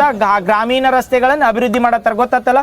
ಇದು ಗ್ರಾಮೀಣ ರಸ್ತೆಗಳನ್ನ ಕರ್ನಾಟಕದಿಂದ ಡೆವಲಪ್ ಮಾಡತ್ತಾರ. ಏಷ್ಯನ್ ಡೆವಲಪ್ಮೆಂಟ್ ಬ್ಯಾಂಕ್ ಕರ್ನಾಟಕಕ್ಕೆ ರೊಕ್ಕ ಕೊಡತೈತಿ. ನಾಳೆ ಎಲ್ಲರ ಪ್ರಧಾನ ಮಂತ್ರಿ ಗ್ರಾಮ್ ಸಡಕ್ ಯೋಜನೆ ಅಂಡರ ಪ್ರಗತಿ ಪಥ ಮಾಡ್ರಿ ಅಂದ್ರೆ ತಪ್ಪತ್ ಹಾಕ್ರಿ. ಪ್ರಧಾನ ಮಂತ್ರಿ ಗ್ರಾಮ್ ಸಡಕ್ ಯೋಜನೆ ಬರೋದು ಸೆಂಟ್ರಲ್ ದಿಂದ, ಅವರ ರೊಕ್ಕ ಕೊಡ್ಬೇಕು. ಅವ್ರ ಮತ್ತೆ ನಮ್ದು ಸೇರಿರ್ತೈತಲ್ಲ, ಅವ್ರು ರೊಕ್ಕ ಕೊಟ್ಟಿರ್ತಾರ, ನಾವು ಇಂಪ್ಲಿಮೆಂಟ್ ಮಾಡ್ತಿರ್ತೀವಿ ಅಟ್ಟ. ಬಟ್ ಈ ಪ್ರಗತಿ ಪಥ ಯೋಜನೆ ಐತಲ್ಲ, ಇದೇನಂದ್ರೆ ಕರ್ನಾಟಕ ಗೌರ್ಮೆಂಟ್ ಐತಿ. ಇದಕ್ಕೆ ಏಷ್ಯನ್ ಡೆವಲಪ್ಮೆಂಟ್ ಬ್ಯಾಂಕ್ ರೊಕ್ಕ ಕೊಡತೈತಿ. ಪ್ರಧಾನ ಮಂತ್ರಿ ಗ್ರಾಮ್ ಸಡಕ್ ಯೋಜನೆ ಎದ್ರ ಸಲ್ಮಂದ ಹೇಳ್ರಿ, ಅದ್ರೊಳಗೆ ಹೇಳಿದ್ ನೀವು ಫಲಾನುಭವಿ. ಅದು ಏನಂದ್ರೆ ಹಳ್ಳಿ ಮತ್ತೆ ತಾಲೂಕು ಕೂಡು ರಸ್ತೆಗಳನ್ನ ಡೆವಲಪ್ಮೆಂಟ್ ಮಾಡೋದು ಅಥವಾ ಜನವಸತಿ ಪ್ರದೇಶಗಳದ್ದು ಡೆವಲಪ್ ಮಾಡ್ತಾರೆ. ಜನವಸತಿ ಅದ್ ನೆನಪೈತಲ್ಲ, ಜನವಸತಿ ಅದು ವಿಸ್ತರಣೆ ಮಾಡ್ರ. ಅದ್ರ ಮೇಲೂ ಕೇಳ್ಬೋದ ಕರೆಂಟ್ ನ್ಯೂಸ್ನಾಗ ಎಲ್ಲಿ ತನ ವಿಸ್ತರಣೆ ಮಾಡ್ರ. 28, 29, 28 ಯಾವ್ದು ವಿಸ್ತರಣೆ ಮಾಡ್ರ ಅಂದ್ರ ಹಳ್ಳಿ ಒಳಗೆ ಜನವಸತಿ. ಎಷ್ಟು ಜನವಸತಿ ಇದ್ದಿದ್ದಕ್ಕೆ ರಸ್ತೆ ಮಾಡ್ತಾರ? 500 ಜನವಸತಿ. ಅದಕ್ಕಿಂತ ಗುಡ್ಡಗಾಡ್ದಾಗಿದ್ರ 250. ಆ ಗುಡ್ಡಗಾಡ್ದಾಗ ಇದ್ದಿದ್ದು ಎಲ್ಲಿ ತನ ವಿಸ್ತರಣೆ ಮಾಡ ಗ್ರಾಮ್ ಸಡಕ್. ಗೊತ್ತಾಗತ್ತಲ್ಲ, ಪ್ರಧಾನ ಮಂತ್ರಿ ಗ್ರಾಮ್ ಸಡಕ್ ಅಂದ್ರೆ ಗ್ರಾಮ್ ಅಂದ್ರೆ ಹಳ್ಳಿ, ಅದರ ರೋಡ್ ಇಂಪ್ರೂವ್ಮೆಂಟ್ ಮಾಡ್ಬೇಕು. ಇವ್ ಹೆಸರಿನಾಗ ಏನಕ್ಕ ಅಂದ್ರ ತಾಲೂಕು ಮತ್ತೆ ಹಳ್ಳಿ ಕನೆಕ್ಟ್ ಮಾಡೋ ರೋಡ್ ಅಟ್ಟ ಅಭಿವೃದ್ಧಿ ಮಾಡ್ತಾರ. ಅಂದ್ರೆ ಇಲ್ರಿ, ಹಳ್ಳಿ ಒಳಗೆ ಎಲ್ರ ಅಲ್ಲಿಂದ 4 ಕಿಲೋಮೀಟರ್ 3 ಕಿಲೋಮೀಟರ್ ದೂರ ಹಳ್ಳಿಯಾಗ ಒಳಗೆ ಮನಿ ಇದ್ದು ಅಂತೇಳಿ ಆ ಮನಿ ಒಳಗೆ ಆ ಜಾಗದಾಗ 8 ಜನ ಅಥವಾ ತೋಟದ ಮನಿ ಅಂತ ಕರಿತೀವಿ. ಆ ತೋಟದ ಮನ್ಯಾಗ 8 ಜನ ಇರ್ಬೇಕಾದ್ರೆ 500 ಜನ ಇದ್ರೆ ಒಂದು ರೋಡ್ ಡೆವಲಪ್ ಮಾಡ್ಬೋದು. ಗೌರ್ಮೆಂಟ್ ದಿಂದ ಫಂಡ್ ಕೊಡ್ತಾರೆ. ಯಾವ್ದಂದ್ರೆ ಸೆಂಟ್ರಲ್ ಗೌರ್ಮೆಂಟ್ ಅದ 500 ಜನ ಇದ್ರೆ ಕೊಡ್ತಾರೆ. ಯಾವ್ದಂದ್ರೆ ಹಳ್ಳಿ ಒಳಗ ತೋಟದಾಗದು ಇದ್ರೆ ಚಲೋ ರೋಡ್ನಾಗ. ಆಮೇಲೆ ಗುಡ್ಡಗಾಡ್ದಾಗ ಇರ್ತಾರೆ ನೋಡ್ರಿ, ಅಲ್ಲಿ ಹೋಗಾಕದು ಇರಂಗಿಲ್ಲ. ಅಂತಲ್ಲಿ ಅಂದ್ರೆ 2,500 ಜನ. ಬಟ್ ಇದ್ರ ರೋಡ್ ವಿಸ್ತರಣೆ ಮಾಡ್ರ ತಿಳಿದಿಲ್ಲ. ಪ್ರಧಾನ ಮಂತ್ರಿ ಗ್ರಾಮ್ ಸಡಕ್ ನಾರ್ಮಲ್ ಇದ್ದಲ್ಲಿ 500 ಜನ ಇದ್ದಲ್ಲಿ ಇಂಪ್ರೂವ್ಮೆಂಟ್ ಮಾಡಕ್ ಎಲ್ಲಿ ತನ ಅಂದ್ರೆ 2028 ತನ ವಿಸ್ತರಣೆ ಮಾಡ್ರ. ಇನ್ನು ಗುಡ್ಡಗಾಡ್ದಾಗ ಬರ್ತಾರಲ್ಲ 250 ಜನ, ಅಲ್ಲಿ ಏನಿದೆ 29 ನೆನಪಿರ್ತೈತಲ್ಲ. ಈಗ ಏನಂದ್ರೆ ಪ್ರಗತಿ ಪಥ ಯೋಜನೆ ಅಂತ ಬಂದ್ರೆ ಗ್ರಾಮೀಣಾಭಿವೃದ್ಧಿ ಒಳಗೆ ಏನ್ ಮಾಡ್ತಾರ ಅಂದ್ರೆ ಕರ್ನಾಟಕ ಡೆವಲಪ್ ಮಾಡತ್ತಾರ. ಯಾವ ಬ್ಯಾಂಕ್ ಹೆಲ್ಪ್ ಮಾಡತ್ತೈತೆ ಅಂದ್ರೆ ADB. ನೆಕ್ಸ್ಟ್ ಅದಾದ್ಮೇಲೆ ಎಲ್ಲಾ ಗ್ರಾಮ ಪಂಚಾಯತಿಗಳದ ಮರು ಹೆಸರು ಮಾಡ್ಯಾರ ಅಥವಾ ಮರು ನಾಮಕರಣ ಮಾಡ್ರಿ. ಏನಂತ ಮಾಡ್ರಿ? ಮಹಾತ್ಮ ಗಾಂಧಿ ಗ್ರಾಮ ಪಂಚಾಯತ್ ಅಂತ ಇದು ಮಹಾತ್ಮ ಗಾಂಧಿ ಗ್ರಾಮ ಪಂಚಾಯತ್ ಅಂತ ರೀನೇಮ್ ಮಾಡ್ಯಾರ ನೋಡ್ರಿ. ಇವು ಹೆಸರು ಏನ್ ಕೊಟ್ಟಿರ್ತಾರ ಅಂದ್ರೆ ಬೇರೆ ಏನಾರ ಕನ್ಫ್ಯೂಸ್ ಮಾಡಕ್ ಮಹಾತ್ಮ ಗಾಂಧಿ ಹೆಸರಿನಾಗ ಗಾಂಧೀಜಿ ಅಥವಾ ಇದನ್ನ ರಾಷ್ಟ್ರಪಿತ ಮಹಾತ್ಮ ಗಾಂಧೀಜಿ ಹಿಂಗೆಲ್ಲ ಹೆಸರು ಕೊಟ್ಟಿರ್ತಾರ. ಓನ್ಲಿ ಮಹಾತ್ಮ ಗಾಂಧೀಜಿ ಗ್ರಾಮ ಪಂಚಾಯತ್ ಅಂತ ರೀನೇಮ್ ಮಾಡ್ಯಾರ. ಎಲ್ಲಾ ಗ್ರಾಮ ಪಂಚಾಯತಿಗಳು ಟೋಟಲ್ ಎಷ್ಟು ಗ್ರಾಮ ಪಂಚಾಯತ್ ಅದಾವ ಕರ್ನಾಟಕದಾಗ? 5946. ನೆನಪೈತಲ್ಲ, 5946. ತಾಲೂಕು ಎಟ್ಟದಾವ್? 239. ಜಿಲ್ಲಾಗಳು ಎಟ್ಟದಾವ್? ವೆರಿ ಗುಡ್, ಇವು ನೆನಪಿರ್ತಾವ. ನೆಕ್ಸ್ಟ್ ಇನ್ನು ಗ್ರಾಮ ಪಂಚಾಯತಿಗೆ ಬಂದಾಗ ಇದೊಂದು ನೆನಪಿಟ್ಕೋ, ಗ್ರಾಮ ಪಂಚಾಯತಿ ಒಳಗೆ ರೀಸೆಂಟ್ ಆಗಿ ಲೀಪ್ ಪ್ರೋಗ್ರಾಮ್ ಅಡಾಪ್ಟ್ ಮಾಡ್ಕೊಂಡು ಈ ಲೀಪ್ ಮೇಲೆ ಕ್ವಶನ್ ಕೇಳನ್ರಿ ಡೈರೆಕ್ಟ್. ಲೀಪ್ ಪ್ರೋಗ್ರಾಮ್ದಿಂದ ಏನ್ ಮಾಡತ್ತಾರ ಅಂದ್ರೆ ಗ್ರಾಮೀಣ ಆದಾಯಗಳನ್ನ ಉತ್ಪನ್ನಗಳನ್ನ ಏನ್ ಮಾಡ್ಬೇಕಂದ್ರೆ ಹೆಚ್ಚು ಉತ್ತೇಜನ ಕೊಡ್ಬೇಕು. ಗ್ರಾಮೀಣ ಭಾಗದಾಗ ಏನಾರ ಮಾಡ್ತಿರ್ತಾರ. ಈಗ ಯಾರ ಒಂದು ಆರ್ಟ್ ಕಲ್ಚರ್ ಇರ್ತೈತಿ, ಇವ್ರು ಕುಂಬಾರಗಳು ಇರ್ತಾರಲ್ಲ ಹಳ್ಳಿ ಒಳಗೆ, ಅವ್ರೆಲ್ಲರ ಕಂಬಾರಿಕೆ ಮಾಡ್ತಿದ್ರ ಅಂತೇಳಿ ಅಂಥವ್ರ ಆದಾಯನ ಇನ್ಕ್ರೀಸ್ ಮಾಡ್ಬೇಕಲ್ಲ, ಅವ್ರಿಗೆ ಎನ್ಕರೇಜ್ ಮಾಡೋ ಸಲ್ಮಂದ ಲೀಪ್ ಪ್ರೋಗ್ರಾಮ್ ಐತೆ. ಆ ಲೀಪ್ ಪ್ರೋಗ್ರಾಮ್ ಗ್ರಾಮೀಣ ಮಟ್ಟದಾಗ ಅಲೋ ಮಾಡ್ತಾರ. ಲೀಪ್ದು ಫುಲ್ ಫಾರ್ಮ್ ಕೇಳಿದ್ ಲಾಸ್ಟ್ ಟೈಮ್. ಲೀಪ್ದು ಫುಲ್ ಫಾರ್ಮ್ ಹೇಳ್ರಿ. Local economy. ಲೀಪ್ ಐತೆ LEAP ಅಂತ ಬರ್ತೈತಿ. ಲೋಕಲ್ ಎಕಾನಮಿ ಎಕ್ಸಲರೇಟರ್ ಪ್ರೋಗ್ರಾಮ್ ಅಂತ ಕರಿತೀವಿ. ಲೀಪ್ ಅಂತ ಬರ್ತಲ್ಲ, LEAP. ನೆನಪಿಟ್ಕೋರಿ, ಇದು ಕ್ವಶನ್ ರಿಪೀಟ್ ಕೇಳ್ಯಾನ. ಅಥವಾ ಇದು ಲೀಪ್ ಪ್ರೋಗ್ರಾಮ್ದು ಉದ್ದೇಶ ಏನೈತೆ ಅಂತ ಕೇಳಿದ್ರೆ ಲೋಕಲ್ ಎಕಾನಮಿ ಅಂತ ಹೇಳಿ. ಲೋಕಲ್ ಎಕಾನಮಿ ಅಂದ್ರೆ ಅಲ್ಲಿ ಪ್ರಾದೇಶಿಕವಾಗಿ ಏನಿರ್ತೈತಲ್ಲ ಅದನ್ನ ಯೂಸ್ ಮಾಡ್ಕೊಂಡು ಅದ್ರದ್ದು ಎಕಾನಮಿ ಅಥವಾ ಆರ್ಥಿಕ ಉತ್ತೇಜನ ಕೊಡೋದು. ಅದಕ್ಕೆ ಲೋಕಲ್ ಎಕಾನಮಿ ಎಕ್ಸಲರೇಟರ್ ಪ್ರೋಗ್ರಾಮ್ ಅಂತ ಕರಿತಾರ್ರಿ. ಈ ಲೀಪ್ ಪ್ರೋಗ್ರಾಮ್ ಅಂಡರ್ ಏನ್ ಮಾಡತ್ತಾರ ಅಂದ್ರೆ ಪ್ರತಿ ಗ್ರಾಮೀಣ ಭಾಗದಾಗ ಏನು ಕೌಶಲ್ಯಗಳು ಇರ್ತಾವಲ್ಲ ಅವ್ನು ಇಂಪ್ರೂವ್ಮೆಂಟ್ ಮಾಡೋದು ಅಥವಾ ಅಲ್ಲಿ ಆದಾಯಗಳನ್ನ ಇನ್ಕ್ರೀಸ್ ಮಾಡೋದು ಮಾಡತ್ತಾರ. ಯಾವ ಪ್ರೋಗ್ರಾಮ್ ಅಂಡರ್ ಅಂತ ಹೇಳಿದ್ವು? LEAP program. ನೆನಪಿರ್ತೈತಲ್ಲ. ನೆಕ್ಸ್ಟ್ ಇದೇ ರೀಸೆಂಟ್ ಆಗಿ PPP ಮಾಡೆಲ್ ಒಳಗೆ ಸೋಲಾರ್ ಮೈಕ್ರೋ ಗ್ರಿಡ್ಗಳನ್ನ ಸ್ಥಾಪನೆ ಮಾಡ್ಬೇಕಂದ್ರೆ ಇದ್ರ ಮೇಲಂತೂ ಡೈರೆಕ್ಟ್ ಕ್ವಶನ್ ಕೇಳಿದ್ದಾವ್. ಸೋಲಾರ್ ಮೈಕ್ರೋ ಗ್ರಿಡ್ ನ PPP ಮಾಡೆಲ್ ಅಥವಾ ಸಾರ್ವಜನಿಕ ಸಹಭಾಗಿತ್ವದಲ್ಲಿ ಮಾಡತ್ತಾರ. ಯಾವ ಯೋಜನೆ? ಅನಂತ ಯೋಜನೆ. ನೆನಪಿರ್ತೈತೆ. ಇದು ಅನಂತ ಯೋಜನೆ ಯಾಕೆ ನೆನಪಿಟ್ಕೊಡೋದು? ಸೆಂಟ್ರಲ್ ಗೌರ್ಮೆಂಟ್ ಇದು ಮೈಕ್ರೋ ಸೋಲಾರ್ ಏನಂತ ಅದಕ್ಕೆ ಸೋಲಾರ್ ರೂಫ್ ಟಾಪ್ ಸಿಸ್ಟಮ್ ಅಂತ ಬರ್ತೈತಿ. ಅವ್ರು ಏನ್ ಮಾಡ್ತಾರ ಅಂದ್ರೆ ಎಲ್ಲಾ ಮನಿ ಮೇಲೆ ಎಷ್ಟು ಮನಿ ಟಾರ್ಗೆಟ್ ಇಟ್ಟಿದ್ದವ್ರ 1 ಕೋಟಿ ಮನಿ ಹೌಸ್ ಹೋಲ್ಡ್ ಮೇಲೆ ಏನ್ ಬಂದ್ರೆ ಸೋಲಾರ್ ರೂಫ್ ಟಾಪ್ ಕುಣಿಸ್ಬೇಕಂದ್ರೆ ಈ ಕರ್ನಾಟಕ ಬಜೆಟ್ ನಾಗ ಏನ್ ಮಾಡ್ತಾರೆ ಸೋಲಾರ್ ಮೈಕ್ರೋ ಗ್ರಿಡ್ಗಳನ್ನ ಕುಣಿಸ್ಬೇಕಂದ್ರೆ ಯಾವ ಯೋಜನೆ ಅಂದ್ರ ಅನಂತ ಯೋಜನೆ ಅಂದ್ರ. ಇದು ಯಾವ ಇದನ್ನ ಮಾಡಾರತ್ತಾರ ಇದ್ರ ಡೈರೆಕ್ಟ್ ಕೇಳ್ತಾರ. ರೀಸೆಂಟ್ ಆಗಿ ಬಜೆಟ್ ಒಳಗೆ ಮಾಡ್ರೆ ಯಾವ್ದಂದ್ರೆ ಅನಂತ ಯೋಜನೆ. ಇದು ಪೂರ್ತಿ ಓನ್ಲಿ ಗೌರ್ಮೆಂಟ್ ಐತೋ ಅಥವಾ ಸಹಭಾಗಿತ್ವ ಐತೋ ಅಂದಾಗ ಸಹಭಾಗಿತ್ವ, ಖಾಸಗಿ ಸಹಭಾಗಿತ್ವ ತಗೊಂಡ್ ಏನ್ ಮಾಡ್ತಾರ ಅಂದ್ರೆ ಹಳ್ಳಿ ಒಳಗೆ ಸಣ್ಣ ಮನಿ ಇರ್ಲಿ ಅಥವಾ ಗ್ರಾಮೀಣ ಪಂಚಾಯತ್ಗಳು ಇರ್ತಾವಲ್ರಿ ಅಂತವ್ರ ಮೇಲೆ ಏನ್ ಮಾಡ್ತಾರ ಅಂದ್ರೆ ಮೈಕ್ರೋ ಸೋಲಾರ್ ಗ್ರಿಡ್ಗಳನ್ನ ಕುಣಿಸ್ತಾರ. ಅಂದ್ರೆ ವಿದ್ಯುತ್ ಇಂಡಿಪೆಂಡೆಂಟ್ ಆಗ್ಬೇಕು ಅಥವಾ ಎಲೆಕ್ಟ್ರಿಸಿಟಿನ ಸೋಲಾರ್ದಿಂದ ಯೂಸ್ ಮಾಡ್ಬೇಕತ್ತ. ಯಾವ ಯೋಜನೆ ಅಂತ ಹೇಳಿ? ಅನಂತ ಯೋಜನೆ. ಗ್ರಾಮೀಣ ಅಭಿವೃದ್ಧಿ ಬಂದಾಗ ನೆಕ್ಸ್ಟ್ ಯೋಜನೆಗಳು ಬಂದಾಗ ಇನ್ನೊಂದು 2 ಪೇಜ್ ಐತಿ, ಮುಗಿತೈತಿ. ಮತ್ತೆ ನೀವು ಮಾರಿಸನ್ ಮಾಡ್ಬಿಡೋದಕ್ಕ. Next professor M Govinda Rawat ಬರ್ತದೆ ಕಮಿಟಿ. ಎದ್ರ ಸಂಬಂಧ ಐತ್ರಿ professor M Govinda Rao committee? ಯಾವ್ದ? ಪ್ರಾದೇಶಿಕ ಅಸಮತೋಲನ. ಇದಕ್ಕಿಂತ ಮುಂಚೆ ಯಾವ್ದಿತ್ತ?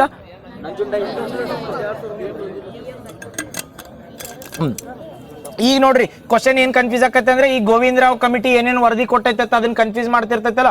ಈಗ ನೆನಪಿಟ್ಕೋರಿ, ಇದನ್ನ ನಂಜುಂಡಪ್ಪ ಕಮಿಟಿ ವರದಿ ಕೊಟ್ಟಿತ್ಲ, ಅದ್ರ ಮೇಲೆ ಕ್ವಶನ್ ರಿಪೀಟೆಡ್ ಕೇಳಿದ್ದೆ. ಯಾಕೆ ಕೇಳಿದ್ದಂದ್ರೆ ಎಷ್ಟು ತಾಲೂಕು ಹಿಂದದಾವು ಮುಂದದಾವ ಅಂತೇಳಿ ಅದನ್ನ ಒಪ್ಕೊಂದಿವು. ಬಟ್ ಈ ಬಜೆಟ್ನಾಗ ಏನ್ ಮಾಡ್ರ ಅಂದ್ರೆ ಪ್ರೊಫೆಸರ್ ಗೋವಿಂದ ರಾವ್ ಸಮಿತಿದ ಬರೇ ಏನ್ ಹೇಳ್ಯಾರಂದ್ರೆ ಅವ್ರು ವರದಿ ಕೊಟ್ಟಿದ್ದ ಅಕ್ಸೆಪ್ಟ್ ಮಾಡ್ಕೋತೀವಿ, ಇನ್ನ ಡಿಸ್ಕಷನ್ ಮಾಡ್ತೀವಿ ಅಂದ್ವಿ. ಅದ್ರದ್ದು ಅಪ್ರೂವಲ್ ತಗೊಂಡಿಲ್ಲ ಅವ್ರ. ಇನ್ನ ಅಪ್ರೂವಲ್ ಏನಂದ್ರೆ ಒಪ್ಪಿಗೆ ತಗೋತೀವಿ ಅಂತ ಹೇಳ್ಯಾರ. ಈಗ ಸಂಜಯ್ ಕುಮಾರ್ ಕಮಿಟಿ ಪಶ್ಚಿಮ ಘಟ್ಟಗಳು ಬರ್ತೈತಲ್ಲ ಅದನ್ನ ಬಜೆಟ್ ಮಂಡನೆ ಮಾಡಕ್ ಏನ್ ಹೇಳ್ತಾರಂದ್ರ ಈಗ ಮಾಡಿಲ್ಲ, ಅದನ್ನ ಎಕ್ಸಾಂಪಲ್ ಕೊಟ್ಟು ಹೇಳತ್ನ. ಆ ಸಂಜಯ್ ಕುಮಾರ್ ಕಮಿಟಿದ ನಾವು ವರದಿ ತಗೋತೀವಿ ಅಂತ ಹೇಳಿ ಮೆನ್ಷನ್ ಮಾಡ್ದಂಗ ಬರೀ ಏನಂದ್ರೆ ಪ್ರೊಫೆಸರ್ ಗೋವಿಂದ ರಾವ್ ಕಮಿಟಿ ಮೇಲೆ ಏನ್ ಕೇಳ್ರೆ ಎದ್ರ ಸಂಬಂಧ ಐತಿ ಅಥವಾ ಅದ್ರ ವರದಿ ತಗೊಂಡಾರ. ಈ ವರದಿ ತಗೊಂಡಿಲ್ರ ಅಕ್ಸೆಪ್ಟ್ ಆತೇಳಿ ಅವಾಗ ಹೇಳ್ತಾರ ಅದ್ರದ್ದು ಏನೇನ್ ರೀಸನ್ ಬರ್ತೈತಿ ಅಥವಾ ಏನೇನ್ ಮಾಡ್ರತ್ತೇಳಿ. ಬರೀ ಗೋವಿಂದ ರಾವ್ ಕಮಿಟಿ ನೆನಪಿಟ್ಕೊರಿ ಎದ್ರ ಸಂಬಂಧ ಐತಿ ಅಂದ್ರ ಪ್ರಾದೇಶಿಕ ಸಮತೋಲನ ಸಂಬಂಧ. ನೆನಪಿರ್ತೈತಲ್ಲ. ನೆಕ್ಸ್ಟ್ ಇದು ಕಲ್ಯಾಣ ಇದು ಇದು ಕರೆಕ್ಟ್ ಅನಂತ ಯೋಜನೆ ಕರೆಕ್ಟ್. ಏನಾಯ್ತು? ಅದರ್ ರಿಪೋರ್ಟ್ ಹೇಳಿ ಗೋವಿಂದ ರಾವ್ ಸಮಿತಿ ಮೆನ್ಷನ್ ಏನ್ ಮಾಡಂದ್ರ ಗೋವಿಂದ ರಾವ್ ಸಮಿತಿದ ರಿಪೋರ್ಟ್ ಅಥವಾ ವರದಿನ ಒಪ್ಕೋತೀವಿ ಅಂತ ಹೇಳ್ಯಾರ. ಆ ಒಪ್ಕೊಂಡಿದ್ದು ಇನ್ನ ಏನಂದ್ರೆ ಪೂರ್ತಿ ಒಪ್ಕೋತೀವಿ ನಾವು ಅದನ್ನ ಸಮಿತಿ ತಗೋತೀವಿ ಅಂದಲ್ಲ, ಅದನ್ನ ಇನ್ನ ಸ್ಟಡಿ ಮಾಡಿ ರಿಪೋರ್ಟ್ ಪೂರ್ತಿ ಪಬ್ಲಿಷ್ ಮಾಡಿ ಇದು ಆಗೈತೆ ಏನಂತ ಮೆನ್ಷನ್ ಮಾಡಿದ್ದಿಲ್ಲ ನಾವು. ಬರೀ ಒಪ್ಕೊಂಡಿವಿ ಅಂತ ಕೊಟ್ಟಾನ. ಅದ್ರ ಮುಂದೆ ಎಲ್ಲರ ಬತ್ರ ಅದ್ರ ರಿಪೋರ್ಟ್ ಬಂದೈತಿ ಒಪ್ಕೊಂಡಿದ್ದು ಕೊಟ್ಟಾನ. ಏನೇನು ಕೊಟ್ಟಾನ ನಾನು ನೋಡಿಲ್ಲ. ಮತ್ತೆ ಅದು ನೋಡ್ತೀನಿ ತಗೋ ಇದ್ರೆ ಹೇಳ್ತೀನಿ. ಅಲೋ ಮಾಡೋಣ. ಎಷ್ಟು ಡಿಸ್ಟ್ರಿಕ್ಟ್ ಅದು ಎಲ್ಲ ಮಾಡೋಣ ಮಾಡು ಅಂದ್ರೆ ನಾನು ನೆಕ್ಸ್ಟ್ ನೋಡಿ ಹೇಳ್ತೀನಿ. ಅದು ನೋಡಿ ಹೇಳ್ತೀನಿ. ಇಲ್ಲ ಇದ್ರೆ ಹೇಳ್ತೀನಿ. ಅದನ್ನೇನಿಲ್ಲ ಗೋವಿಂದ ರಾವ್ ಕಮಿಟಿ ನೆನ್ಬಿಟ್ಬರಿ ಪ್ರಾದೇಶಿಕ ಅಸಮ ಒಪ್ಕೊಂಡಾರ ಅಂದ್ರೆ ತಗೊಂಡಿದ್ದ ಅದು ಏನೇನು ರಿಪೋರ್ಟ್ ಐತಿಲ್ಲ ನೋಡಿ ಹೇಳ್ತೀನಿ. ನಾನು ಅದನ್ನ ಆಕ್ಚುಲಿ ಸ್ಟಡಿ ಮಾಡಿಲ್ಲ ಅದನ್ನ ಅದ್ರ ಸಲ್ಮಂದ್ ನೆನಪಿರ್ತೈತಲ್ಲ.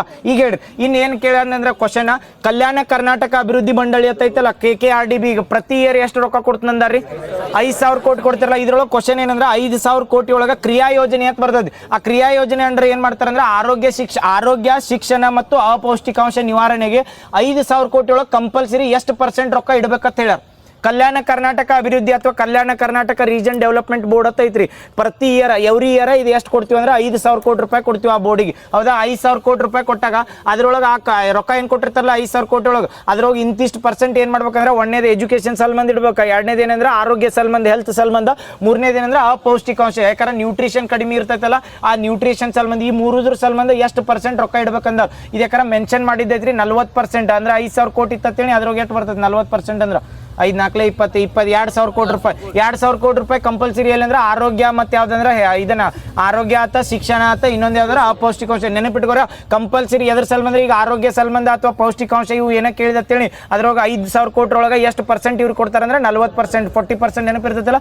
KKRDB ಹೆಡ್ ಕ್ವಾರ್ಟರ್ ಎಲ್ಲೈತೆ ಅಂದ್ರೆ ಕಲಬುರಗಿ ಒಳಗೆ. KKRDB ಚೇರ್ಮನ್ ಯಾರದಾರ ಅಂದ್ರೆ ಅಜಯ್ ಸಿಂಗ್. KKRDB ಚೇರ್ಮನ್ ಯಾರು ಔಟ್ ಆಫ್ 7 ಸ್ಟೇಟ್ದಿಂದ 7 ಡಿಸ್ಟಿಕ್ ದಿಂದ ಆಗ್ಬೋದೋ ಇಲ್ಲೋ ಅದು ಕ್ವಶನ್ ಮಾನ್ ಕೇಳ.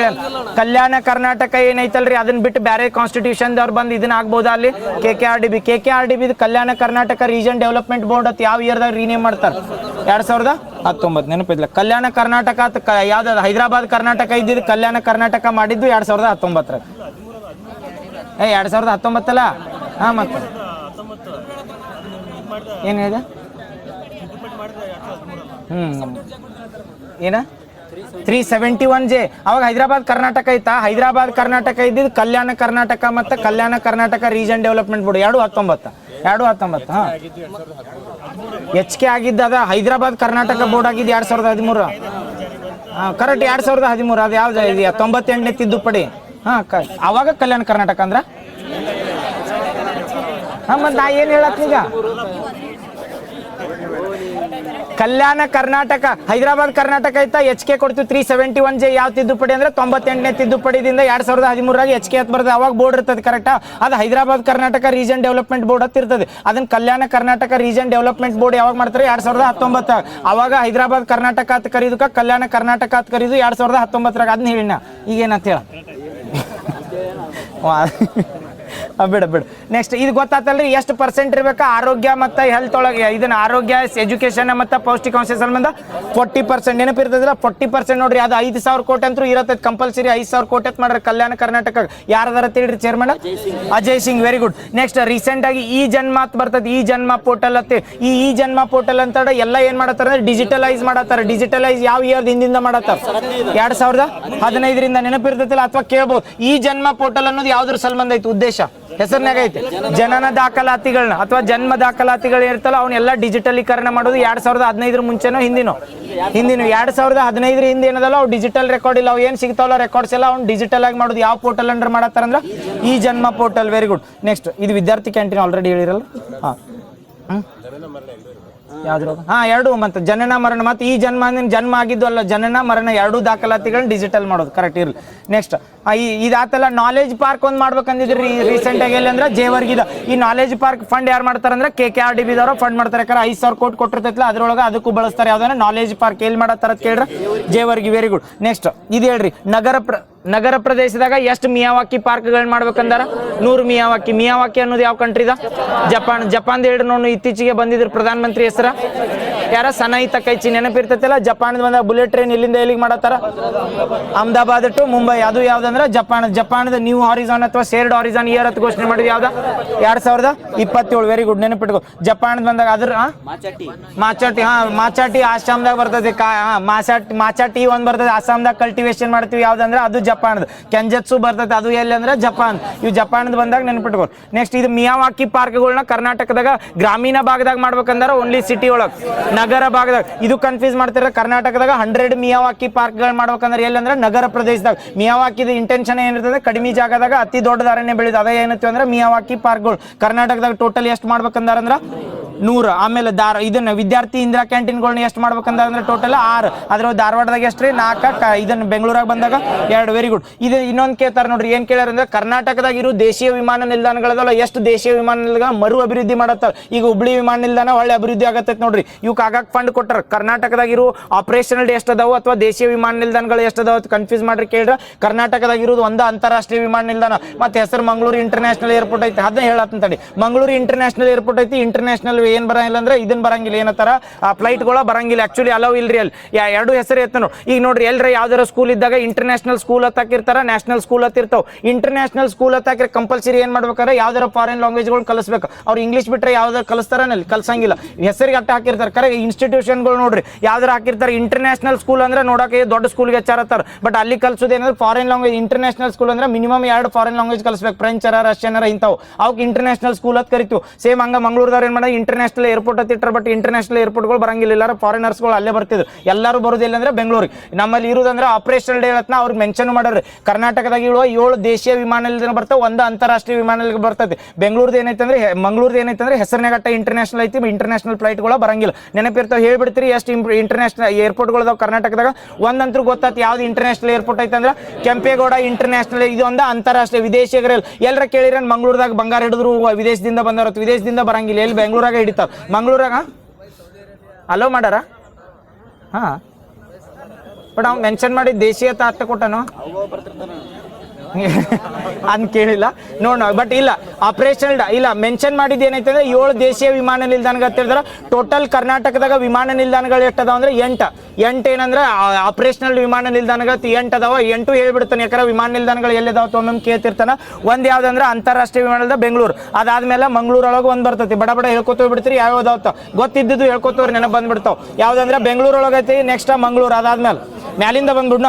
ಮ್ಯಾಲಿಂದ burn ಬೀದರ್ದಿಂದ Bidar international Bidar airport. ಅದಾದ್ಮೇಲೆ ಕೆಳಗೆ ಬಂದ್ರ ಯಾವ್ದ ಬೀದರ್ ಆದ್ಮೇಲೆ ಯಾವ್ದೈತೆ ಅಂದ್ರೆ ಕಲಬುರ್ಗಿ. ಅದು ಬೀದರ್ ಕಲಬುರ್ಗಿ. ನೆಕ್ಸ್ಟ್ ಅದ್ರ ಕೆಳಗೆ ಬಂದ ಬಿಜಾಪುರದ ಇಲ್ಲ, ಆಪರೇಷನಲ್ ಇಲ್ಲ.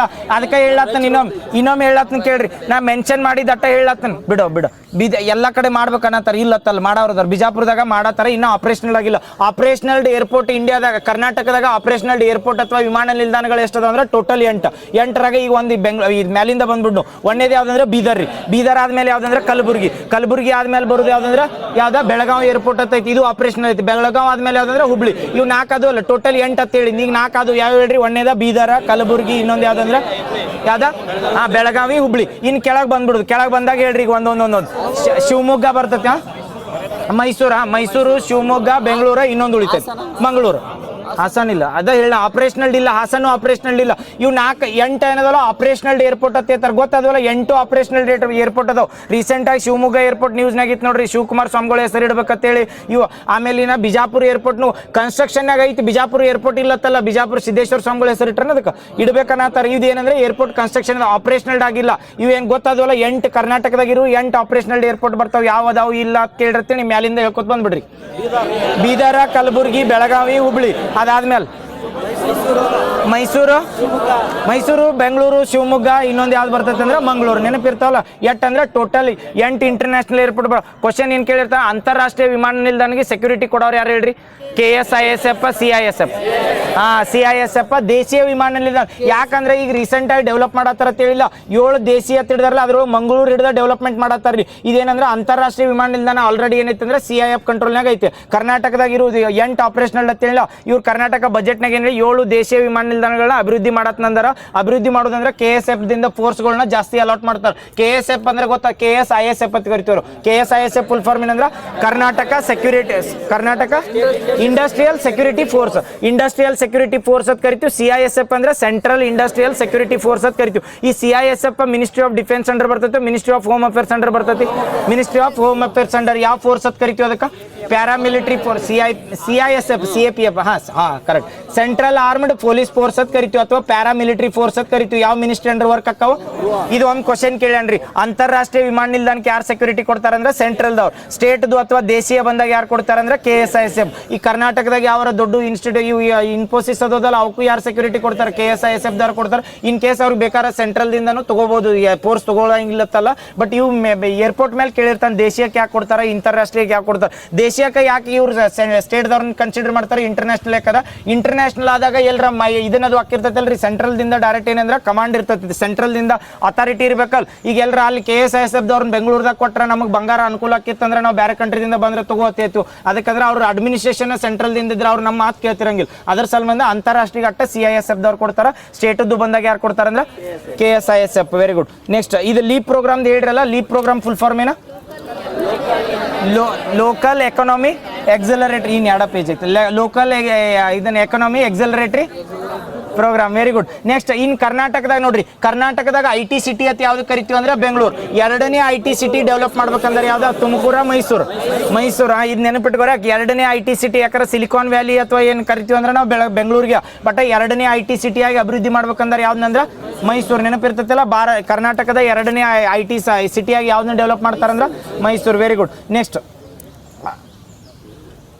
ಇದೆ ಸ್ವಾತಂತ್ರ್ಯ ಹೋರಾಟದಲ್ಲಿ ಭಾಗವಹಿಸಿರ್ತಾರಲ್ಲ ಅಂಥವ್ರನ್ನ ಅಂಡಮಾನದಾಗ ಏನು ಸ್ವಾತಂತ್ರ್ಯ ಹೋರಾಟದಾಗ ನಮ್ಮ ಕರ್ನಾಟಕದಿಂದ ಸ್ವಾತಂತ್ರ್ಯ ಹೋರಾಟದಾಗ ಇದನ್ನ ಮಾಡಿರ್ತಾರಲ್ರಿ ಅವ್ರನ್ನ ಏನು ಮಾಡ್ತಾರಂದ್ರೆ ಅಂಡಮಾನ್ ಜೈಲಿಗೆ ಹಾಕಿರ್ತಾರೆ ಸೆಲ್ಯುಲಾರ್ ಜೈಲ್ ಅಂತ ಹೇಳ್ತಿಲ್ಲ ಅಲ್ಲಿಂದ ತಪ್ಸ್ಕೊಂಬರಂಗಿಲ್ಲ ಅಂತೇಳಿ ಅಲ್ಲಿ ಎಲ್ಲಿ ಸಿಕ್ಕಿರ್ತಾರಲ್ಲ ಅವ್ರನ್ನ ಒಳಗಿನ ಅಲ್ಲಿ ಏನು ಇದನ್ನ ಸಾವಾಗೈತ್ಲ ಅಲ್ಲಿ ಅಂಡಮಾನ್ ನಿಕೋಬಾರ್ ಜೈಲ್ನಾಗ ಅವ್ರು ಇದ್ದ ಅಲ್ಲಿ ಏನು ಮರಣ ಹೊಂದಿರ್ತಾರಲ್ರಿ ಅವ್ರ ಸಲ್ಮಂದ ರೀಸೆಂಟಾಗಿ ಬುಕ್ ಪಬ್ಲಿಷ್ ಮಾಡ್ಬೇಕಂದ್ರೆ ಏನಂತ ಹೆಸರಲ್ಲಿ ಬುಕ್ ಪಬ್ಲಿಷ್ ಮಾಡತ್ತಾರ ಆಪ್ಷನ್ ಕೊಡ್ತೀವಿ ಕರ್ನಾಟಕ ಸ್ವಾತಂತ್ರ್ಯ ಹೋರಾಟಗಾರರುಗಳು ಅನಾಮಿಕ ಹೋರಾಟಗಾರರು ಏನು ಅನಾಮಿಕ ಇವು ಹೆಸರನ್ನ ಕನ್ಫ್ಯೂಸ್ ಮಾಡಿರ್ತಾನೆ ಅದಕ್ಕೆ ಅಲ್ಲಿ ಸಿಕ್ಕಾರತ್ತೇಳಿ ಕೊಟ್ಟಿರ್ತಾನೆ ಕರ್ನಾಟಕ ಸ್ವಾತಂತ್ರ್ಯ ಸಂಗ್ರಾಮದ ಹೋರಾಟಗಾರರು ವೀರರು ಹಿಂಗೆಲ್ಲರೂ ಕೊಟ್ಟಿರ್ತಾನೆ ಅನಾಮಿಕ ಹೋರಾಟಗಾರ ಯಾಕಂದ್ರೆ ಎಲ್ಲಾರ್ದು ಹೆಸರು ಗೊತ್ತಿಲ್ಲ ಅಲ್ಲಿ ಎಷ್ಟು ಜನ ಹಾಕ್ಯಾರತ್ ನಮಗೆ ಹೆಸರು ಗೊತ್ತಿಲ್ಲ ಅದ್ರ ಸಲುವಾಗಿ ಏನಾರ ಗೊತ್ತಾಗ್ಲಿಕ್ಕೆ ಅನಾಮಿಕ ಅಂತ ಹೆಂಗೆ ಹೇಳ್ತಿಲ್ಲ ಅನಾಮಿಕ ಹೋರಾಟಗಾರರು ಅಂತೇಳಿ ಮೆನ್ಷನ್ ಮಾಡಿ ಏನು ಮಾಡತ್ತಾರಂದ್ರೆ ಎಲ್ಲಿಂದ ಕೇಳ್ತಾರ ಅನಾಮಿಕ ಹೋರಾಟಗಾರರುಗಳ ಕೃತಿ ಲಾಂಚ್ ಮಾಡತ್ತಾರ ಕರ್ನಾಟಕದಾಗ ಯಾವ ಒಂದು ಜೈಲ್ ಒಳಗೆ ಹಾಕಿದ್ದು ಸ್ವಾತಂತ್ರ್ಯ ಹೋರಾಟಗಾರರ ಸಲ್ಮಾನ್ ಮಾಡತ್ತಾರ ಅಂದ್ರೆ ಅಂಡಮಾನ್ ನಿಕೋಬಾರ್ ಕರೆಕ್ಟ್ ನೆಕ್ಸ್ಟ್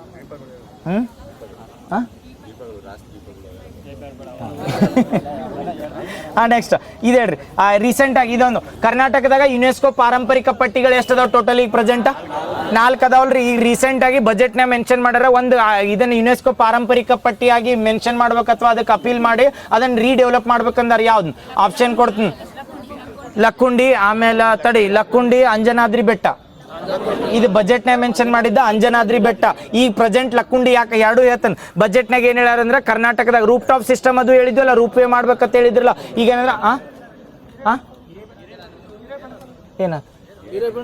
ಏನು ಹಿರೇಬೆಣಕಲ್ ಏನು ಕೊಪ್ಪಳ ಕರೆಕ್ಟಾ ಹೇಳ್ತೀನಿ ಯುನೆಸ್ಕೋ ತಡಿ ಹೇಳ್ತೀನಿ ಯುನೆಸ್ಕೋ ಪಾರಂಪರಿಕ ಪಟ್ಟಿ ಐತಲ್ಲ ನಮ್ಮಲ್ಲಿ ಕರ್ನಾಟಕದಾಗ 7 ಅದ್ಭುತ ಅದ್ರಾಗ ಹಿರೇಬೆಣಕಲ್ ಹೊತ್ತು ಬರ್ತದೆ ಕೊಪ್ಪಳದ ಕರೆಕ್ಟಾ ಬಟ್ ನೀ ಹೇಳತ್ತಿದ್ದೇನಂದ್ರೆ ಈಗ ಲಕ್ಕುಂಡಿನೂ ಏನಂದ್ರೆ ಯುನೆಸ್ಕೋ ಪಾರಂಪರಿಕ ಪಟ್ಟಿಗೆ ಸೇರಿಸ್ಬೇಕಂತ ಅಪೀಲ್ ಮಾಡತ್ತಾರ ಬಟ್ ಬಜೆಟ್ನಾಗ ಮೆನ್ಷನ್ ಮಾಡಿದ್ದ ಅಥವಾ ಹೇಳಿದ ಏನೈತೆ ಅಂದ್ರೆ ಒಂದ ಐತಿ ಯಾವ್ದಂದ್ರೆ ಅಂಜನಾದ್ರಿ ಬೆಟ್ಟನ ಯುನೆಸ್ಕೋ ಪಾರಂಪರಿಕ ಪಟ್ಟಿಯಾಗಿ ಡೆವಲಪ್ ಮಾಡೋದು ಅದಕ್ಕೆ ಹೇಳತ್ನ ಯಾಕಂದ್ರೆ ಈಗ ನೋಡ್ರಿ ನೀವು ಪ್ರಾಕ್ಟಿಕಲ್ ಆಗಿ ಥಿಂಕ್ ಮಾಡ್ರಿ ಎಕ್ಸಾಮ್ನಾಗ ಕೇಳಿದತ್ತೇಳಿ ನಾ ಹೇಳಿಲ್ಲ ಮಧು ಬಂಗಾರಪ್ಪ ನೆನಪು ಮಾಡ್ಕೊಂಡ್ಬಿಡ್ರಿ 6000 ಹೇಳಿದ್ರಿ ಎಲ್ಲಿ ಮೆನ್ಷನ್ ಐತೆ 6000 4 ಕ್ವಶನ್ ಕೇಳಂಗಿಲ್ಲ ಈಗ ಹೆಂಗಂದ್ರೆ ಈಗ ಯಾವ್ದು ಹೇಳಿದ್ವಿ ಅಂದ್ರೆ ಈಗ ಹೇಳಿದ್ನಲ್ರಿ ಯಾವ್ದ ಇದನ್ನ ಯುನೆಸ್ಕೋ ಪಾರಂಪರಿಕ ಪಟ್ಟಿ ಕರ್ನಾಟಕದಾಗ ಪ್ರಸ್ತುತ ಎಷ್ಟು ಅದಾವ ಅಂದ್ರೆ ಈ 4 ಅಂತ ಹೇಳ್ತೀರಿ ಕರೆಕ್ಟಾ ಹೊಯ್ಸಳ ಸೇರೈತೆ ಆಲ್ರೆಡಿ ಬಟ್ ಇವ್ರು ಮೆನ್ಷನ್ ಮಾಡ್ಯಾರ ಯಾವ್ದಂದ್ರೆ ಅಂಜನಾದ್ರಿ ಬೆಟ್ಟನ ಸೇರಿಸ್ಬೇಕಂತೇಳಿ ಅದನ್ನ ಮರು ಅಭಿವೃದ್ಧಿ ಮಾಡತ್ತಾರ ಬಜೆಟ್ನಾಗ ಫಂಡ್ ಕೊಟ್ಟಾರ ಅದಾದ್ಮೇಲೆ ಇನ್ನ ಸೇರ್ತೈತೋ ಇಲ್ಲೋ ಸೆಕೆಂಡರಿ ಬಟ್ ಮೆನ್ಷನ್ ಮಾಡಿದ್ ಕೇಳಿ ಅದಕ್ಕೆ ಅಭಿವೃದ್ಧಿ ಮಾಡಕ ಮರು ಫಂಡ್ ಕೊಡತ್ತಾರ ಈಗೇನು ಹಿರೇಬೆಣಕಲ್ಲ ಲಕ್ಕುಂಡಿ ಇದಾವಲ್ಲ ಇವೆಲ್ಲ ಈಗ ಏನ್ ಮಾಡತ್ತಾರ ಅಂದ್ರೆ ಬಂಗಾರ ಸಿಕ್ಕತ್ತಲ್ಲ ಲಕ್ಕುಂಡಿಗಳು ಅಲ್ಲಿ ಅವಶೇಷಗಳು ಸಿಗತ್ತಲ್ಲ ಅದಕ್ಕೆ ಏನ್ ಮಾಡಿದ್ರೆ ಅಪೀಲ್ ಮಾಡತ್ತಾರ ಬಟ್ ಅದಕ್ಕೆ ಬಜೆಟ್ನಾಗ ಏನಂದ್ರೆ ಸಪರೇಟ್ ರೊಕ್ಕ ಕೊಟ್ಟಿಲ್ಲ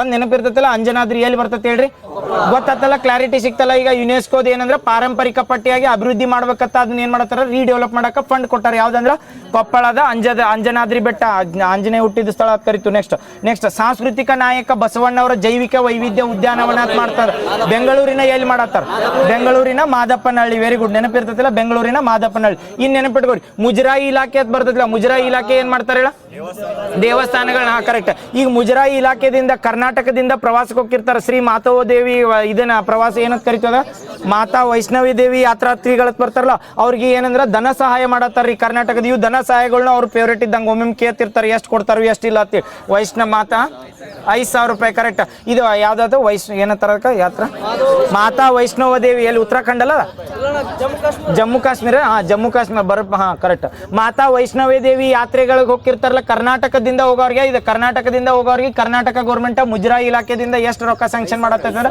5000 ಒಬ್ಬೊಬ್ರಿಗೆ ಯಾರು ಹೋಗಿರ್ತಾರಲ್ಲ ಯಾತ್ರಾರ್ಥಿಗಳಿಗೆ ಏನ್ ಕೊಡ್ತಾರ ಅಂದ್ರೆ 5000 ರೂಪಾಯಿ ಕೊಡ್ತಾರೆ ನೆಕ್ಸ್ಟ್ ಇದಕ್ಕೆ ಮಹಾತ್ಮ ಗಾಂಧೀಜಿ ಭೇಟಿ ಕೊಟ್ಟ ಸ್ಥಳಗಳಲ್ಲಿ ಏನ್ ಮಾಡತ್ತಾರ ಅಂದ್ರೆ ಮಹಾತ್ಮ ಗಾಂಧಿ ಭವನ ಸ್ಮಾರಕ ವೆರಿ ಗುಡ್ ಆಪರೇಷನ್ ಇದನ್ನ ಪರಿಶುದ್ಧೀಕರಣ ಮಾಡ್ತಾರೆ ಇದು ಎದ್ರ ಸಲ್ಮಂದ್ರಿ ಜೈಲುಗಳ ಸುಧಾರಣೆ ಸಲ್ಮಂದ್ ಜೈಲುಗಳ ಸುಧಾರಣೆ ಅನ್ನೋಕ್ಕಿಂತ ಇದು ಕ್ವಶನ್ ಕೇಳಿರ್ತಾನ ಜೈಲುಗಳ ಸುಧಾರಣೆ ಸಲ್ಮಂದ್ ಆಲ್ರೆಡಿ ಏನಂದ್ರೆ ಆ ರೀತಿ ಕಮಿಟಿ ಆಪರೇಷನ್ ಪರಿಶುದ್ಧೀಕರಣ ಮೊಟೋ ಆಗಿ ಏನ್ ಮಾಡತ್ತಾರ ಏನಂದ್ರ ಡ್ರಗ್ಸ್ ಮೊಬೈಲ್ ಡ್ರಗ್ಸ್ ಏನ ಮಾಡ್ತಿರ್ತಾರಲ್ಲ ಅಥವಾ ಮಾದಕ ವಸ್ತುಗಳನ್ನ ಏನ್ ಜೈಲ್ನಾಗ ಒಯ್ತಿರ್ತಾರಲ್ಲ ಎರಡು ಹೇಳತ್ನ ಯಾಕಂದ್ರೆ ಕಾರಾಗೃಹಗಳು ಬರುದ ಸ್ಟೇಟ್ ಲಿಸ್ಟ್ ನ ಕರೆಕ್ಟ್ ಸ್ಟೇಟ್ ಮಿನಿಸ್ಟರ್ ಏನಿರ್ತಾರಲ್ಲ ಸ್ಟೇಟ್ ದವರ ರೆಸ್ಪಾನ್ಸಿಬಿಲಿಟಿ ಅವರೇ ಮಾಡ್ಬೇಕು ರೂಲ್ಸ್ ಆ ರೀತಿಯಿಂದ ಕಮಿಟಿ ಆಲ್ರೆಡಿ ಎದಕ್ ಮಾಡ್ಯಾರ ಅಂದ್ರೆ ಜೈಲ್ಗಳನ್ನ ಕರ್ನಾಟಕದಾಗ ಇರೋ ಜೈಲ್ಗಳನ್ನೆಲ್ಲ ಸುಧಾರಣೆ ಮಾಡ್ಬೇಕಂತ ಮಾಡ್ಯಾರ ಬಟ್ ಆಪರೇಷನ್ ಪರಿಶುದ್ಧೀಕರಣ ಯಾಕೆ ಮಾಡತ್ತಾರ ಅಂದ್ರೆ ಈ ಆಪರೇಷನ್ ಪರಿಶುದ್ಧೀಕರಣ ನಾವು ಆಪರೇಷನ್ ಯಾವ್ದಾರ ಮಾಡ್ತಿರ್ತಿಲ್ಲ ಆ ಟೈಮ್ನಾಗ ಏನಂದ್ರೆ ರ್ಯಾಪಿಡ್ ಫೋರ್ಸ್ ತಗೊಂಡೋಗಿ ಅಪ್ಪ ಇದನ್ನ ಮಾಡ್ದಂಗೆ ಅಟ್ಯಾಕ್ ಮಾಡ್ದಂಗೆ ಸೇಮ್ ಹಂಗ ಏನ್ ಮಾಡ್ತಾರೆ ಆಪರೇಷನ್ ಪರಿಶುದ್ಧೀಕರಣ ಅಂಡರ ಯಾವ ಜೈಲ್ಗಳು ಇರ್ತಾವಲ್ಲ ಕಾರಾಗೃಹದಾಗ ಅಟ್ ಬಂದು ವಿಸಿಟ್ ಮಾಡ್ತಾರ ಅವ್ರು ಏನಂದ್ರೆ ಪರಿಶುದ್ಧೀಕರಣ ಅಂಡರ್ ಅಲ್ಲಿ ಮೊಬೈಲ್ ಸಿಗ್ತಾವ ಮಾದಕ ವಸ್ತು ಸಿಗ್ತಾವ ಅಥವಾ ಏನಾರು VIP ಟ್ರೀಟ್ಮೆಂಟ್ ಕೊಡತ್ತಾರ ಇವನ್ನೆಲ್ಲ